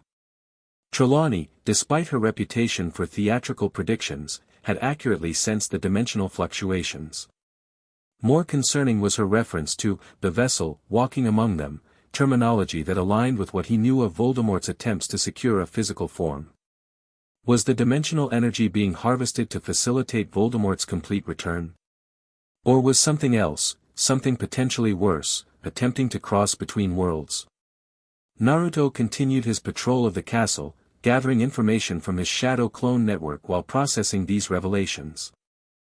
By the time he returned to Gryffindor Tower, a clearer picture had emerged. The dimensional threat, Voldemort's return, and the tournament had converged into a single complex situation with multiple factions pursuing conflicting agendas. The Ministry sought to maintain political control while denying fundamental threats. Dumbledore and his allies acknowledged the dangers but operated under increasing restrictions. The Department of Mysteries pursued scientific understanding of the dimensional phenomena. And somewhere in the shadows, the Order of Restoration worked to harness energies they couldn't possibly control for purposes only they fully understood. In the center of this web stood Harry Potter, carrying a fragment of Voldemort's soul that somehow connected to the dimensional anomalies. And alongside him, Naruto himself, the interdimensional traveler whose arrival had accelerated events prophesied centuries before. Tomorrow's training session with Daphne would need to expand beyond magical harmonization. If they were to navigate the coming convergence, she and others would need to understand the true nature of chakra and its interaction with this world's magic. The time for limited disclosure had passed. The chessboard had expanded beyond political machinations to existential threats. And the next move would require unprecedented cooperation across houses, bloodlines, and dimensions. Focus on your magical core, Naruto instructed, sitting cross-legged opposite Daphne in the room of requirement. Visualize it as a sphere of energy at your center. Not in your chest or abdomen, but deeper, at the foundation of your being. The room had transformed into a meditation space, soft lighting, cushioned floor, and ambient sounds of gentle flowing water. Daphne sat with perfect posture, eyes closed, following his guidance with characteristic intensity. I see it, she murmured. Silvery blue, pulsing in rhythm with my heartbeat. Good. Now imagine pathways extending from that core throughout your body, like blood vessels but carrying pure magical energy instead. This was the first stage of basic chakra awareness training, adapted for wizards whose energy systems differed subtly from shinobi. Over the past week, Naruto had discovered that wizarding magic relied on similar principles to chakra but with different circulation patterns and expression methods. The pathways are uneven, Daphne observed, brow furrowing slightly. Some flow smoothly, others feel constricted. Natural for untrained systems, Naruto explained.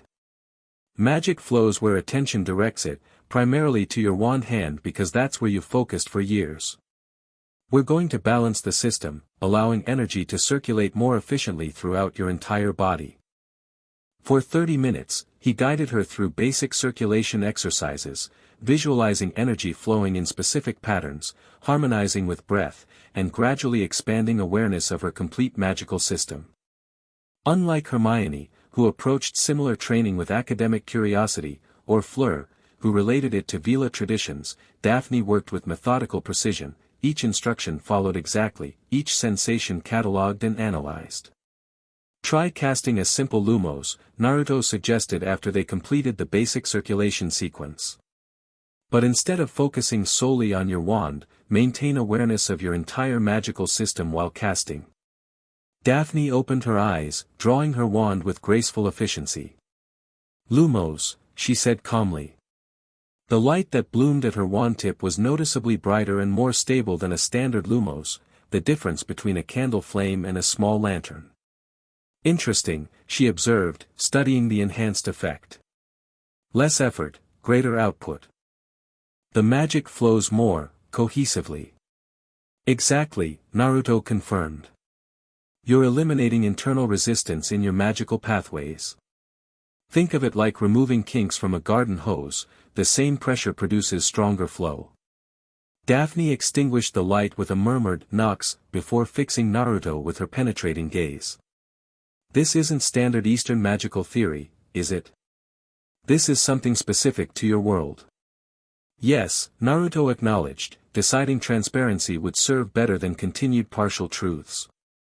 In my dimension, we call this energy chakra, a combination of physical and spiritual energies that flow through specific pathways called meridians. Similar to ancient Chinese magical theory, Daphne noted. Though clearly more developed. The principles translate across dimensions, Naruto explained. Your magic and our chakra share fundamental properties, they're expressions of the same universal energy, just manifested through different evolutionary pathways. Daphne absorbed this with thoughtful silence, then asked the question he'd been expecting, and what you're teaching us, these harmonization techniques, how do they relate to what the Order of Restoration is attempting? Opposite approaches to the same recognition, Naruto replied. They seek to force convergence between dimensional energies through external ritual manipulation. I'm teaching natural harmonization that respects the integrity of each individual's energy system. Like the difference between conquest and diplomacy, Daphne suggested. Both seek union, but through fundamentally different methods and with different outcomes. Exactly. Naruto was impressed by her intuitive understanding. The Order's approach creates corruption and instability. Natural harmonization strengthens both systems while maintaining their distinct properties. They continued training, moving from basic awareness to more complex circulation exercises. Daphne proved an exceptionally apt student, her family's inherent sensitivity to magical energies providing a foundation that accelerated her progress beyond what would normally be possible for wizards encountering these concepts for the first time. There's something I haven't shared, Daphne said as their session neared completion. Something potentially relevant to your investigation. Naruto gave her his full attention. Go ahead. The Greengrass family grimoire contains references to what we now call the Order of Restoration, she explained, voice dropping despite their privacy charms. Centuries ago, they were known as the Brotherhood of the Unified Source. My ancestor, Hyperion Greengrass, was briefly affiliated with them before denouncing their methods as abomination against nature's design. What specifically concerned him? Naruto asked. Their core ritual involved blood sacrifice to create what he called tears in the veil between worlds. Daphne's typically composed expression showed rare discomfort. According to his accounts, they successfully opened a temporary pathway to another dimension during the summer solstice of 1247. Something came through, something that killed 3 members instantly and drove 4 more to madness. Did he describe what came through? Naruto pressed, suddenly intensely focused. Daphne hesitated. His description was limited. He called it a shadow with burning eyes and hunger-given form. But the most concerning detail was that it seemed to seek a specific person, someone it called vessel of the divine tree. The divine tree. Kagaya's source of power. This couldn't be coincidence. After this incident, the Brotherhood fragmented, Daphne continued. Some members believed they had failed procedurally, that with proper preparation, they could control whatever emerged. Others, including my ancestor, believed the entire approach was fundamentally flawed and dangerous. And the grimoire, does it contain details about the ritual itself? She nodded. Partial information. Hyperion recorded what he knew to warn future generations. The ritual required 5 anchor points arranged in a specific geometric pattern, with a central focus where dimensional energies would converge. Each anchor needed to be fed with magical power of increasing potency, building toward a final activation during a moment of significant magical convergence. This aligned precisely with what they had discovered in the Forbidden Forest, the 5 anchor points forming a pentagram around a central focus, each activated sequentially during moments of high magical output such as the tournament tasks. There's more, Daphne added. The ritual specifically required blood from individuals with unique magical signatures, particularly those with connections to other dimensions or entities. Like Harry's connection to Voldemort, Naruto murmured. Or my connection to Kurama. Kurama? Daphne questioned. Naruto had spoken the name without thinking. After a moment's consideration, he decided complete disclosure was now necessary. The entity within me, the second energy signature you detected. Kurama is a 9-tailed fox spirit from my world, a being of immense chakra power. We share this body through a specialized sealing technique. To her credit, Daphne showed remarkable composure at this revelation. A voluntary symbiotic relationship, then? Not possession or parasitic attachment. Voluntary partnership, Naruto confirmed. We've been together since my birth, though not always harmoniously. I suspected something similar, she admitted. The interaction patterns between your energy signatures show mutual support rather than competition or dominance. Her analytical acceptance of information that would terrify most wizards reinforced Naruto's growing respect for her mental flexibility.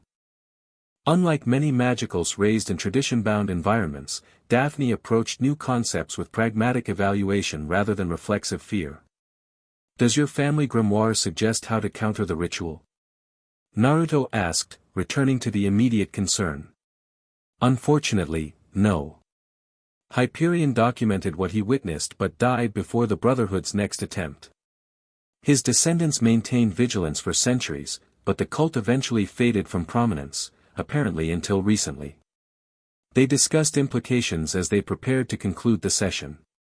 The historical connection provided valuable context for the current activities. The Order of Restoration was clearly attempting to recreate and refine a ritual that had partially succeeded centuries ago, leveraging modern magical knowledge and the unique opportunities presented by the Triwizard Tournament. The second task is less than 3 weeks away, Naruto noted. If they follow the pattern established during the first task, they'll attempt another activation using the magical energy generated by the champions. We should warn the others, Daphne suggested.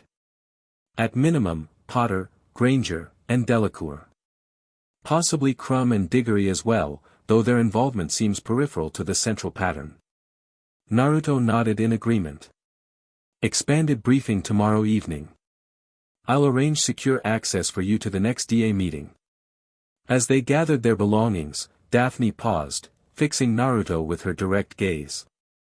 You said we're practicing the opposite approach to what the Order seeks, natural harmonization rather than forced convergence. Does that mean we're actively counteracting their ritual simply by training this way? To a limited extent, yes, Naruto confirmed.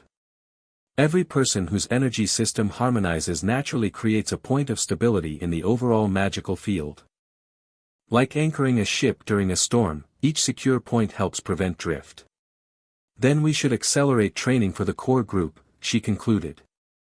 Focus on advanced harmonization techniques for those most capable of implementing them quickly.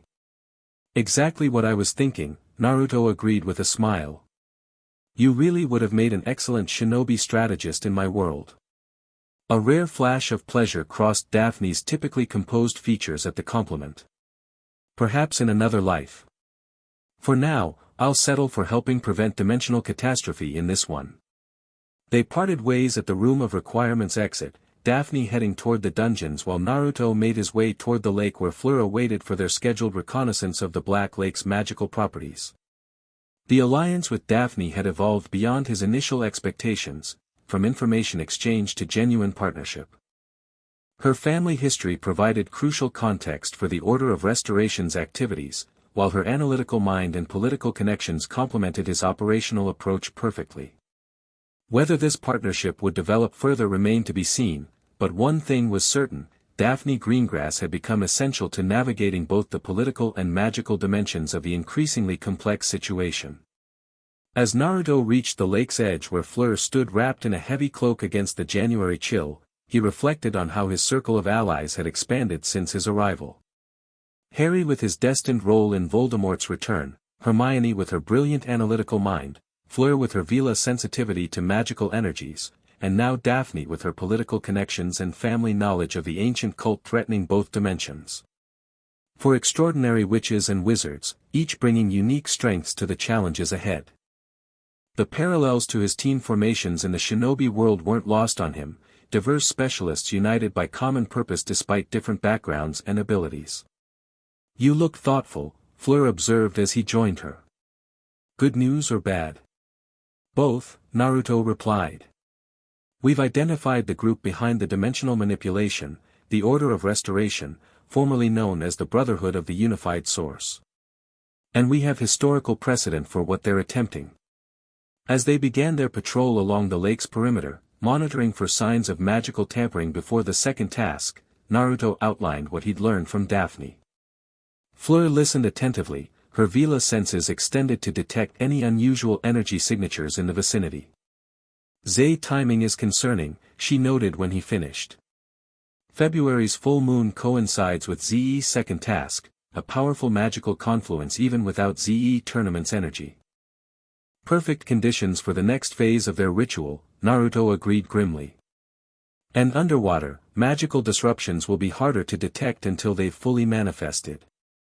They continued their patrol, discussing strategy while monitoring the lake's magical boundaries. The merpeople's territory showed no signs of tampering yet, but several locations along the southern shore revealed subtle disturbances in the ambient magic, preparation sites for what would likely become underwater anchor points similar to those in the forest. As twilight descended over the grounds, Fleur and Naruto concluded their reconnaissance with a clearer understanding of the threats facing the second task. The Order of Restoration was expanding their ritual network, creating underwater extensions to harness the magical energy that would be generated when 5 champions entered the merpeople's domain simultaneously. "We should inform Croaker," Fleur suggested as they headed back toward the castle. "His department has specialized equipment for underwater magical detection." "Agreed. Though we'll need to be careful, Umbridge has been monitoring all communication with the Department of Mysteries." They parted at the castle entrance, Fleur returning to the Beauxbatons carriage while Naruto headed toward the Olori to send a coded message to Croaker. As he walked through the corridors, he detected a familiar magical signature approaching, Hermione, moving quickly and purposefully in his direction. "There you are," she exclaimed upon seeing him. "I've been looking everywhere. Something's happened, you need to come quickly." The urgency in her voice immediately put Naruto on alert. "What is it?" "It's Harry," she explained as they hurried through the corridors. "His scar, it's worse than ever. He collapsed during divination, had some kind of vision. He says Voldemort is extremely happy about something that's just happened." "Where is he now?" "Hospital wing. Ron's with him. Dumbledore's been notified but hasn't arrived yet." They reached the hospital wing to find Harry sitting on the edge of a bed, pale and shaking slightly while Ron hovered nearby with evident concern. Madame Pomfrey was preparing a calming draught at her medicine cabinet. "Harry," Naruto approached carefully. "What did you see?" "Not see exactly," Harry clarified, voice strained. "Feel. Voldemort's emotions, extreme happiness, like he's just received incredible news. The kind of happiness that makes you feel sick inside." "When exactly did this happen?" Naruto asked, immediately thinking of the Order's activities. "About 20 minutes ago," Ron supplied. "Middle of divination. Just collapsed right out of his chair, holding his scar like it was burning through his skull." 20 minutes ago aligned precisely with when Naruto and Fleur had detected a subtle magical pulse from the lake's southern shore, a brief but distinct fluctuation in the dimensional stability. The timing couldn't be coincidence. Did you sense anything specific about what caused this happiness? Naruto pressed carefully. Any images, names, locations? Harry closed his eyes, concentrating. Something about a breakthrough. A pathway becoming clear. And a name, not spoken directly, but associated with whatever happened. Rastaban or Rastavan, something like that. Rastaban, Hermione gasped. It's a star in the constellation Draco. Associated in ancient astronomy with the head of the serpent. Before they could discuss further, the hospital wing doors opened to admit both Dumbledore and, unexpectedly, Professor Snape. The headmaster's expression was grave, while Snape's face remained impassive despite the tension evident in his posture. Mr. Potter, Dumbledore approached with measured steps. Ms. Granger explained what occurred. I believe it would be beneficial for Professor Snape to examine your connection more thoroughly. Harry's expression darkened at the suggestion. You mean legilimency? You want him in my head? I assure you, Potter, Snape said coldly, I have no more desire to explore your mind than you have to permit it. However, the headmaster believes this incident may have broader implications. The unspoken reference to the dimensional threats hung in the air between those aware of the situation. Naruto observed the dynamics carefully, Dumbledore's concern, Snape's reluctant involvement, and Harry's instinctive resistance. There may be another approach, Naruto suggested carefully. In Eastern magical traditions, we practice a technique for shared meditation that allows guided access to emotional imprints without invasive mind reading. All eyes turned to him with varying degrees of surprise and skepticism. An interesting suggestion, Dumbledore said thoughtfully. Would this technique allow us to examine the emotional resonance without fully exposing Mr. Potter's private thoughts? Yes. It's more selective than legilimency, focusing specifically on the connection point rather than general mental content. Snape's eyes narrowed suspiciously. I was unaware Japanese magical education included specialized alternatives to established mental arts. Regional variations developed to address specific needs, Naruto replied smoothly. This technique was designed for treating magical traumatic imprints without causing additional psychological damage. After brief discussion, they agreed to attempt Naruto's approach before resorting to legilimency. Madame Pomfrey cleared a private area of the hospital wing, erecting screening charms for privacy while Naruto prepared Harry for the procedure. This will feel unusual but shouldn't be painful, he explained as Harry sat cross-legged on the bed. I'll guide you to the connection point, then create a kind of viewing window that allows us to observe the emotional impression without being fully immersed in it. What Naruto described as an Eastern technique was actually a modified version of the shared mindscape connection he used with Kurama, adapted to work with wizarding mental structures. By channeling chakra in a specific pattern, he could create a controlled connection to Harry's consciousness, focusing specifically on the area influenced by the foreign soul fragment. Dumbledore and Snape watched with undisguised interest as Naruto placed his fingertips gently on Harry's temples, establishing the initial connection. Within moments, both Naruto and Harry entered a meditative state, their breathing synchronized as the technique took effect. Inside Harry's mindscape, Naruto navigated carefully, respecting private memories while following the distinctive energy signature of the Horcrux connection. Unlike the bright, open landscape of his own mindscape, Harry's mental architecture appeared as Hogwarts itself, corridors and rooms representing different aspects of his consciousness. The connection to Voldemort manifested as a dark, forbidding door located in what resembled the dungeons of this mental castle. Dark energy seeped around its edges, pulsing with malevolent purpose. This is it, Naruto said within the shared mindscape. The connection point. We don't need to open the door, just examine the recent energy signature. Using carefully controlled chakra, Naruto created what appeared as a viewing window beside the door, a technique similar to how he accessed specific memories within his own mind. Through this window, they could observe the emotional imprint without directly engaging the connection.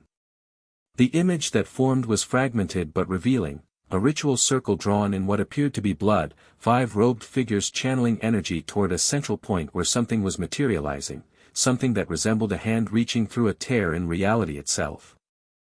The overwhelming emotion attached to the image was triumphant elation, the breakthrough Voldemort had celebrated. Most concerning was the purple-tinged energy surrounding the manifestation, the unmistakable signature of corrupted chakra from Naruto's dimension. They've succeeded in creating a physical connection, Naruto realized with growing alarm. Not just energy transfer, but actual matter crossing between dimensions. The viewing window began to destabilize as the dark energy from the door reached toward it with tendril-like projections. Naruto quickly dissolved the technique, withdrawing from Harry's mindscape before the connection could become compromised. They returned to normal consciousness simultaneously, Harry gasping as if surfacing from deep water while Naruto maintained his composed exterior despite inner concern. "Well?" Snape demanded impatiently. "A ritual," Naruto reported, choosing his words carefully. 5 participants channeling energy to create what appeared to be a partial manifestation, something crossing between states of existence. "The star name," Harry added, his voice steadier now. "Rastaban, it wasn't a person. It was a location designation. They called the manifestation point Rastaban Threshold." Dumbledore and Snape exchanged significant glances. "The Order of Restoration has moved to Phase 2, Dumbledore said gravely. "Earlier than anticipated." "You knew about this?" Harry asked accusingly. "About these people performing dark rituals connected to Voldemort? We have been monitoring certain, concerning activities," Dumbledore acknowledged carefully. "Though the specifics of today's development were unexpected. The connection to the Dark Lord is particularly troubling," Snape observed. "It suggests coordination rather than parallel efforts." As they discussed implications, Naruto processed what he had witnessed in Harry's mindscape. The ritual they had observed aligned with what Daphne had described from her family grimoire, 5 participants channeling energy to create a tear between dimensions. What had come through appeared to be merely a hand or arm, suggesting partial rather than complete manifestation. But whose hand? Voldemort's? Or something else, something connected to the corrupted chakra that had followed Naruto from his dimension? "I believe Mr. Potter should begin a clemency training immediately," Dumbledore decided. "Given the strengthening connection and these new developments." "I've been saying this for months," Snape muttered darkly. "Additionally," the headmaster continued, "we must accelerate our monitoring of known anchor points for unusual activity. Mr. Namikaze, I believe your assistance will be particularly valuable in this regard." The meeting concluded with practical arrangements. Harry would begin clemency lessons with Snape the following evening, while Naruto would coordinate with Croaker to enhance surveillance around the castle and grounds. Dumbledore would personally reinforce the castle's ancient protective enchantments, focusing particularly on dimensional stability. As they departed the hospital wing, Hermione pulled Naruto aside while Ron accompanied Harry back to Gryffindor Tower. "There's something you're not telling us," she said quietly but firmly. "Something about what you saw in Harry's mind." Her perceptiveness remained remarkable. The energy signature was distinctive, Naruto confirmed in an equally low voice. "Corrupted chakra from my dimension, the same energy that's been appearing at the anchor points in the forest." "Which means? The Order of Restoration isn't just working with Voldemort, they're potentially providing him access to powers from my world. Powers that would make him far more dangerous than before." Hermione paled slightly but maintained her composure. "We need to tell the others. Expand the DA training to address these specific threats." "Agreed. Emergency meeting tomorrow evening. I'll handle notifications." As they parted ways, Naruto dispatched shadow clones to monitor the castle's perimeter while he headed toward the Olori to send an urgent message to Croaker. The situation had escalated beyond theoretical concerns to actual dimensional breach, limited so far, but clearly advancing towards something larger. The Rastaban threshold, whatever it represented, marked a significant acceleration in the Order's timeline. The second task, less than 3 weeks away, would likely provide the magical energy needed for the next phase of their plan. Time was running short. Preparation had become paramount. The expanded briefing took place in the room of requirement the following evening, with additional security measures implemented to prevent detection. Alongside the core DA leadership, Harry, Ron, Hermione, Neville, Luna, and Ginny, Naruto had included Fleur, Daphne, and after careful consideration, Victor Crumb and Cedric Diggory. As fellow champions, they deserved to know the true nature of the threats surrounding the tournament. What you're about to hear is classified at the highest levels, Naruto began once privacy wards were active. Sharing this information outside this room could have serious consequences, not just disciplinary, but potentially catastrophic on a larger scale. The room had configured itself for this briefing, a circular table surrounded by comfortable chairs, magical displays showing relevant images, and a pensieve borrowed from Dumbledore's office for sharing critical memories. Some of you already know pieces of what I'm about to explain, Naruto continued. Others have suspected. But it's time for complete disclosure given recent developments. Over the next hour, he outlined the situation in comprehensive detail, his interdimensional origins, the corrupted chakra leaking through weakened barriers, the Order of Restoration's ritual activities, and the connection to Voldemort's return. He explained the anchor points in the Forbidden Forest, the planned extensions beneath the Black Lake, and the apparent success of the Rastaban Threshold ritual witnessed through Harry's connection. Reactions varied predictably. Cedric and Crumb showed initial skepticism followed by grim acceptance as evidence mounted. Luna displayed unsurprised interest, as if interdimensional travelers were perfectly ordinary. Ron alternated between amazement and alarm, while Neville and Ginny processed the information with determined focus. Most significant was Harry's reaction, not surprise at the revelations about Naruto, but growing anger at the broader conspiracy. So the tournament itself is basically a magical battery for these cultists, he summarized tersely. They're using our participation to power their dimensional rituals. Essentially, yes, Naruto confirmed. Each task generates significant magical energy due to the champion's efforts, spectator concentration, and the inherent power of the challenges themselves. And Dumbledore knows about this? Cedric asked incredulously. He knows about the dimensional threats and is taking protective measures, Naruto clarified. But he's operating under significant ministry restrictions while also managing the Voldemort situation. Why tell us now? Victor asked in his thick accent, expression calculating. What has changed? The Rastaban Threshold ritual succeeded, Daphne explained. They've progressed from energy manipulation to actual physical manifestation across dimensions. The timeline has accelerated dramatically. Fleur nodded in agreement. Zay's second task will likely trigger another phase of Zir plan. As champions, we will be directly exposed to whatever Zay attempt. So we need to prepare, Hermione concluded. Not just for underwater breathing, but for potential dimensional disruptions during the task itself. Precisely. Naruto stood, gesturing toward the training area that had materialized at the room's command. We need to accelerate specialized training, energy harmonization techniques that will help protect against corrupted chakra exposure, detection methods for identifying dimensional fluctuations, and adaptive defense strategies for unknown threats. For the next 3 hours, the expanded group trained intensively under Naruto's guidance, with Fleur and Daphne providing specialized instruction in their areas of expertise. Fleur demonstrated Vila fire techniques that proved surprisingly effective against corrupted energy, while Daphne shared protective runic sequences from her family grimoire designed to stabilize dimensional boundaries. Most impressive was the group's cohesion despite house rivalries and tournament competition. Crumb worked alongside Harry without hesitation, while Cedric and Fleur shared underwater breathing techniques with Hermione and Ron. Even Daphne and Ginny, Slytherin and Gryffindor with traditionally opposite perspectives, coordinated seamlessly on complex runic applications.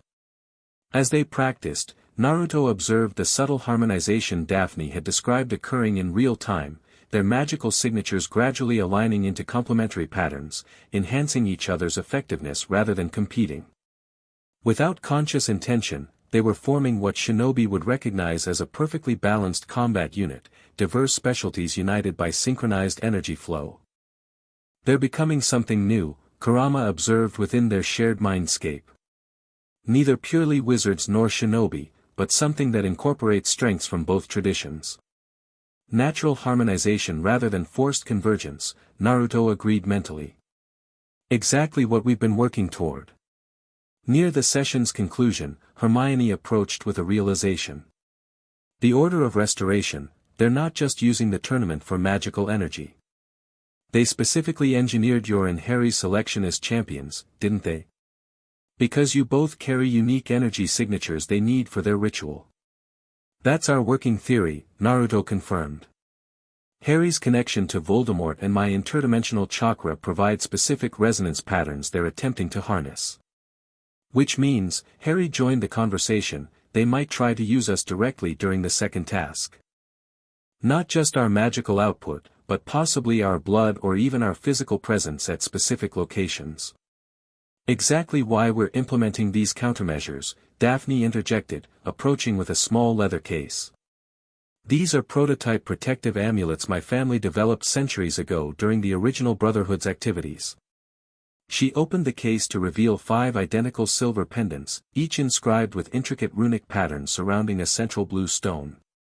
They're dimensional anchors, designed to prevent forced translocation between planar boundaries. My ancestor created them after witnessing early Brotherhood experiments. You're giving these to us? Cedric asked, examining one with evident interest. To the champion specifically, Daphne confirmed. You'll be most directly exposed during the task. The amulets won't prevent all dimensional effects, but they should prevent immediate physical displacement if they attempt to pull you through a breach. The 5 champions each accepted an amulet, securing them around their necks. Naruto felt the protective magic activate immediately, not blocking his connection to his home dimension, but stabilizing it, preventing external manipulation of that connection. Impressive family heirloom, Fleur commented, studying the craftsmanship. Zay runic sequence incorporates elements I've never seen combined this way. Hyperion greengrass was apparently quite innovative when properly motivated, Daphne replied with a slight smile. Nothing like witnessing interdimensional horrors to inspire creative magical engineering. As their session concluded, the group established communication protocols, emergency response plans, and coordinated patrol schedules to monitor key locations around the castle and grounds. Despite the gravity of the situation, a sense of determined purpose united them, the awareness that they were preparing for threats most of the wizarding world remained blissfully ignorant about. One last thing, Naruto said as they prepared to depart. Remember that we're likely under observation from multiple factions, the Order of Restoration, Ministry Loyalists, and possibly Death Eaters. Maintain normal routines and interactions in public while implementing our preparations discreetly. Constant vigilance, Harry quoted with a wry smile, referencing the previous year's defense professor. Exactly, Naruto nodded. We'll meet again 3 days before the second task for final coordination. Until then, practice your underwater techniques, maintain awareness of your surroundings, and report any unusual magical fluctuations immediately. As the others filtered out in small groups according to their established security protocol, Daphne lingered behind with Naruto to deactivate the room's specialized enchantments. They've adapted remarkably well, she observed. Particularly Potter and Granger. Their magical harmonization is progressing faster than expected. They've faced unusual challenges before, Naruto replied. Adaptability becomes second nature when survival depends on it. Speaking of adaptation, Daphne continued, her tone shifting slightly, I've been researching something that might interest you. Historical accounts of individuals who successfully integrated techniques from multiple magical traditions. Oh. Naruto raised an eyebrow, curious about this unexpected topic. Most magical cultures developed in isolation, creating specialized approaches to similar fundamental energies, she explained. But occasionally, individuals emerged who could synthesize these disparate traditions into coherent unified systems. They were called various names, harmonizers, bridges, nexus mages. And this relates to our current situation how?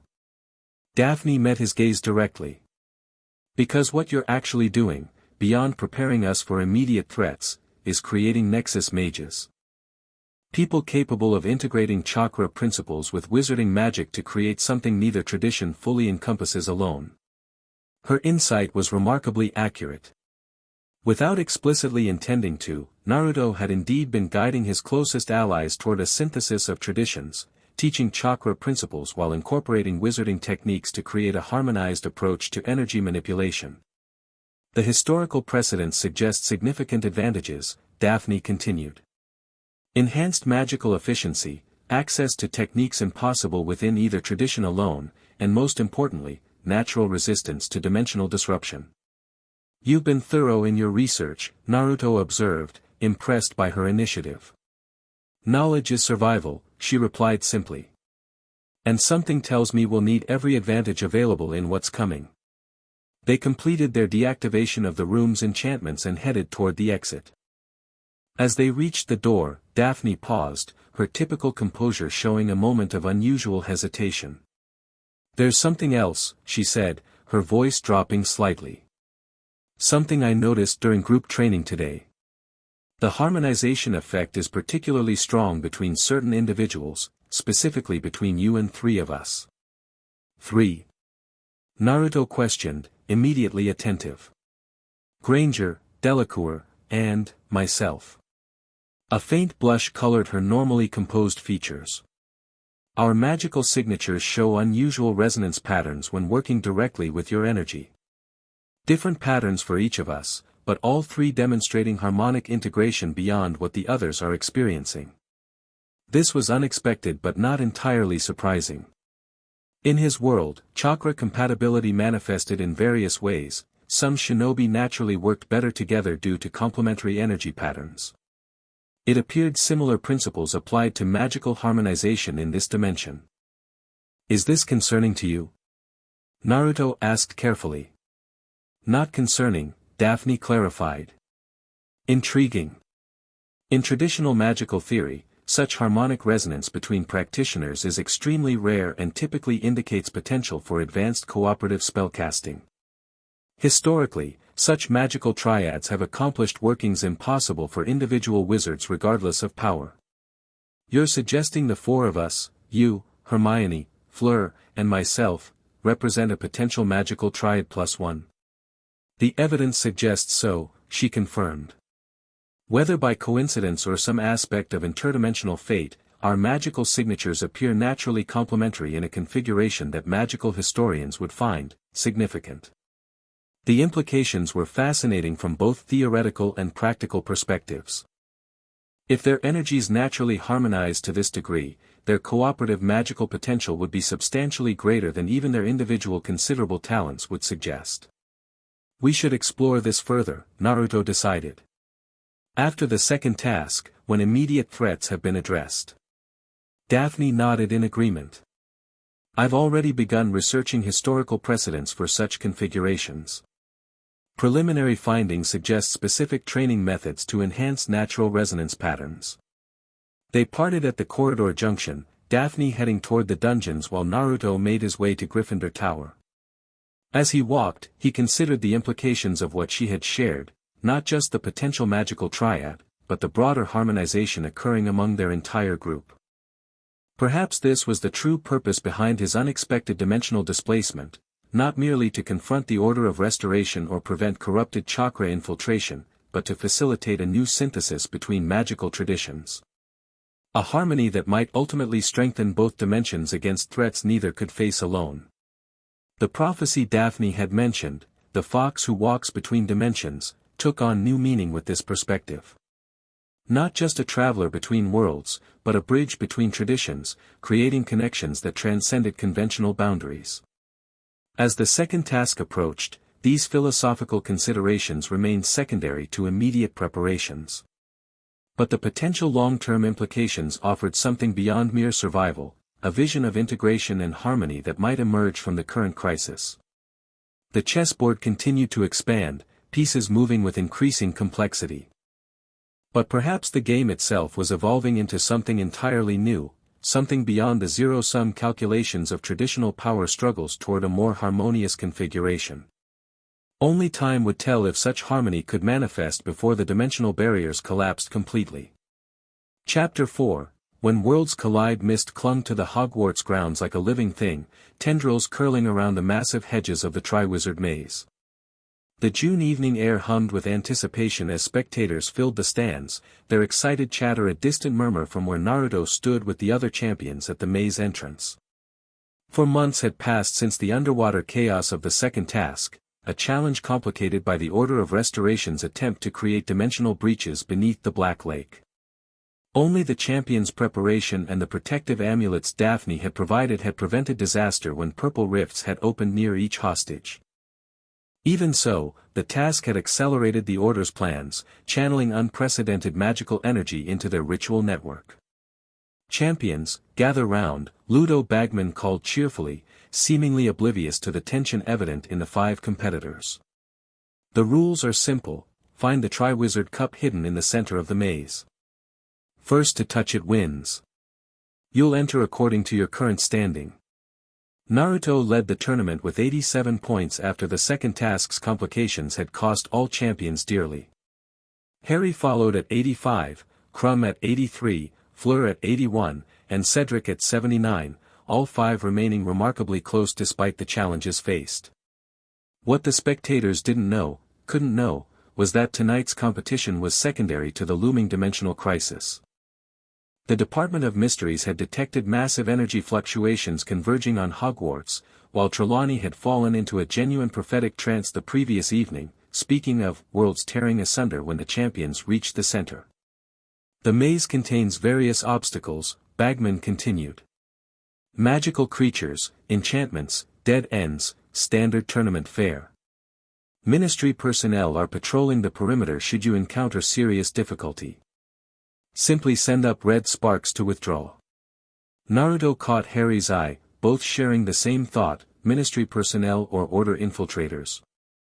Their months of investigation had revealed disturbing connections between certain Ministry officials and the ancient cult, though whether through deliberate collaboration or unwitting manipulation remained unclear. "Remember your training," Naruto murmured as the champions took their positions at different maze entrances.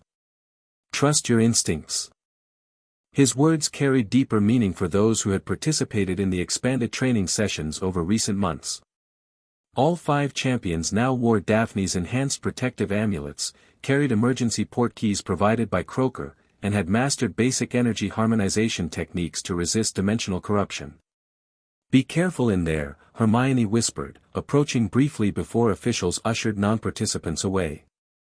The concern in her eyes spoke volumes, not for the tournament challenge, but for what might await beyond it. "Always," Naruto assured her with a smile that conveyed more than words could safely express. She nodded, then hurried to join Ron in the stands where Daphne sat nearby with other Slytherins, maintaining their public appearance of mere acquaintances while actually positioned for optimal coverage of the grounds. Fleur's sister Gabrielle waved enthusiastically from the Beauxbatons section, blissfully unaware of the dangers converging on this seemingly celebratory event. The cannon sounded, and Naruto entered the maze first, immediately extending his senses to map his surroundings. The hedges themselves pulsed with magic, but beneath that expected enchantment lurked something else. Faint purple energy threaded through the ground, forming patterns consistent with the Order's ritual configurations. As he navigated the twisting passages, encountering and dispatching various magical obstacles with efficient spellwork, Naruto maintained constant awareness of this underlying energy network. Each challenge overcome seemed to feed power into the system, a boggart dispelled, a sphinx's riddle solved, a magical mist dispersed, all generating magical discharge that the hidden array harvested. 20 minutes into the challenge, the first disturbance manifested, a subtle tremor in the very fabric of reality that caused the maze walls to momentarily shimmer like heat mirages. Naruto paused, placing his hand against the nearest hedge to assess the fluctuation. "The barriers are thinning faster than anticipated," Kurama observed within their shared mindscape. "The ritual network is more advanced than we realized." "They've been preparing this for centuries," Naruto agreed mentally. We're approaching the culmination point. A scream pierced the evening air from somewhere deeper in the maze, Fleur's voice, tinged with genuine terror rather than mere challenge-related stress.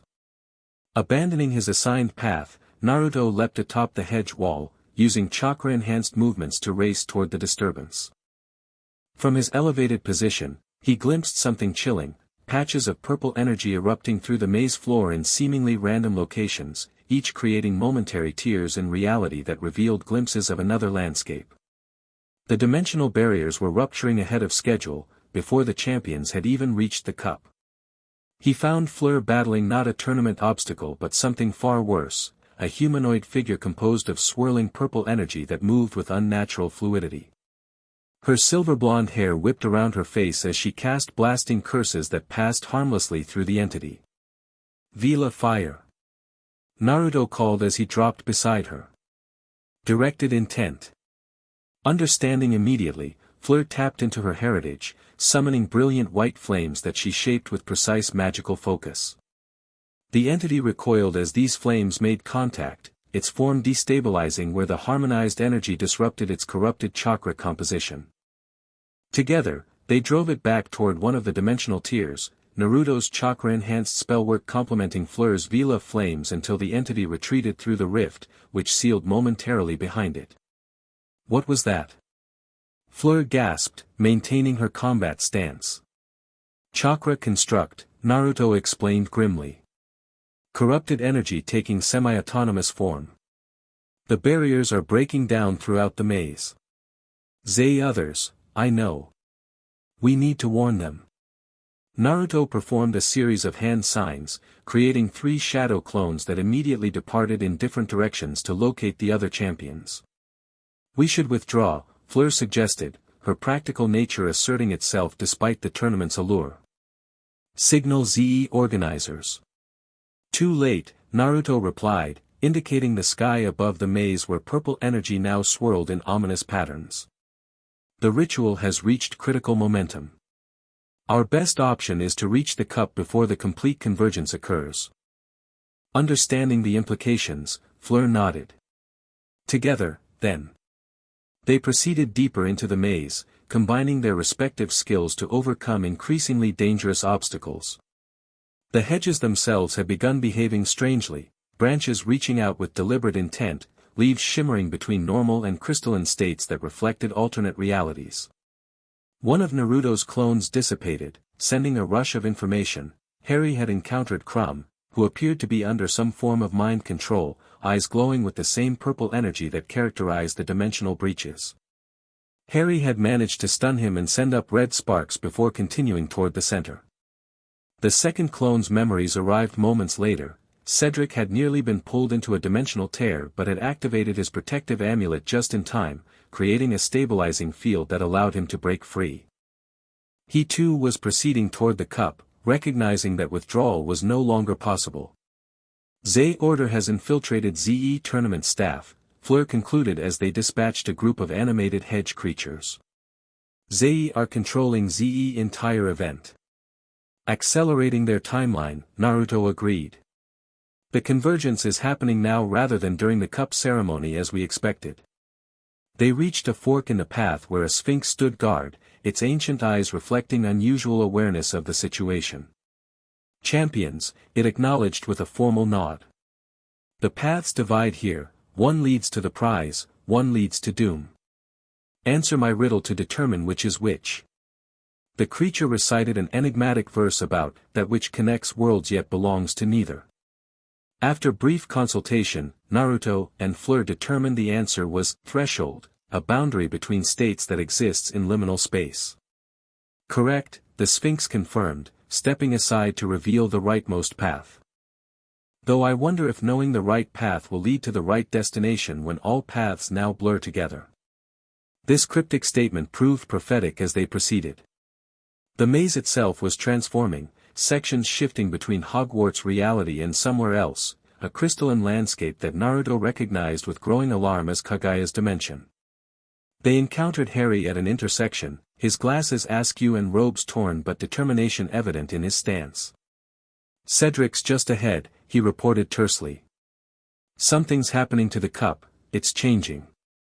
The three champions proceeded together, rounding a final corner to find Cedric standing transfixed before the Triwizard Cup. The trophy glowed with blue-white magical energy, but surrounding it swirled a corona of purple corruption, visibly transforming the artifact before their eyes. "Don't touch it," Naruto called, but his warning came too late. As they approached, the cup pulsed with blinding light.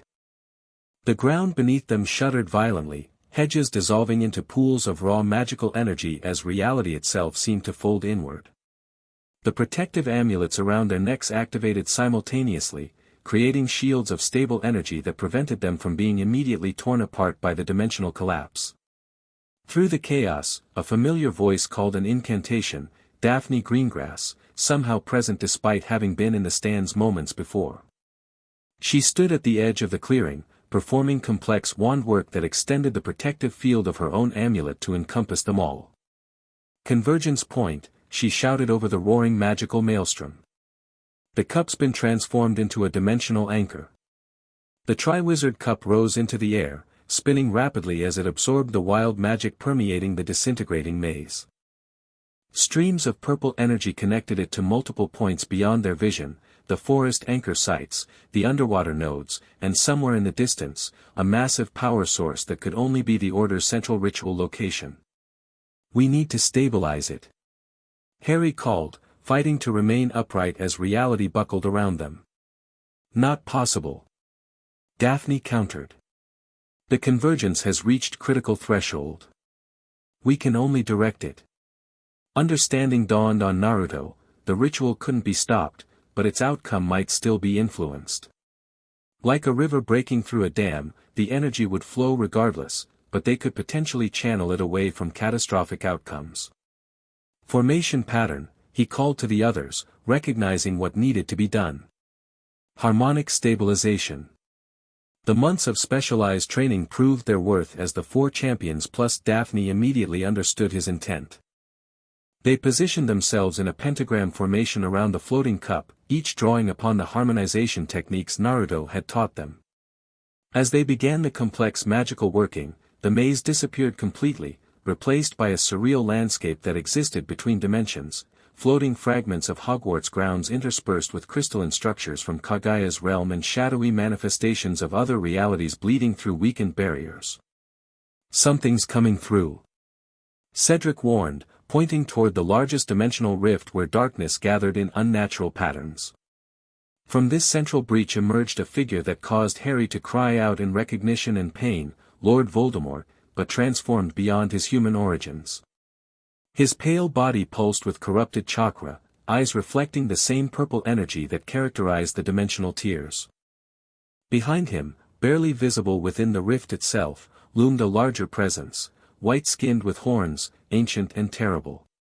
"Kagaya," Naruto identified with grim certainty. "She's using him as a vessel to cross over." Voldemort's distorted voice confirmed this assessment. "Such power," he exulted, examining his transformed hands where purple energy flowed beneath nearly translucent skin. "The ancient spoke true, the original magic exists beyond our dimension, waiting for one worthy to claim it."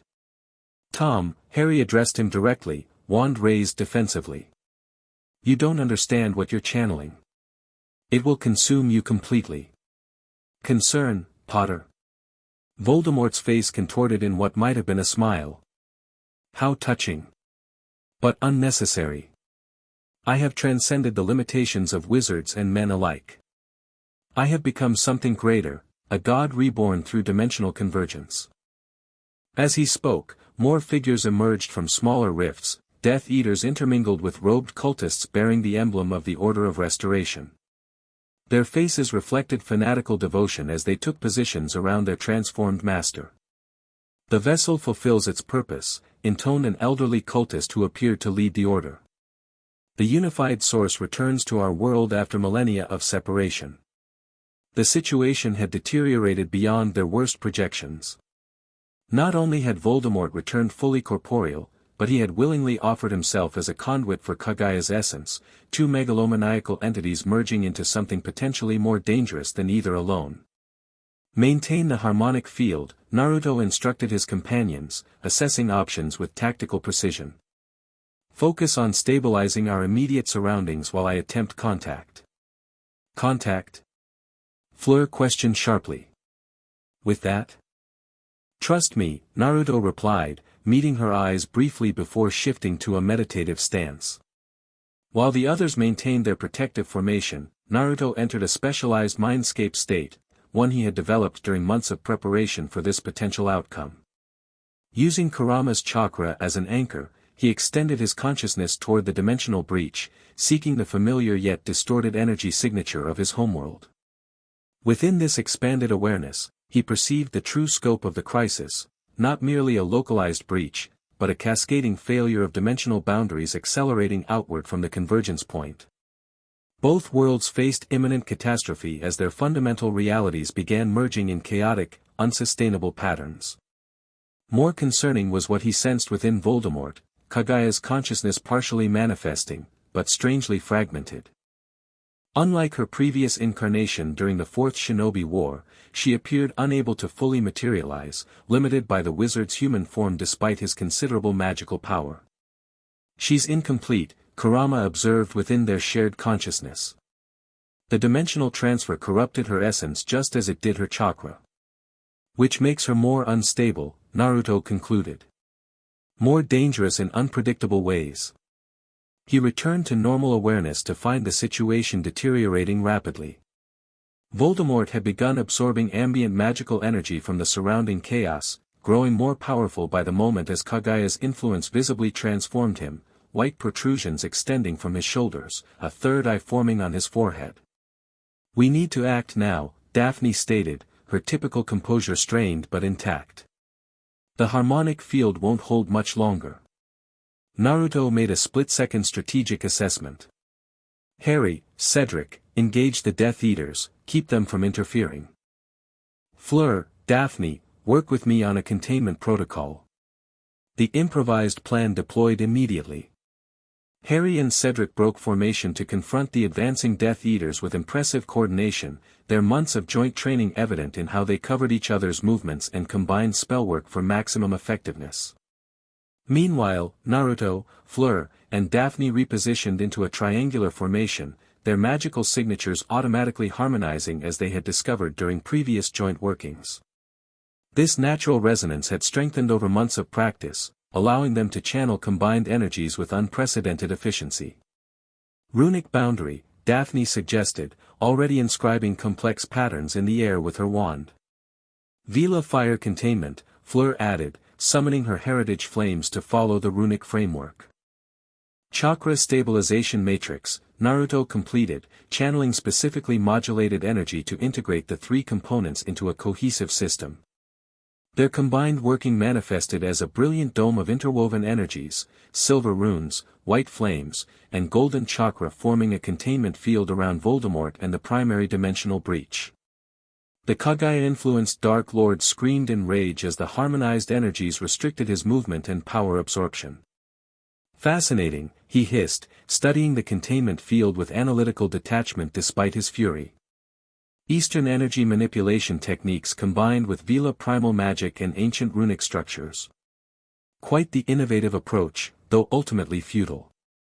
With a gesture that violated normal magical principles, he sent pulses of corrupted chakra against the containment field, testing its resilience at different points.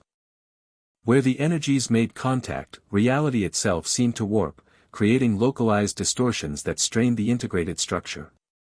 He's analyzing the field's composition, Daphne warned, her magical sensitivity detecting the methodical nature of his attacks. Identifying weaknesses systematically.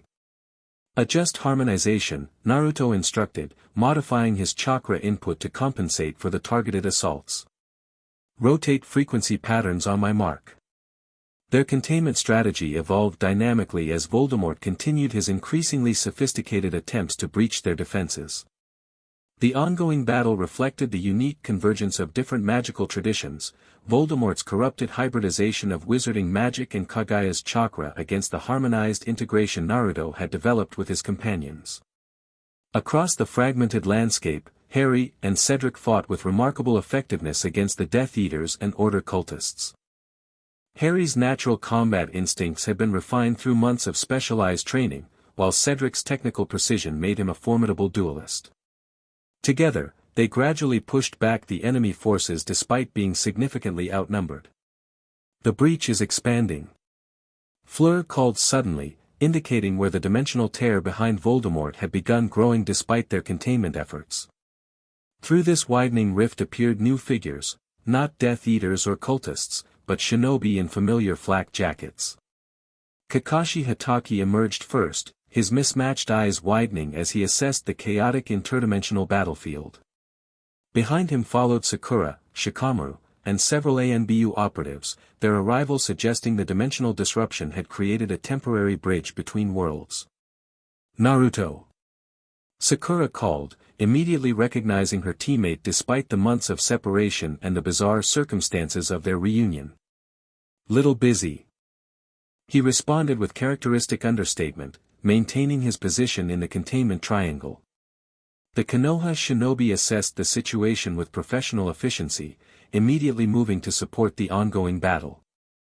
Kakashi coordinated with Harry and Cedric with remarkable adaptability, integrating his lightning techniques with their spellwork to devastating effect against the Death Eaters. Sakura's medical expertise proved crucial as she stabilized the magical environment around injured combatants, preventing the chaotic dimensional energies from causing further harm. The convergence is approaching critical threshold, Shikamaru reported after analyzing the energy patterns with his shadow techniques. Complete dimensional collapse in approximately 12 minutes if the current acceleration continues. This assessment confirmed what Naruto had already sensed, they were rapidly running out of time.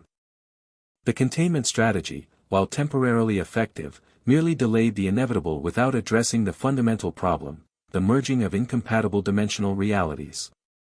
Within their shared mindscape, Kurama stirred with sudden inspiration.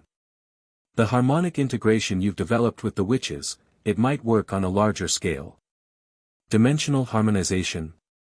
Naruto questioned, immediately grasping the concept. Using the same principles but applied to the fabric of reality itself.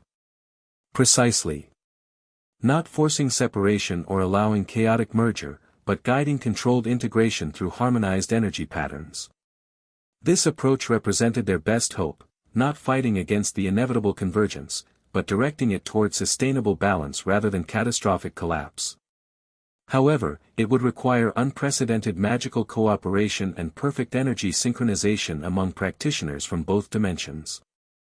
We need to shift strategies, Naruto called to his companions. From containment to harmonization. Everyone, adjust positions.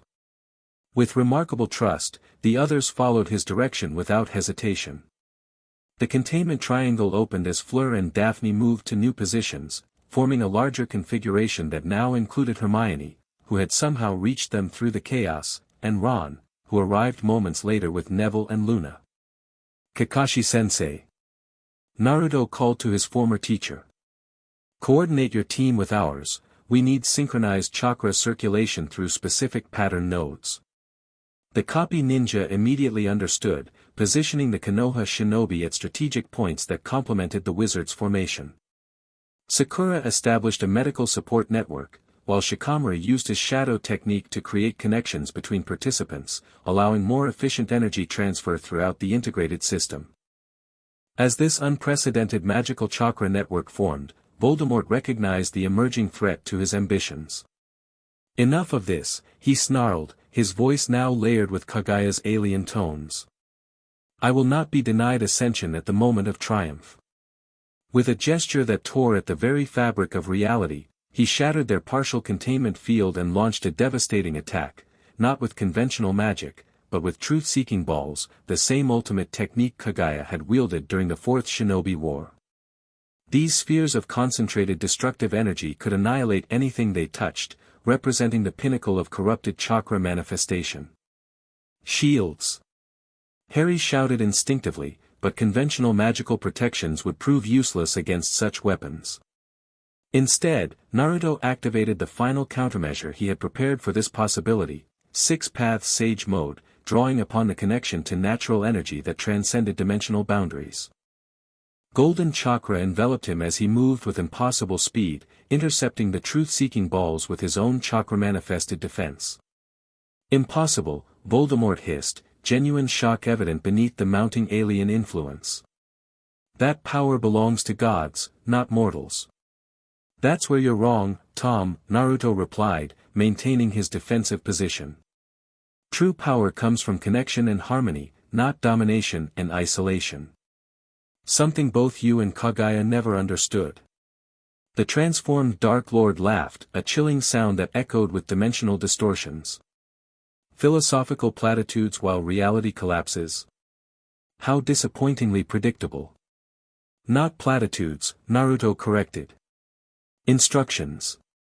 At this signal, the combined wizard-shinobi formation activated their harmonization working, not attacking Voldemort directly, but addressing the dimensional instability itself. Each participant channeled their unique magical or chakra signature into a collective pattern designed by Naruto, Daphne, Hermione, and Shikamaru during months of theoretical preparation. The effect manifested visually as streams of multicolored energy flowing between participants, creating an intricate lattice that expanded outward to encompass the fragmented landscape.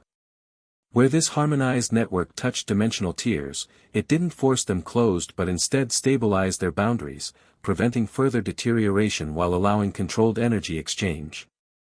"What are you doing?" demanded the Order leader, recognizing that their centuries-old plan was being subverted. "The convergence must proceed to completion. The unified source must return." "That's exactly what's happening," Daphne responded with cold precision.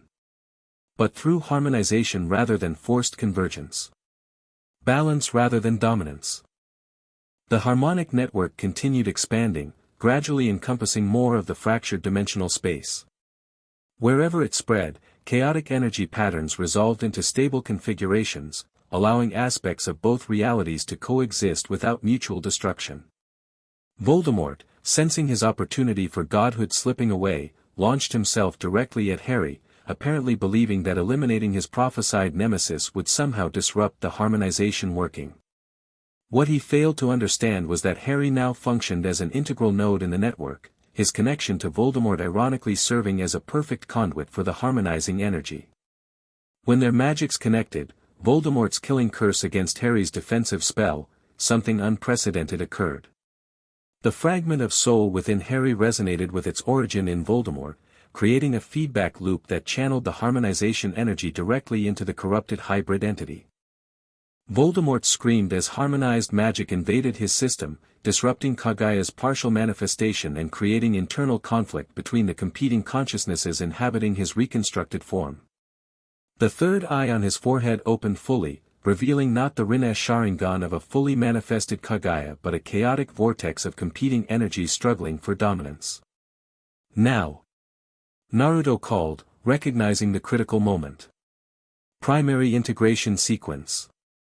At the center of the harmonic network, four figures moved in perfect synchronization: Naruto, Hermione, Fleur, and Daphne. Their magical signatures, naturally complementary and enhanced through months of joint practice, merged into a unified field that represented the perfect balance between dimensional energies. This harmonized quartet approached the struggling Voldemort, whose form had begun destabilizing as Kaguya fought for complete control against his equally determined will. The corrupted chakra surrounding him lashed outward in defensive reflex, but the harmonized field absorbed and redirected these attacks, converting destructive energy into the integration network. "You cannot stop what has begun," Voldemort insisted, even as his physical form fluctuated between human and increasingly alien configurations. "The worlds will merge. Reality will transform. Power beyond imagination will manifest." "You're right about one thing," Naruto acknowledged as the quartet completed their encirclement. "The worlds are connecting. But not through destruction and domination, through harmony and balance." With perfect synchronization, the four extended their hands toward the dimensional breach behind Voldemort, channeling their combined harmonized energy not to seal it completely, but to transform it from chaotic tear to stable gateway.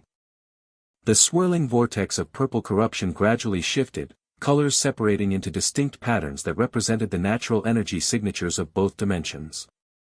Caught between the stabilizing gateway and the harmonization quartet, Voldemort/Kaguya found themselves trapped in a configuration that neither could dominate.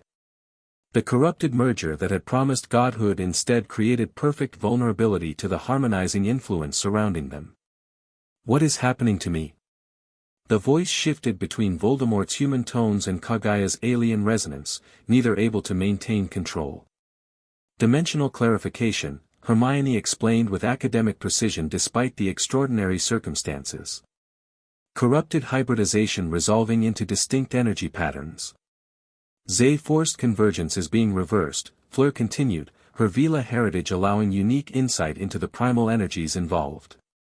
Each essence returning to its natural state. But interconnected rather than isolated, Daphne completed the explanation. Harmony rather than corruption. As the quartet maintained their working, the merged entity began separating, Voldemort's reconstructed human form dividing from the partial manifestation of Kaguya that had attempted to use him as a vessel.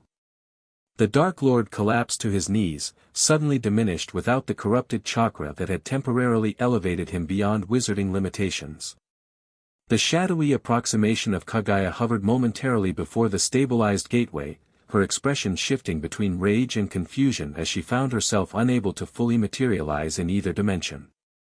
The harmonization field prevented complete manifestation while simultaneously denying her return to isolated dimensional imprisonment. "What have you done?" she demanded, her voice echoing with multidimensional resonance. "Created balance," Naruto answered simply.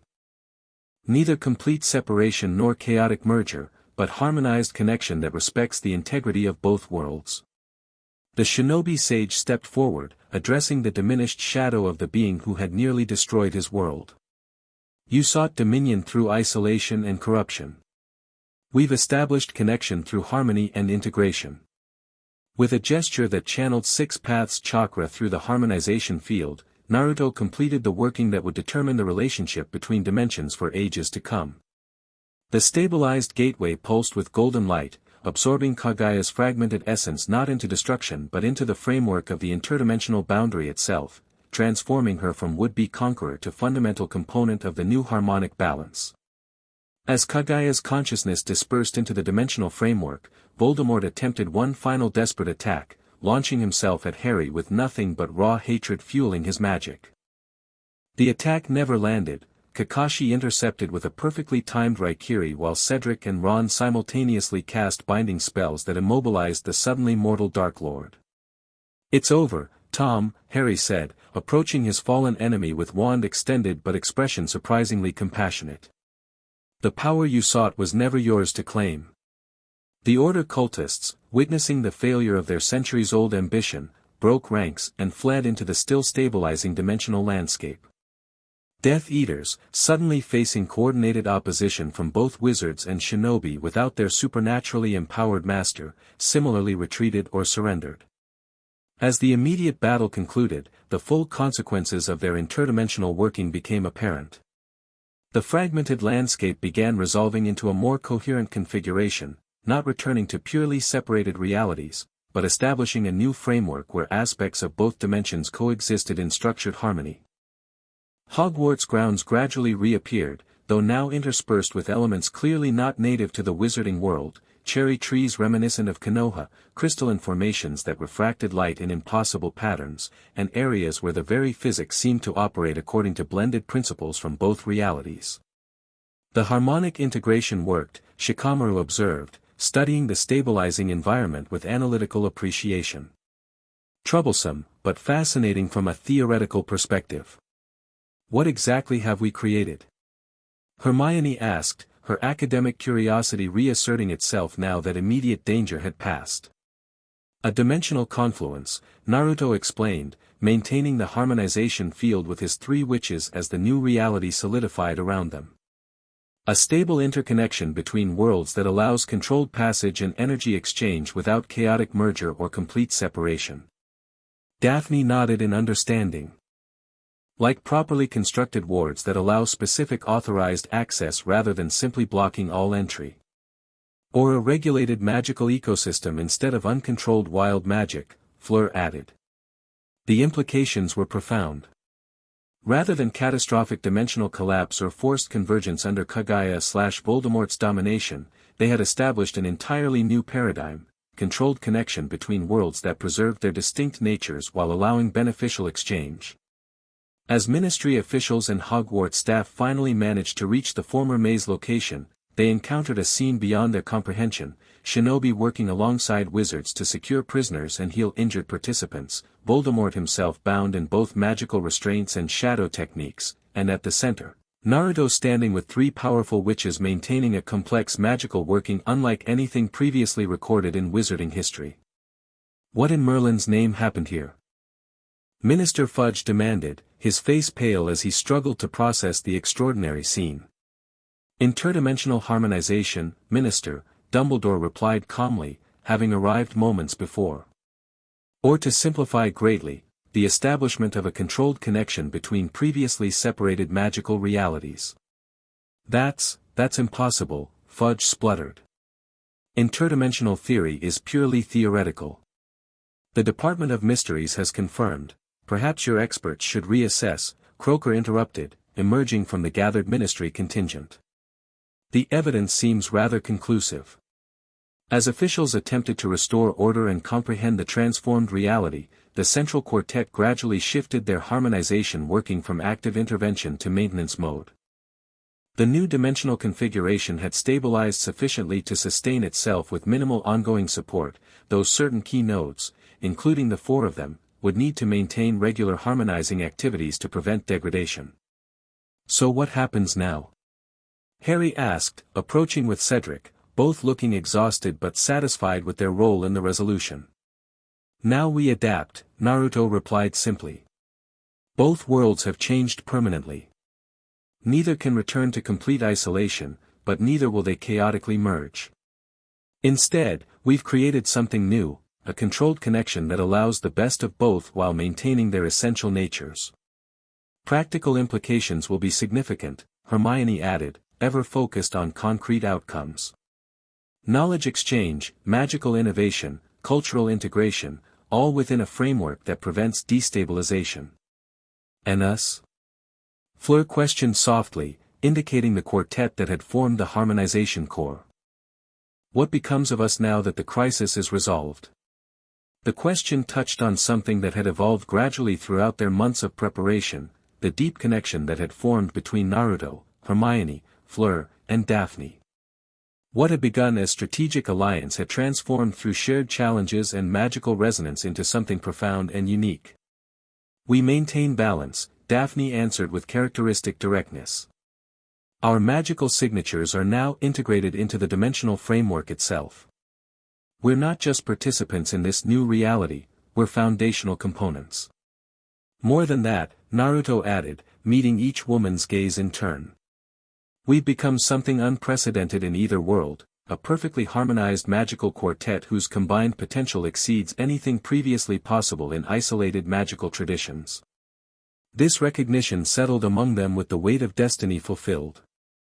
The prophecy Daphne had discovered, the fox who walks between dimensions, had referred not just to Naruto's journey, but to the establishment of this new reality and the formation of their unique magical bond. As day turned to evening, practical matters asserted themselves. The Ministry established containment protocols around the transformed Hogwarts grounds while Dumbledore negotiated preliminary diplomatic arrangements with Kakashi as Konoha's representative. Voldemort and captured Death Eaters were secured in specialized containment cells designed by Croaker based on principles from both magical traditions. The Triwizard Tournament, nearly forgotten in the dimensional crisis, reached an unconventional conclusion when the 5 champions unanimously agreed to share the title, the transformed cup now serving as a permanent marker of the dimensional confluence point. When the immediate administrative chaos finally subsided, Naruto found himself standing with his 3 witches near the Black Lake, whose waters now reflected both Hogwarts Castle and ethereal crystalline formations that hadn't existed in this world hours earlier. So this is what you meant, Hermione said softly, gazing across the transformed landscape. When you first spoke of harmonization rather than dominance. Balance rather than conquest, Fleur added, her Vela sensitivity allowing her to perceive the intricate energy patterns now flowing throughout the environment. Connection rather than isolation, Daphne completed, her family's magical perception revealing the elegant structure underlying what appeared chaotic to ordinary observers. Naruto nodded, looking not at the physical manifestations but at the three extraordinary women who had become his partners in establishing this new reality. Each brought unique strengths that complemented his own: Hermione's brilliant analytical mind, Fleur's primal magical intuition, Daphne's strategic perception and political acumen. Together they represented something unprecedented in either world, a magical consortium whose harmonized energies transcended the limitations of their respective traditions. Not through forced convergence or dominance hierarchies, but through natural resonance and mutual respect. "So what shall we call ourselves?" Hermione asked with unexpected playfulness, her academic nature seeking appropriate terminology for their unique configuration. "The dimensional quartet sounds rather formal," Fleur suggested with a slight smile. "The harmonic convergence has historical precedent," Daphne offered, though perhaps overly technical. Naruto considered the question, remembering something from his original world. In ancient shinobi traditions, when four elements combined in perfect harmony, they were called Shinju, the divine heart. But perhaps something simpler would be appropriate for daily use. "What about ninja queens?" Luna's dreamy voice suggested as she approached, seemingly unbothered by the transformed reality around them. "Since you've established a new magical paradigm together. Queens of a new age, connected to a ninja from another dimension." The quartet exchanged amused glances at this characteristically Luna perspective. "Perhaps not officially," Hermione laughed. "But I suppose there are less accurate descriptions." "Officially, we are simply ourselves," Fleur stated with vela pragmatism. "Names matter less than what we actually do with this new reality we've helped create. And that," Naruto agreed, "is the next great adventure." As evening settled over the transformed Hogwarts grounds, the four stood together at the confluence point between worlds, not conquerors or rulers, but guardians of a new harmonic balance. Behind them, representatives from both dimensions began the complex process of establishing formal relations, while ahead stretched unlimited potential for integration and exchange. The dimensional crisis had been averted not through separation or domination, but through unprecedented cooperation that respected the integrity of both realities while allowing beneficial connection. Whether called ninja queens, dimensional quartet, or simply four individuals uniquely positioned at the nexus of a new magical paradigm, their journey had only just begun. After all, maintaining harmony often proved more challenging than establishing it initially, a truth Naruto and his companions would discover in the years to come as they navigated their role as guardians of the interdimensional confluence they had helped create. But that, as they say, is another story. The end. Thank you for watching this video. Please be sure to subscribe to our channel and like this video.